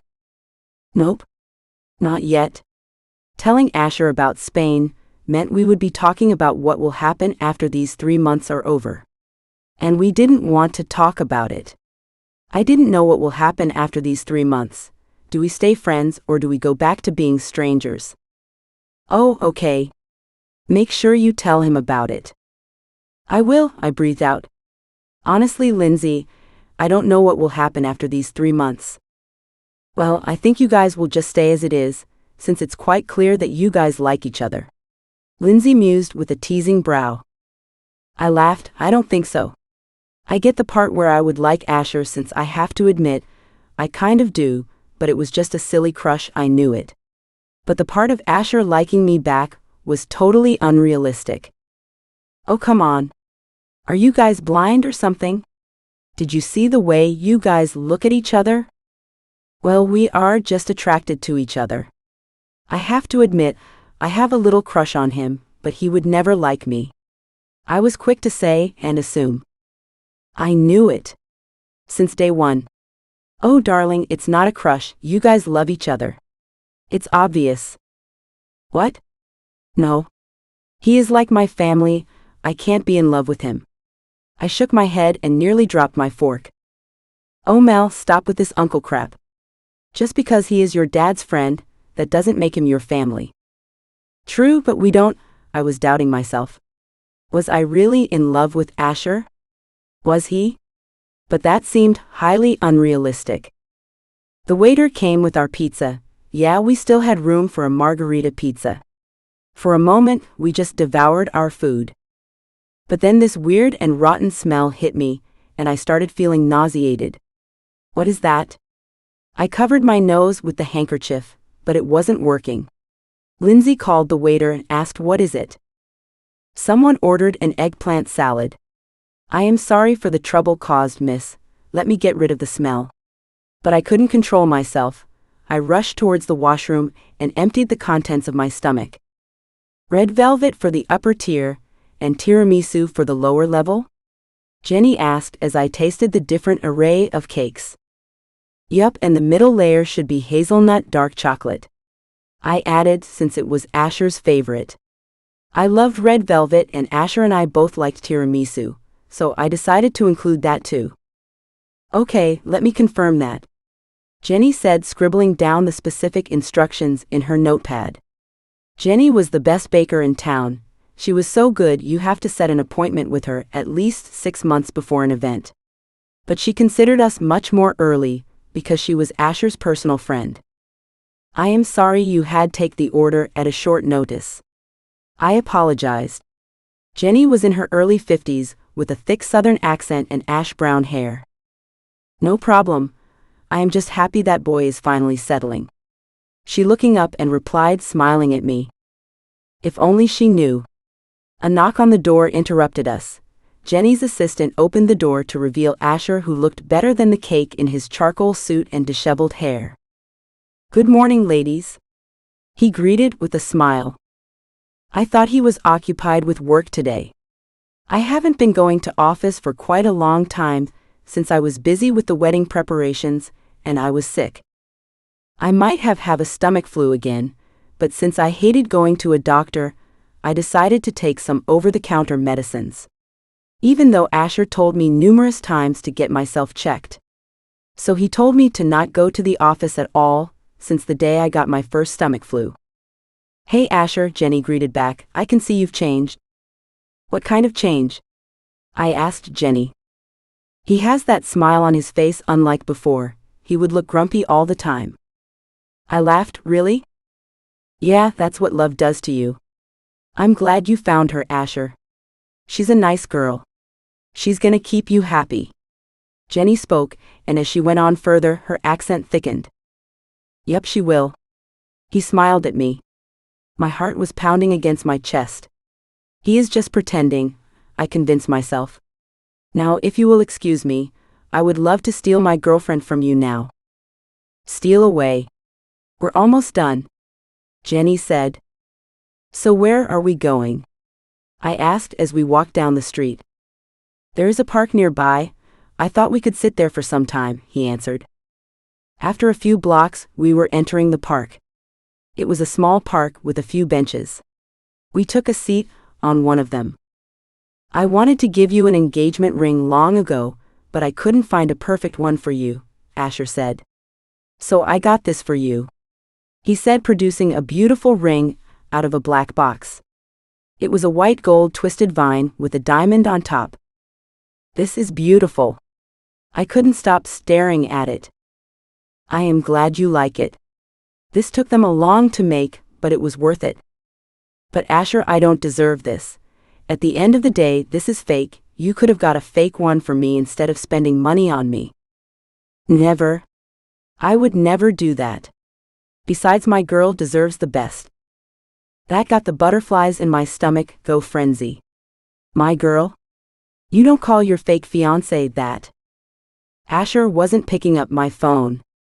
In fact, we haven't talked properly since morning, and it was late evening now. I guess he was busy. I knew he had too much work these days, since he would always come home late. I even volunteered to help, but he insisted for me to staying home and rest. I will be going with Lindsay to select a wedding dress. I was getting ready for it at the moment. I will be picking Lindsay up, and Liam, who might join us if he gets to get off from work early. Something simple, I commented, after seeing the ostentatious long dress with jewels all over it. Tristan glared at me once again. I made him show over 20 dresses till now, and somehow I wasn't satisfied with any of them. I know I could just pick a random dress and get out of the boutique deal, since this wedding wasn't even real. But I wanted to look good. Not for the people or for the paparazzis, but for Asher. What about this one? I asked Tristan and picked up a strapless gown with lace all over it. I think it's beautiful. Tristan agreed with me. I put it on and stood in front of the mirror. Yup, this is the dress for me. The dress accentuated my curves, and it fitted me perfectly. This is perfect, Tristan mused, but it's missing something. He went to grab something from one of his accessories drawer. He pulled out a belt encrusted with stones, and put the belt around me, and instructed his assistant to put on the veil. Perfect, he muttered, looking at me appreciatively. I went outside the dressing room to show Liam and Lindsay my dress. Lindsay was crying. Babe, don't cry, muttered Liam. Shut up. My friend is getting married. I deserve to cry, she sobbed. I smiled. Oddly, I couldn't wait for our wedding. Babe, I am sorry I couldn't call you. Asher first said, it was a hectic day at work. It's all right, I answered, running my fingers through his hair. I kind of got that. We were lying on the bed, none of us really not that sleepy. Not talking to him the whole day made me miss him. I am sure he felt the same way too, since he was really tired but was eager to talk to me. Did you choose the wedding dress? I nodded. I already bought it. It's at Lindsay's place. Why didn't you bring it with you? I wanted to see it. Well, grooms aren't supposed to see the dress before wedding day, so I kept it at her place. Great. Can't wait to see you wearing that. He inched closer to me, and later without it. Asher whispered against my ear, sending a slight shiver down my spine. He kissed the skin just below my ears. I brought his face close to mine and kissed him on the lips. He deepened the kiss, his hands under my tank top fumbling with my bra strap. I started unbuttoning his shirt as he continued trailing kisses down my chest. But the buzzing of the bell interrupted us. We broke apart as we were breathing hard. Who would that be at this hour? I asked, dubious. Let me see. After buttoning his shirt, Asher went to check. After a brief moment, he came back looking worried. It's my father. Chapter 24. Your dad? What is he doing? I don't know. He went off to let his dad in. I put on the nearest thing I could find, which turned out to be one of Asher's t-shirt over my tank top. After some time, I heard the ominous sound of what appears to be a vase breaking. I rushed out of the room to find Asher's dad shouting at him. Shards of glass covered the whole floor. It seems like his dad tried to throw the vase at Asher, but fortunately he dodged it. $50 million disappeared out of nowhere from our bank, and you have no clue about it? He barked, looking absolutely livid. His eyes were red and he was fuming with anger. I could see the vein on his forehead. I was kind of scared since he looked like he could just attack Asher any time. Answer me, he screamed. I have no clue, Asher said, looking down. You asshole. He pounced on Asher, grabbing him by the collar. What do you mean by you don't effing know anything? You were effing in charge of this. He slapped him and threw punches at him, while Asher didn't do anything to defend himself. He just stood taking all the punches, of course tumbling back a bit from the strong force of the punches, but his father's grip on the collar kept Asher in place. Please stop, I screamed, rushing towards them to stop them from fighting. Asher was bleeding through his nose. There was blood everywhere. He looked like a mess. Asher's dad looked at me with disgust. I was feeling uncomfortable under his stares. So you are gonna marry this ex and leave the family business after stealing the money? She is not a ex. Say whatever you want to say to me. Don't you dare say anything to her. She has nothing to do with this, he said through gritted teeth. Oh, I see then. I am glad you are effing quitting your job at my company. I don't want to effing see you ever again. You are the reason my wife is dead. You were dead to me since the day you decided to go recklessly driving off somewhere, leaving your sick mother to worry herself to death. And with that he left, closing the door loudly on his way. Asher's eyes were watery. He was on the verge of crying. He looked broken, lost, like the 15-year-old child he was back then who didn't know what to do. It was hurting me to see Asher like that. Like I can feel the physical pain in my chest. I didn't realize I was crying, tears clouded my vision. Asher. I tried to reach out for him, but he backed away. Asher wiped his eyes. Adele, I am okay. He lied, his eyes were red. Asher, I need a moment to myself. Asher left, closing the door to the guest room behind him, leaving me to sleep in his room. The wedding was a few days away, and I decided to visit Asher at his office, after deciding on which flowers to order for the wedding location. Edna was a complete sweetheart. She was doing everything. She took all the responsibilities on her shoulders, though I keep on asking her if she needs any help or not, but she always says no. Everyone I passed greeted me cheerfully, congratulating me for getting engaged. The ones who didn't like me much were even coming up and talking to me. A few weeks ago, I was just an invisible intern who got lucky and was promoted to be Asher's assistant. But now I was Asher's fiancé, so of course they are gonna treat me better for that. Sadly, that is how the world works. I didn't tell him that I would be visiting his office today, since I wanted to surprise him with a hazelnut chocolate cake. After countless amount of tries, I was successful in baking this cake, and surprisingly I didn't end up causing a fire, as Lindsay joked. Lindsay was the one who provided me with the recipe, and I was actually quite proud of myself at how good it turned out. I was about to knock on his office door, but the voices behind the door stopped me. I decided to not knock now, since he might be having an important talk with a colleague or something. I was turning around to go to my cabin and wait there for him, but something stopped me. What do you need $50 million for? Asher's voice came from the other side of the door. I invested in something. They promised me to return double the amount. Trust me, Asher. I got this. You just got to have faith in your brother. Wait. Brother? It was Asher's brother who took the money? I do have faith in you. It's just $5 million is a lot. I hope this is worth it. Why? Did Dad get to know about this? There was a long, pregnant pause. Asher cleared his throat. No, he knows nothing. Don't worry, I have faith in you.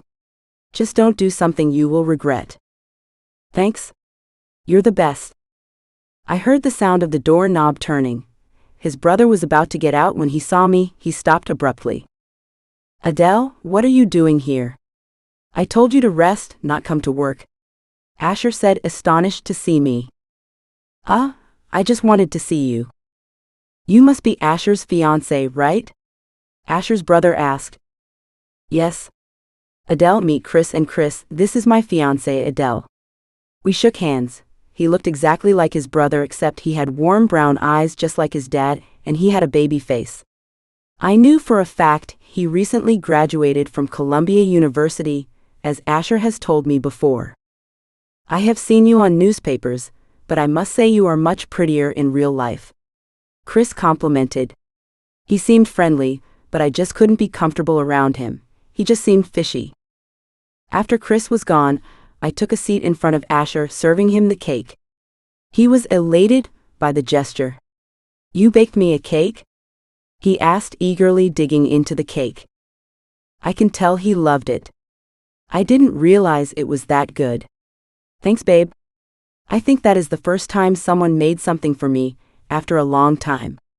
Asher said, giving me a candid smile. It was good to see the smile on his face, after quite a long time. After the night his dad confronted him, he has been upset these days. He had a permanent sullen look on his face. It was good to see him smile, even a little was worth it. I knew this was more than a crush. The feelings I had for him were genuine, but was it love? I wasn't sure, but I tried my best to keep it down since this isn't a two-way thing. This will be over in no time. So when did your brother arrive to Florida? I asked. We were having poached salmon and vegetables, which was cooked by Asher. Asher was the one who did the cooking most of the time. Even though Asher was exhausted after working out today, he insisted on cooking, so I helped him around. A few days ago. For our wedding. Why was he at the office? He just wanted to see me. Oh, okay. I guess he didn't want to tell me about the fact that he lent his brother the huge sum of money that resulted in Asher being assaulted by his father. Are you okay, Asher? I feel like you are bothered by something. I casually said. He stopped eating, sighing. He looked at me. I am just worried about Chris. I still see him as my baby brother, so I am kind of overprotective towards him. I just don't want anything to happen to him. I placed my hand on his. Don't worry about him. He is old enough to protect himself. Besides, he will always have his big brother beside him. What are you thinking? Asher asked while he distractedly ran his fingers through my hair. What's your best and worst memory? I asked, turning to face him. At first, he was slightly taken aback by the question. He looked up to think for a minute. My best memory would be when my mother took me to Disneyland. We had so much fun that day. I was 13 then, but I still remember that day quite vividly. A small smile played on his lips. My worst, I think you know my worst, Adele. I nodded. It's when his mother died. I realized then it was foolish of me to remind him that. I instantly regretted it. I'm sorry for bringing it up. No, it's all right. In fact, I wasn't even thinking about it. What is your best and worst memory? My best would be the time when Lindsay and I decided to go on a trip after graduating high school. We got broke in the process, but it was worth it. We made up for it later by working at a frozen yogurt store. I smiled, remembering the distinct memory. My worst? Okay, this wasn't as easy as I thought it would be. I took a deep breath, trying to ignore my heart frantically beating against my chest. My worst memory is when I almost got raped. Chapter 25. I was 16 back then, I said. My throat went dry. He was 23. He was my first boyfriend. That's illegal, Asher pointed out. I knew that. I didn't listen to anyone. I was a foolish teenager who was blindly in love. My dad never approved of this. I used to sneak out behind his back just to meet Walter. Then one night I got invited to one of those college frat parties.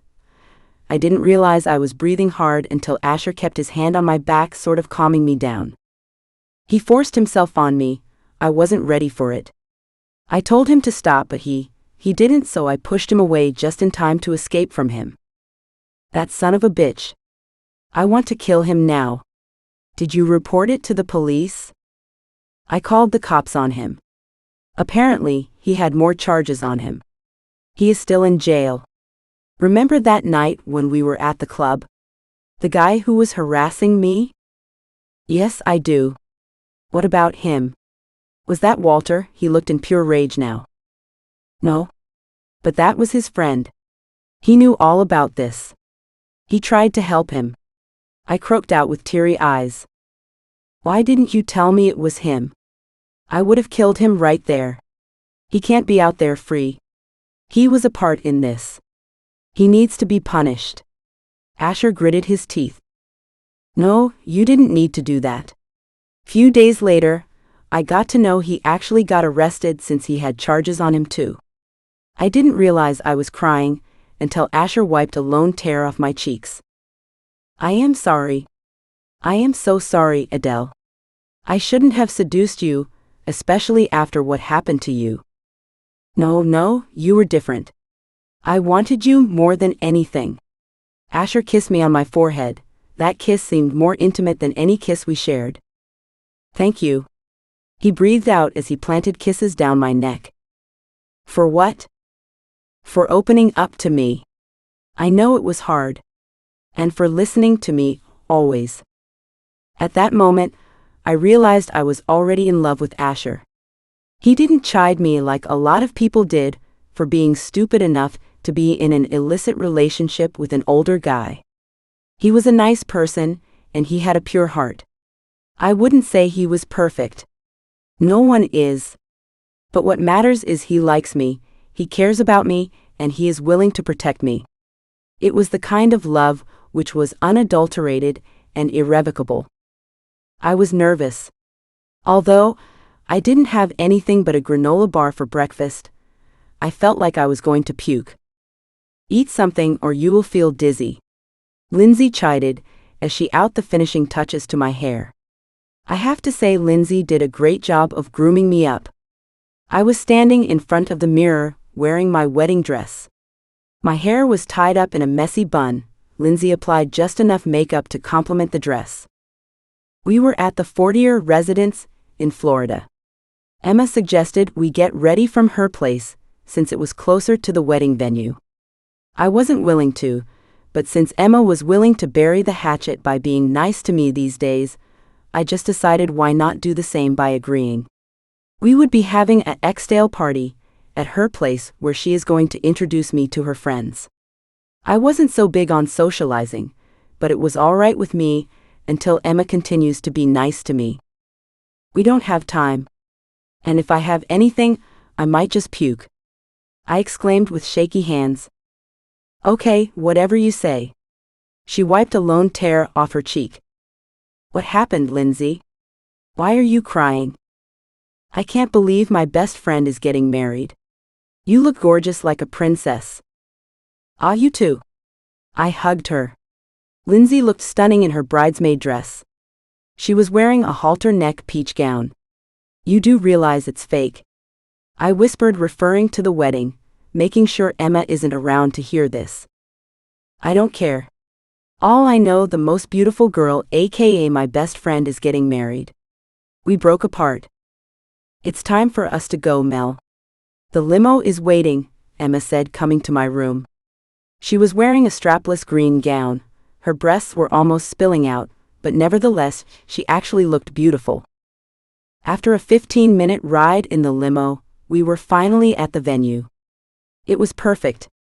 The venue was adorned with purple and white hydrangeas, with a marvelous view of the sea. Edna did a great job of pulling this off. I couldn't thank her more. I didn't have much friends, except Lindsay since I was the quiet one in my classes. So I ended up making my mom, Edna and Caroline my bridesmaids. Lindsay was the maid of honor, of course, or else she would kill me, as she jokingly threatened me. I felt edgy as I walked down the aisle with my dad. My dad was sporting a tux with an off-white dress shirt. He looked quite handsome, all thanks to Mother, since I knew my dad had horrible fashion sense and Mom was the one who dressed him up. I didn't decide on matching dresses for the bridesmaid. The only requirement was the dress should be of halter neck and pastel color. So my mother was wearing a soft lavender sequined gown. She looked gorgeous. I could see her getting all teary-eyed. I smiled at her. She gave me a small wave.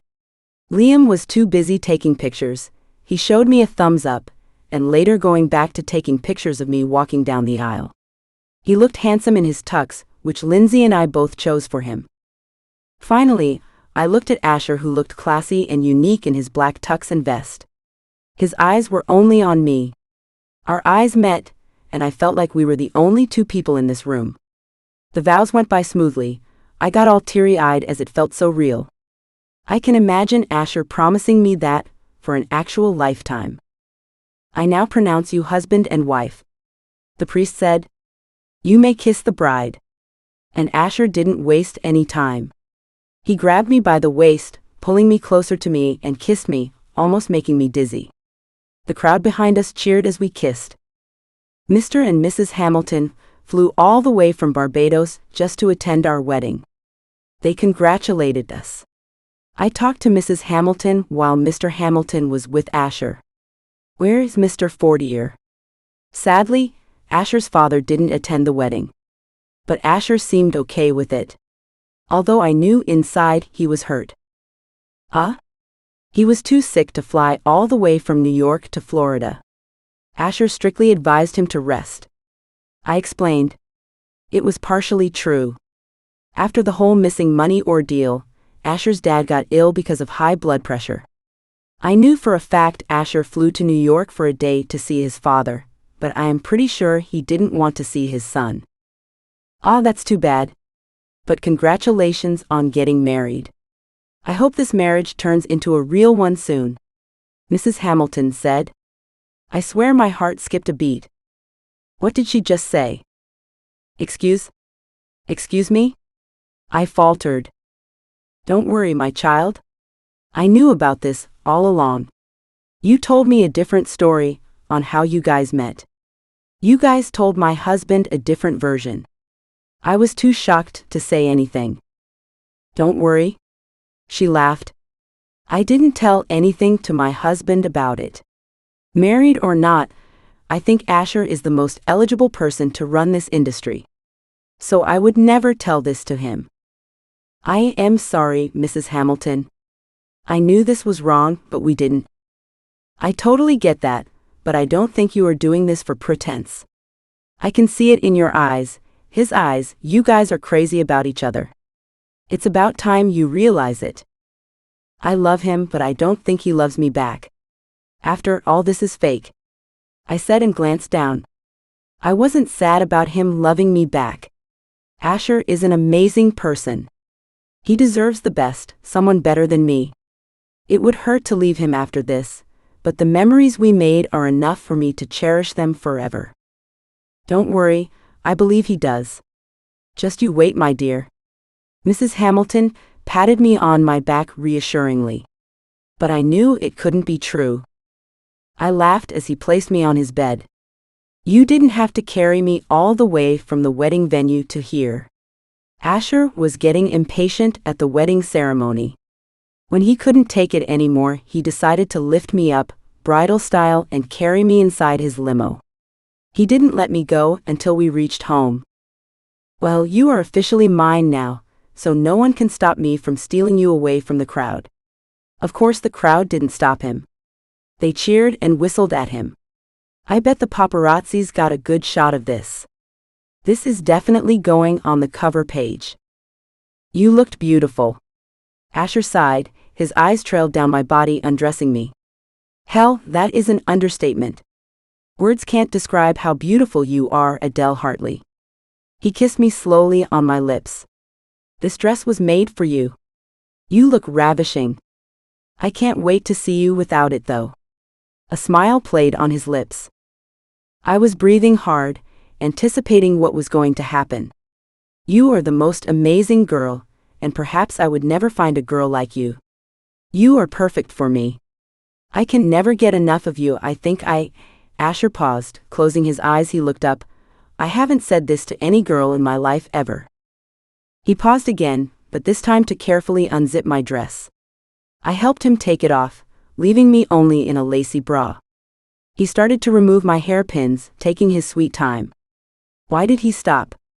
What was he going to say? What were you going to say? He stopped what he was doing and sat in front of me. I am in love with you, Adele. I didn't realize how I fell for you, but all I know is I would love to spend the rest of my life with you. I don't want this to be a fake thing. I want you to be mine forever. I didn't realize I was crying. Why are you crying, baby? Did I say anything wrong? I am sorry for what I just said. Just forget. He looked guilty. No. I love you too. I just didn't realize you would ever love me back. Because look at me, I am just an ordinary girl. You deserve so much better. No, never. We both deserve each other. You deserve better. I'm the mess up. I love you just the way you are. I don't care about your flaws. Asher looked at me for a moment and then kissed me tenderly. His lips moved in sync with mine, making my heart race like every time. The gesture is tender and sweet that I melt right into him, giving him complete control of myself. He stops kissing me, only to kneel down in front of me. He continues kissing and shing my neck as he unhooked my lacy bra, letting my breasts free. Asher takes each of my breasts in his hand, licking them. I moan in pleasure as he continues this torture on both my breasts. In the meantime, he slid down my matching lace underwear. He spreads out my legs, pulling my legs closer to him so that my ex was facing him. He separated my ex lips. That gesture was enough to combust me, but I withheld myself. He inserts his finger inside of me. I cried out in pleasure.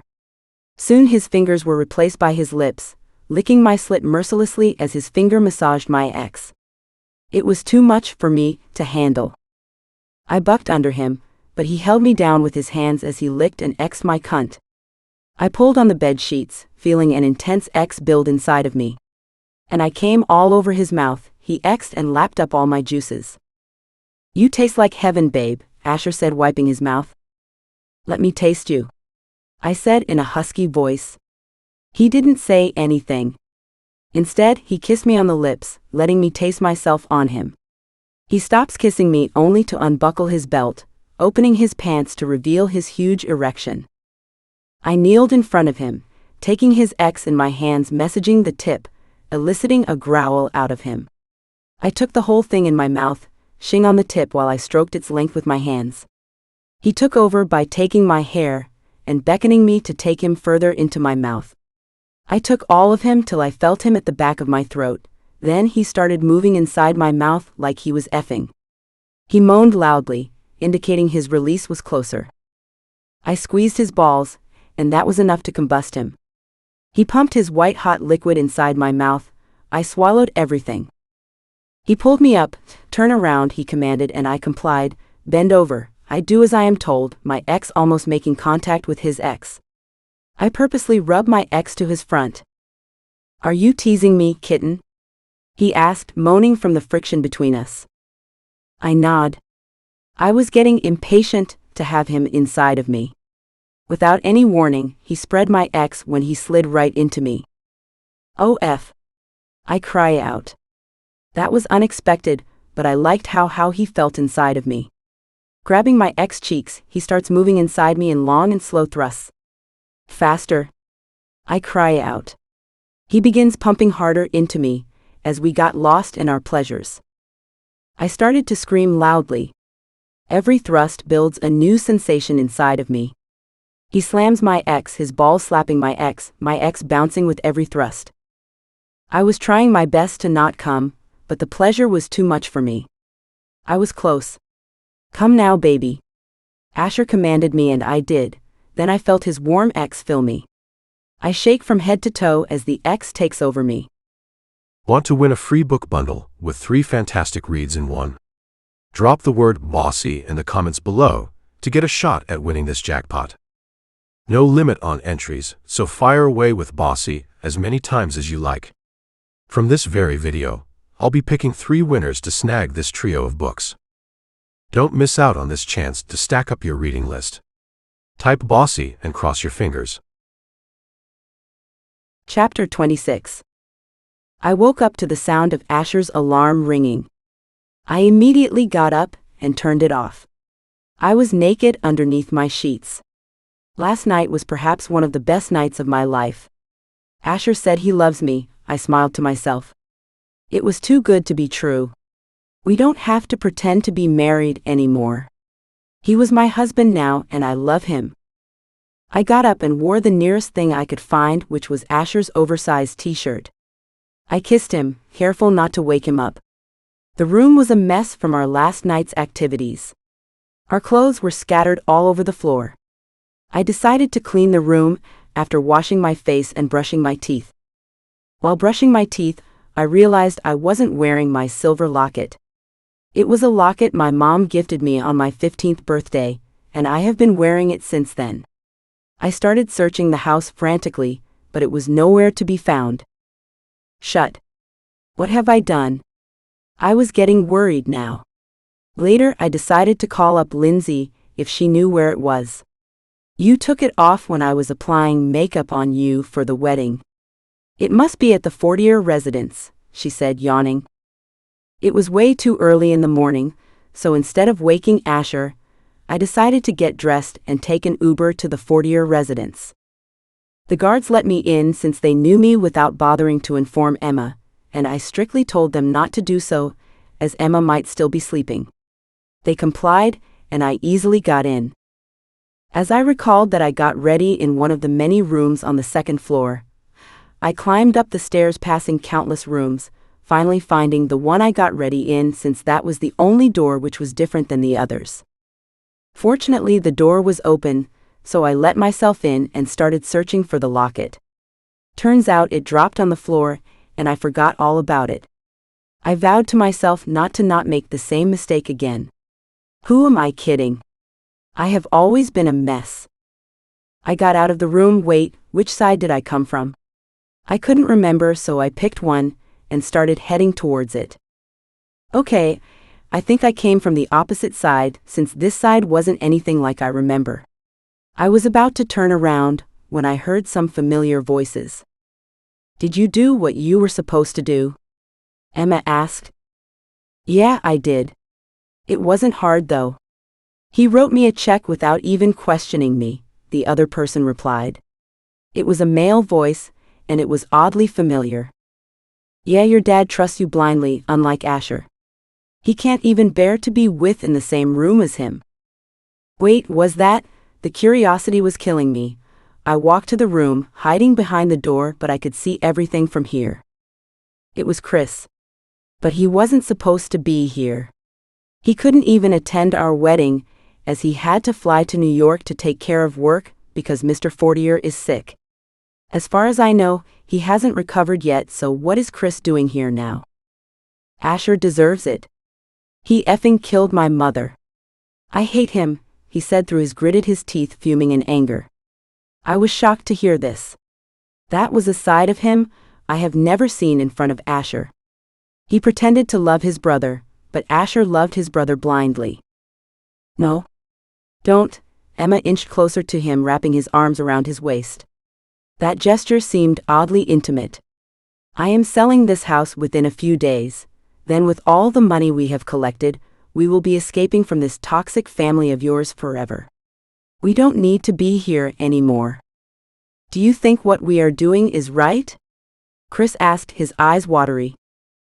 Yes. I have always loved you, not your dad. And I want to be with you. You want the same too, right? Yes. God, I love you. I am crazy about you. We will get out of this place soon. We will get enough money to start a new life once we sell this house." With that, Emma kissed Chris. "I love you too. I have missed you, baby. I can't wait for you to be inside me," Emma said. I couldn't believe my eyes. Emma undressed herself, discarding the flimsy nightgown she was wearing. I averted my eyes away, as I couldn't see it anymore. Emma and Chris were having an affair. "Oh, baby, you feel so good." "Harder," Emma screamed. I couldn't listen to this anymore. I have to get out of here. I needed to inform Asher about this. About his stepmother and his brother's illegal relationship, and how they were planning to escape by ripping off him and his father. That's why Chris asked for the money. It wasn't for some kind of business. It was for his eloping plan with Emma. I was about to sneak out of there without their knowledge, when I accidentally bumped into one of the side tables and toppled a ceramic vase, causing it to shatter in pieces. "Oh no," I cried out. "They are gonna know someone was here." "Who is it?" Chris asked from outside. I dashed towards the next room and hid behind the door, not bothering to close it all the way, since the sound of door closing might attract attention. My heart was frantically beating against my chest. I was going to get caught. After some time, I heard footsteps in the corridor. "Someone was here, she heard us," Chris said. "But I let the maids leave early since I wanted to spend the whole day with you." "It must have been the wind." "Let's get inside, we will deal with this mess later," Chris suggested. I let out a sigh of relief then. "Please do that." "No, Chris. This is serious. The wind cannot topple such a huge vase. The person who broke the vase heard us. We need to find him before he escapes out." "Okay, I will check with the guards. They will know if anyone was here." I heard footsteps going down the stairs, meaning Chris went downstairs to ask the guards if anyone came in. They are going to tell him it was me. I was sweating profusely, my throat became dry. I just hoped Emma wouldn't come in here searching for me. I decided to call Asher, or at least inform him about what is happening here. Maybe he could save me. But then I realized I must have left my phone at home. I chided myself for being so careless. I wanted to see what was happening outside with Chris and the guards, so I slowly tiptoed towards the window, parting the blinds just enough for me to see. I wanted to see if there was any other exit I could find so I wouldn't be noticed by the guards, but before I could do that, a hard object hit the back of my head and I passed out. "Babe, I think this is a very bad idea," Chris said. "I didn't have any other choice," Emma cried out. "Do you really think she heard us?" "Yes, she did." "Then why will she be hiding in the opposite room?" "The guard said she was here looking for something. Maybe she was searching that." "Are you stupid or something? What would she be searching for in that room?" "Of course she heard us," Emma reasoned. I opened my eyes slowly. My head was throbbing and I couldn't move as my hands and legs were tied up. Where was I? It seems like I was in an underground room or something, since the room didn't have any windows or any lights for that matter. The only source of light was a dim bulb which kept on flicking. There were a lot of boxes in the room, and nothing else. "Look who is finally up," Emma said, splashing a bucket of water at me. I finally woke up. She walked towards me, grabbing my hair and pulling it back, hurting me. This wasn't helping with the headache. "Tell me, what do you know, bitch?" "I don't know what you are talking about," I said. "Why did you even tie my up? What is happening?" I asked, feigning innocence. "Don't lie, bitch. I know you heard everything. If you don't tell, I will tell one of my guards to kill your husband," she threatened. "Please don't hurt him," I pleaded silently. "Spill everything, you ex. I know how you betrayed Asher and his father, and then was planning to leave with all the money. Once I get out of here, I will tell Asher everything and have you guys arrested for stealing money." Emma looked like she was about to murder me. She was determined to hurt me more since she stepped on my foot with her 6-inch heel. It was hurting a lot. "Oh God, Emma, please stop." I cried in pain. You will not tell my husband or Asher anything. I won't let you because I won't let you get alive out of this or your husband. I looked at Chris, who was looking the other way, not meeting my eye. He looked guilty, but he did nothing as Emma kept on hurting me. She took a baseball bat which was lying on the ground and hit me on the back. The pain seared through me. It was unbearable, but I tried to keep calm. Tell me, bitch. Are you gonna dare say anything? Oh, I effing will if you lay a finger on my husband, I screamed. Then you leave me no choice. With that, she started hitting me on my stomach continuously. That was strangely too painful for me to bear. Please stop, I cried out. My stomach was hurting a lot, and then I noticed blood. That's enough, Emma. Please stop, Chris cried out, seeing the blood. Before he could say anything more to stop her, Emma hit my head with the baseball bat, and I passed out again. Loving this book? Dive into this uncensored book and tons more at authoralicefox.com. Use code YouTube10 for 10% off your first order. Also, comment "Spicy Romance" for a chance to get a whole Mafia romance bundle for free. Comment as many times as you want. The more comments, the more chances to win. I will pick 10 winners. Don't forget to subscribe to my YouTube channel for new books weekly. Chapter 27. Where am I? I mumbled. My throat was dry, I was thirsty, and my body was hurting everywhere. Water? I croaked, barely getting the words out of my mouth. There were lights shining at me from everywhere. Adele, baby, you okay? I heard Asher's voice, then I heard the distant sound of water filling the glass. I still couldn't open my eyes properly. I felt the cold glass against my lip, so I lifted my head a little, sipping from the glass. That gesture was enough to leave my head throbbing in pain. Ouch, the pain was unbearable. Lie down, baby.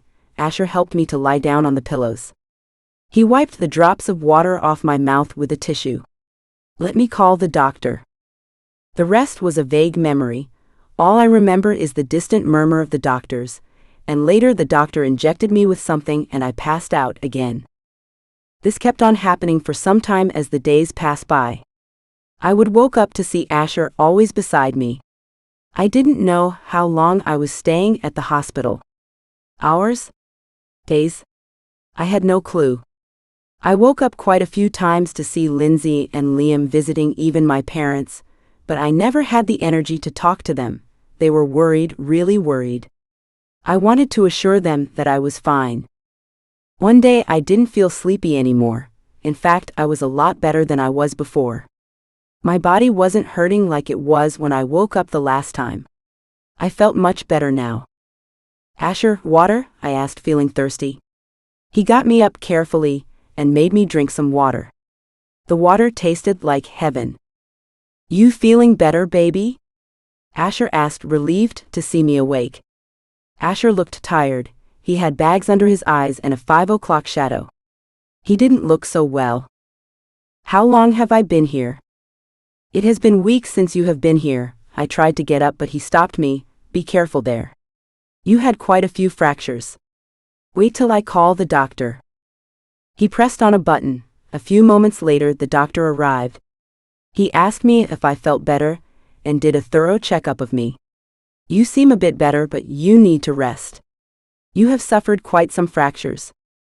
And so I was bedridden at the hospital for quite a few weeks.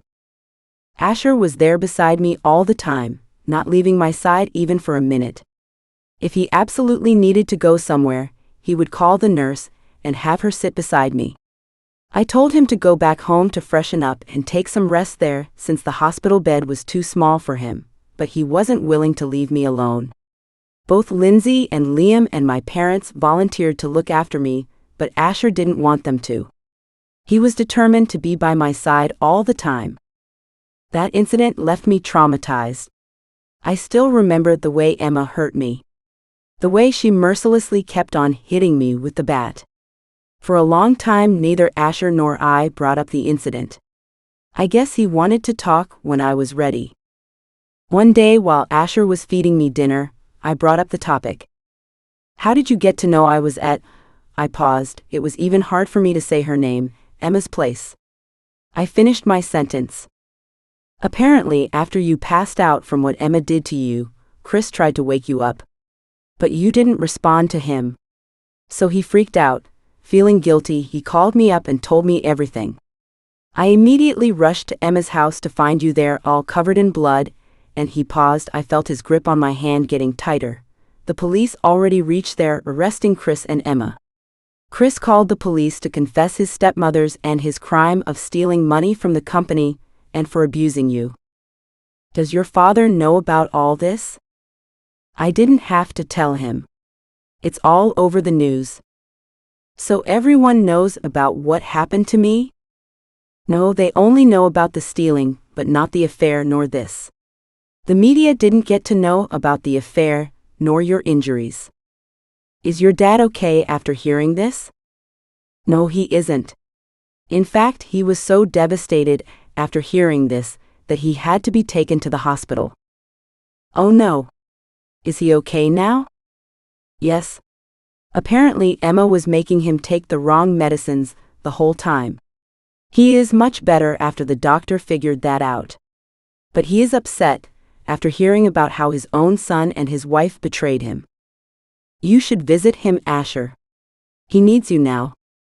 I did visit him. In fact, I moved him from New York to Florida quite a few days ago so I can keep an eye on both of you. Besides, he is getting better treatment here. There was a pause. Asher wiped my mouth with a napkin after he was done feeding me the last spoon of lentil soup. I am sorry, Adele. I hate myself for what happened to you. What are you sorry for? You didn't do anything. It's my family who has hurt you. None of this wouldn't have happened if we weren't together. Never say that ever again. Meeting you is the best thing that happened to me. Who is that? I asked as I heard footsteps entering my room. It's me? I am a nurse. I opened my eyes to see an elderly nurse smiling at me warmly. I smiled back. It was usually a younger nurse who would come to check up on me and feed me my meds. My name is Patricia, by the way. It looks like you have almost recovered, Adele, she said, checking my chart. Your reports came out positive. You will be able to go home in a few days. But of course the doctor is going to check on you first. I was almost on my way to recovering. In fact, I was able to walk quite a few steps across my hospital cabin. My injuries were healing, and the doctor was quite happy with my progress. Thanks, Patricia, I smiled at her. Do you know where my husband is? He is outside, talking over the phone. Your husband is an amazing person. He makes sure not to leave your side for a moment. I nodded at her. I am lucky to have him in my life. I am sorry for your loss. It must have been hard on you guys. My husband and I lost our first baby too. It was hard on us. I was shocked. What is she talking about? What do you mean? You were 1 month pregnant. You had a miscarriage. I am sorry, but we couldn't save the baby. My head was spinning now. I was pregnant, but I always made sure to have my pill for my irregular periods. Maybe I missed it. And Asher and I had unprotected X quite a few times. But the baby, it was gone. It was our baby. Asher and mine. We lost it. I was crying now. Asher came bursting in, looking worried. What's wrong? We lost our baby.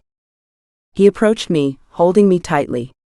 I strictly told the hospital staff not to discuss this in front of her, he barked at Patricia. I am sorry, see. Get out, he shouted. We lost our baby. It was my fault. Why didn't you tell me? I sobbed as he held me tightly. I felt miserable. Guilt was eating me up inside. I was stupid. I was a horrible person. I was a monster who killed her baby with her own hands. Only if I pretended to not know what was happening inside that room. I wouldn't have been abused in the first place, nor would I have lost the baby. I was an idiot. But at that time, the only thing I was worried about was how Asher was accused of stealing money, whereas it was his brother and his stepmother who were the real criminals. The truth needed to be out. And I only focused on that, not caring what Emma was planning to do to me. Not caring about myself or the life which was developing inside me. I cried my heart out. I didn't eat anything for days. The doctor advised me to eat something or else I would fall sick, but I didn't care. I was bitter towards Asher. I would tell him to get out of my sight whenever he was around. I didn't deserve his affection, neither his love towards me. A few days later, the doctor discharged me from the hospital, since I was fully recovered now. Asher silently drove me home. Coming back home was not a great idea. It reminded me of all the things we have done. The baby, perhaps he was conceived in this very room. I was devastated. I felt suffocated inside the room. I can't stay here, I cried out, getting up and reaching for my suitcase and started putting my clothes into it. What? What are you doing, Adele? I can't stay here. I need to go to my place. But this is your place. Our place, he reasoned, trying to stop me from packing. No. I need to go home, I shouted at him. I can't stay here anymore. He instantly stopped what he was doing and took a step back. Please tell me you will be back, he said quietly. He looked hurt. I was feeling bad for hurting Asher like this, but I couldn't take it anymore. My emotions were a mess. I needed to figure something out. I didn't say anything. Instead, I walked out of his place carrying my luggage. I took a cab to Lindsay's place, even though Asher insisted to drive me there himself, but I denied him. I rang the bell to her house. A few minutes later, Lindsay opened the door wearing an apron over her sundress. Looks like she was in the middle of something. Mel, what's wrong? I looked at her and started sobbing. Oh, Mel. I hugged her tightly and sobbed into her arms. It felt good to be with my best friend. The rest of the evening I spent with her, telling Lindsay everything. Turns out she knew about the baby. Asher and her decided not to tell me. They were waiting for the right time, since I was still recovering at the hospital. I am sorry, Mel, she said sullenly. I am sorry you had to go through all this. I can't take this anymore, I said. This is too much for me. I can't get over the way Emma abused me. I can't get it out of my head. She didn't say anything. Instead, she held me closer in her arms, and I cried my heart out. My hands were shaky nowadays. I couldn't even pick up my pen to write a decent thing on the paper. It took me 3 tries to write a letter. It wasn't top-notch quality handwriting, but enough to read it. Even though the doctor said I was fully recovered, but every bone inside my body still hurts. I could still feel the baseball bat hitting my bones, the pain vibrating through my joints. The memory was too vivid, too clear. I couldn't take this anymore. Every morning, I would wake up in a pool of sweat. I felt like someone is going to come to hurt me like that. I was becoming paranoid. I was afraid of my own shadow. I felt like I was going crazy. I needed to get out of here. I saw her in my dreams last night. She killed me first, then she came after a baby that was sleeping a cot nearby. She stabbed the baby. Stabbed him right in the chest. Some days, I would find myself sensitive to the smallest amount of touch. I would flinch every time Lindsay would touch me. I felt like someone was coming to abuse me like that again. Are you sure about this? Lindsay asked with tears in her eyes. Yes, I need this. But. No, you can't stop me, Lindsay. I need to go.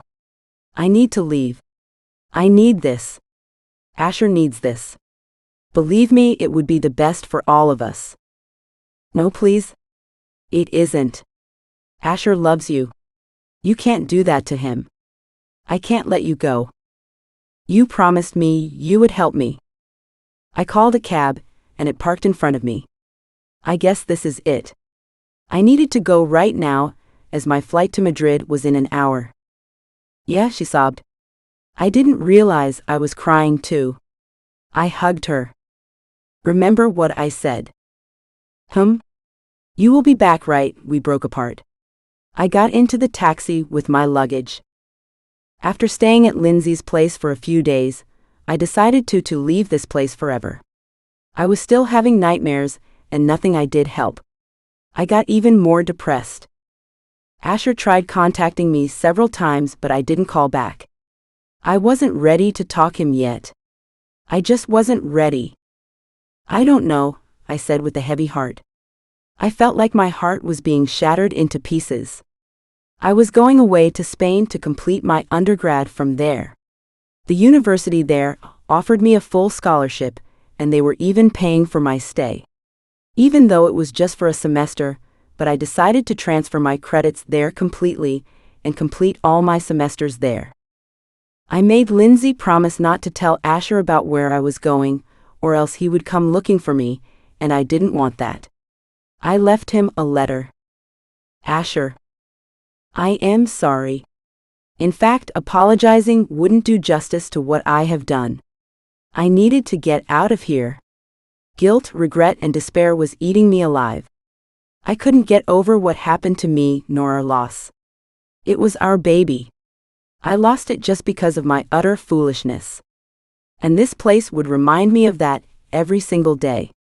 You are an amazing person. You are the best thing that happened to me. But you deserve so much better than me. I hope one day you find a girl for you who is as wonderful as you are. It is better for both of us if I go away. Believe me.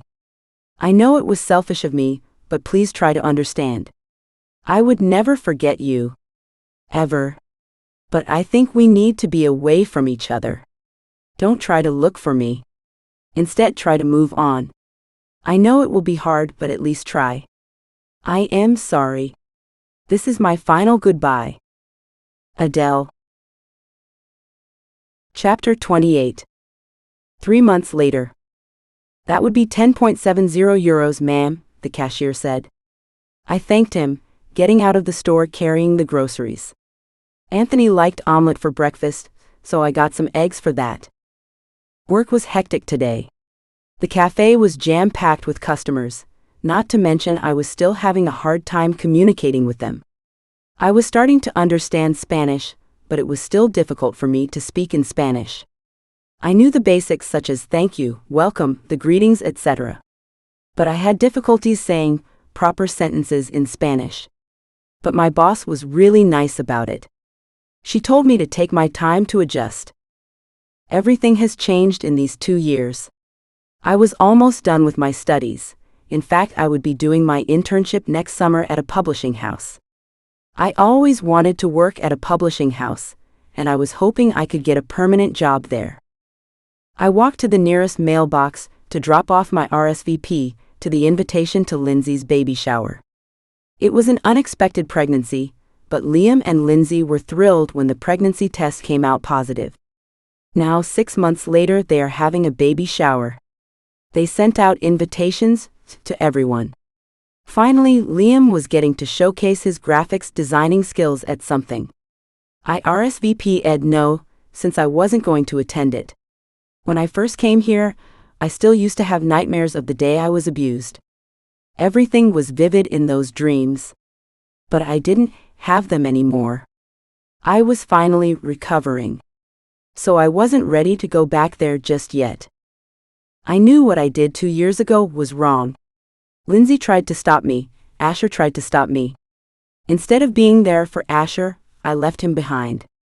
Instead of staying there and fighting it with Asher by my side, I ran away from my fears. I mean, Asher was broken too. He lost his child and got betrayed by his family too. But like the coward I am, I left him. I wasn't worthy of his love.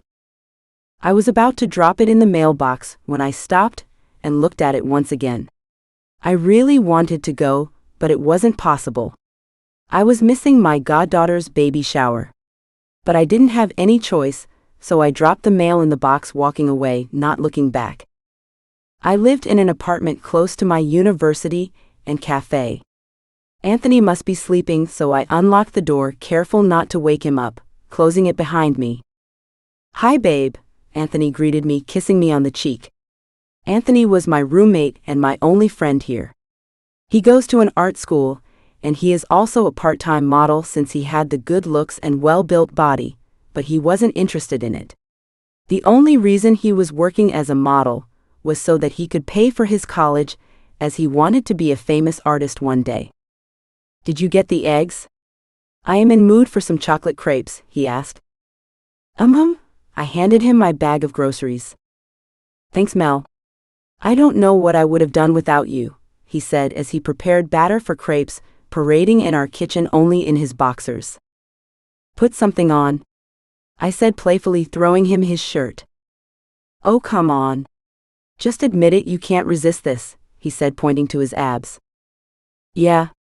Too bad you are gay," I said teasingly. "By the way, babe, there is a man waiting for you inside your bedroom who claimed to be your husband," I froze to my place. "What?"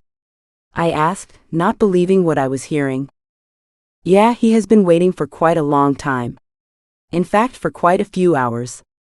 "Damn, girl, I didn't know you were married." I went up to him, grabbing him by the hand and dragging him to his room so that the person inside my room can't hear us. "You can't just let anyone inside our house just because he claimed to be my husband," I shouted at him. "What?" "He looked too rich to be a psycho serial killer with his Rolex watch and his tux and all," he reasoned. "It has to be Asher. You shouldn't have let him in." "I am sorry. You go talk to this husband of yours, and let me go back to making my crepes." With that, Anthony left me on my own. I took a deep breath and walked to my room. A little part of me wanted to get out of here and not meet him, but Asher deserved an explanation. A part of me still loved him, and it has been long since I have seen him. I would often catch glimpses of him on the newspaper front page. Asher and his dad resolved their indifferences. In fact, the Hamiltons and Fortier merged together to be one of the top 3 wealthiest companies in the world. There was quite a rave about it in the newspapers. My disappearance was questioned by quite a lot of gossip magazines, but Asher handled it quite well. He said I was finishing my bachelor's abroad, which was quite true. I was overwhelmed. I took a deep breath entering my room to find Asher observing the photo frames on my desk. There were quite a few. One was of my parents, another one was of Lindsay and I when we were young, and 2 other ones I had of Asher and I at the wedding. "You still have our wedding photographs?" he asked, not looking at me. "Yeah, they came out nice," I said lamely. All kinds of emotions were surging through me. A part of me wanted to go up to him and wrap my hands around him and kiss him. I missed him a lot. I was glad to see him. He was there in front of me, but I couldn't do anything about it. I was almost on the verge of crying. Finally, he looked up to me, walking towards me, not breaking eye contact. He stopped in front of me, took my hand in his. I let him as I was craving for his touch. He couldn't believe I was here in front of him. "Adele, I missed you," he said quietly. He pulled me closer by my waist and kissed me. His lips were soft against mine. He was taking it slow, as if he never wanted to let me go. I was crying now. He stopped looking at me like he was guilty of something. What happened? Did I do something wrong? No, it's just I missed you a lot," I admitted. "I missed you too, Adele." He hugged me tight against his chest. All the promises I made to myself to not see him were all out of my head. I lifted my head to see him staring at me with those emerald eyes. He kissed me again. This time it was more passionate and intense. I wrapped my legs around him while he lifted me up, placing me on the bed, lying me down. We were hungry for each other. He unhooked my bra while I unbuttoned his shirt. Frustrated, I ripped of his shirt, revealing his well-built body. I woke up to the smell of eggs and bacon being cooked, and it instantly made me hungry. I looked at my table clock. It read 9:55 p.m., so I got up. Since I was naked, I decided to wear a loose t-shirt and shorts. I went to the kitchen to see Asher cooking eggs and bacon. "Great. I was about to wake you up," he said, smiling at me. He handed me a plate, which contained eggs, bacon, and some bread with peanut butter. I was hungry and couldn't find anything around here. So I decided to cook us some breakfast, since that was the easiest thing I could make. No, it's all right. Anthony usually cooks, so I don't even know where all the things are kept. I took a big bite out of my sandwich. Anthony is your roommate? Yeah. He seems nice and very gay. I was glad to know that. I laughed. Seriously, you were worried about that? Hey, I am just a guy, he reasoned. We had our breakfast together while we talked about our lives. He asked me what I was up to now and how was I doing. I asked him about the business and his father. None of us mentioning what happened 2 years ago. How did you find me? I strictly told my parents and Lindsay not to tell you about my whereabouts, I asked. I knew Asher was devastated after he got to know I was away. He became his old workaholic self.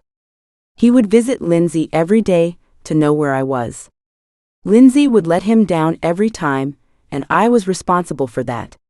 Later he went through a state where he used to drown his sorrows into alcohol. He gave up on everything. Lindsay sent me an invitation to her baby shower a few days ago. I decided to congratulate her personally by going to her place, and I also got a stroller for the baby. So you are the person who got her the most expensive stroller? The day before, Lindsay was telling me how she got an expensive stroller as a gift from someone. She didn't mention the name since I told her not to talk about Asher to me anymore. I guess. Since I just ordered the best one in the market for the baby. Anyways, I went to her place to find her in the shower, so I just sat there and waited. I saw something scribbled on a notebook lying open on the coffee table with your name on it. I couldn't help but pry. Turns out it was your address which she wrote down to send you the invitation. Next thing I know, I boarded my private jet and was on my way to here. I wanted to be mad at Lindsay for being so careless, but on the other hand I was glad. Meeting him made me feel better. I am sorry for everything, Asher. I was a coward back then. I should have stayed. I should have been with you. You lost your baby too, and not only that, you got betrayed by your family too. I am sorry for being so selfish. No, don't be. You were in some kind of trauma. Your actions were justified. I am sorry you had to go through this because of my family. I love you, Adele. I want you back, and I promise to protect you from everything. 2 years without you was horrible. I couldn't go through a day without missing you. I can't go back to being that person again. I went through the same thing. I would cry myself to sleep every night. I missed everyone, especially Asher. I didn't want to go back to being that person either. I can't get back to my old life, Asher. I think you should move on. I can't. No, I am not going anywhere without you. I have my own life here. I can't just leave everything and go with you even if I want to. I am still not over the incident that happened to me. I used to get nightmares about that day. I just can't, Asher. Then I am moving here with you. We can start all over again. As much as I would want for that to happen, but I know it wasn't possible. But you have your business and your dad there. You can't leave him behind. Mr. Fortier was really old now. In fact, he was mostly sick and needed someone by his side all the time. Then come with me. Or promise me after you are done graduating, you will come back to Florida. I lost you once, I can't afford to lose you again. I can't promise you that, Asher. I am sorry. Epilogue. Archer, give the toy robot back to your brother. I chided my son as I made breakfast. Mornings were hectic, and my sons did a great job of making sure I stay busy. But this is mine, Archer reasoned. No, it isn't. You broke your own one last night. Give Zane his robot back, I said as a final warning. But I found Zane's robot, Asher said, bringing a similar-looking toy robot. Dada, Zane screamed. Zane was 2 years old. He only knew a handful of words, but his favorite was definitely Dada. Asher picked up Zane and kissed him on his cheeks, "Here's your robot," he said, handing him the toy. I mouthed to him, "Where did you get that?" "So that the kids don't hear me. I saw last night how Archer broke his toy robot and immediately claimed Zane's toy robot as his. I bought one extra in case of situations like this," he whispered in my ears, kissing me on my cheeks. After all these years, those kisses still made my heart flutter. "Dad, I want a piggyback ride," Archer whined. The day Asher came to take me with him to Florida, I turned him down. Instead, I promised him we would still keep in touch and we will try to meet each other every weekend. But after I was done completing my undergrad, I came back to Florida. After he left, I got myself into therapy. That helped me a lot. So by the time I was done with undergrad, I was feeling positive about moving there and ready to go back to Florida just in time for the birth of my goddaughter. A year later, I got pregnant with Archer. It was unplanned, but this time we monitored my symptoms properly. All throughout the pregnancy, Asher was always there for me, making sure I was safe. He didn't want that to happen again. We decided then to move to the suburbs, where we thought the baby will have a proper upbringing, rather than staying in the town. We bought a 2-story villa with a huge backyard and a pool for the kids to play. 6 years later, Lindsay and I both got to know we were pregnant with sons. I had Zane. A few days later, Lindsay had a baby boy named James. Zane and James claimed to be twin brothers, and we don't bother correcting them since they were like siblings. After having Ariel, she named her after the Little Mermaid, Liam finally proposed and they got married. "Give Zane to me," I offered as Archer wanted to get on Asher's back. "No. You are busy. I think I can carry them both." Asher kneels in front of Archer, still carrying Zane. I help Archer get on his back. "Hold your dad tightly," I said as Asher's hands were occupied by holding Zane. "That is how I get to do some workouts nowadays," Asher smiled as he got up. Asher was an amazing father. In fact, Zane and Archer were both more closer to Asher than me. But I bet I would have gotten some brownie points if I knew how to play video games with them like Asher. After we were done with breakfast, Lindsay and Liam came over to drop off Ariel and James. We would have stayed, but I gotta go to the checkup. Lindsay was expecting a third baby. She is almost 5 weeks pregnant now. "Okay, Lindsay. Take care." I bid them goodbyes, but Lindsay stops midway. "By the way, we are going on a XY maternity clothes shopping one day. All the maternity clothes makes me look like a Santa. I get horny a lot these days, and Liam doesn't want to have X with me because apparently it isn't good for the baby. But I bet it is for the maternity clothes. No one wants to have X with a Santa." "There is something called too much information," Liam said, blushing. "I am just afraid your water will break. You will always be XY to me." "No, it won't," Lindsay yelled. "I told you this a million times." "We will see you later, Mel." I got to drive my crazy pregnant woman to the hospital. "What did you call me?" "Do you think it was a great idea to send them to my parents' house?" I asked Asher as I got changed into something comfortable. "Yes, your parents love it when they visit them. But I am worried about Zane. He is only 2, he had never slept over at someone else's house." Asher pulled me closer to him. "Don't worry about them. Your parents have taken care of you when you were young. I am sure they can handle them well." After Lindsay and Liam took away their kids, my parents came over. The children were having fun, so they insisted on going to their place for a sleepover. Asher and I both agreed, since Mom and Dad were excited about that idea too. "I guess I will work then," I said. I was the owner of a small publishing house now. Asher encouraged me to open my own business a few years ago. With Asher's help, I fulfilled my dream of opening one. Though a handful of people worked for it, and we were mostly based online, but we were growing very rapidly. "Not so fast. I can finally have you to myself after a long time and you want to work?" he said in mock accusation. "Then what do you suggest we do then?" I asked playfully. "Oh, I don't know," he kissed me on my lips. "Maybe a little bit of this?" "Or a lot?" he asked, smirking. Whom? I pretended to think. I choose option B, a lot of this. With that, I got on my toes and kissed him. He kissed me back with the same urgency. I love you, Adele, he whispered in my ears. I love you too, Asher. The end. Loving this book? Dive into this uncensored book and tons more at authoralicefox.com. Use code YouTube10 for 10% off your first order. Also, comment Spicy Romance for a chance to get a whole Mafia romance bundle for free. Comment as many times as you want. The more comments, the more chances to win.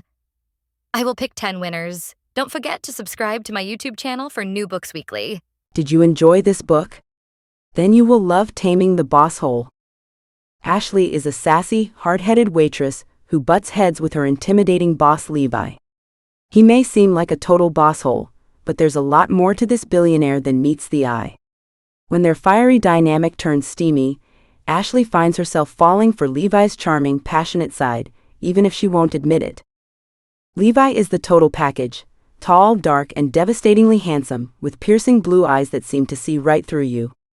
As Ashley's intimidating boss, he's used to getting his way, barking orders and demanding perfection. Levi is used to getting his way, but this feisty woman challenges him like no other. Yet Levi is more than just a pretty face and a luxury car. He's determined to break down Ashley's walls and prove he's more than just her demanding boss. Little does she know, he'll go to great lengths to make her his, in and out of the bedroom.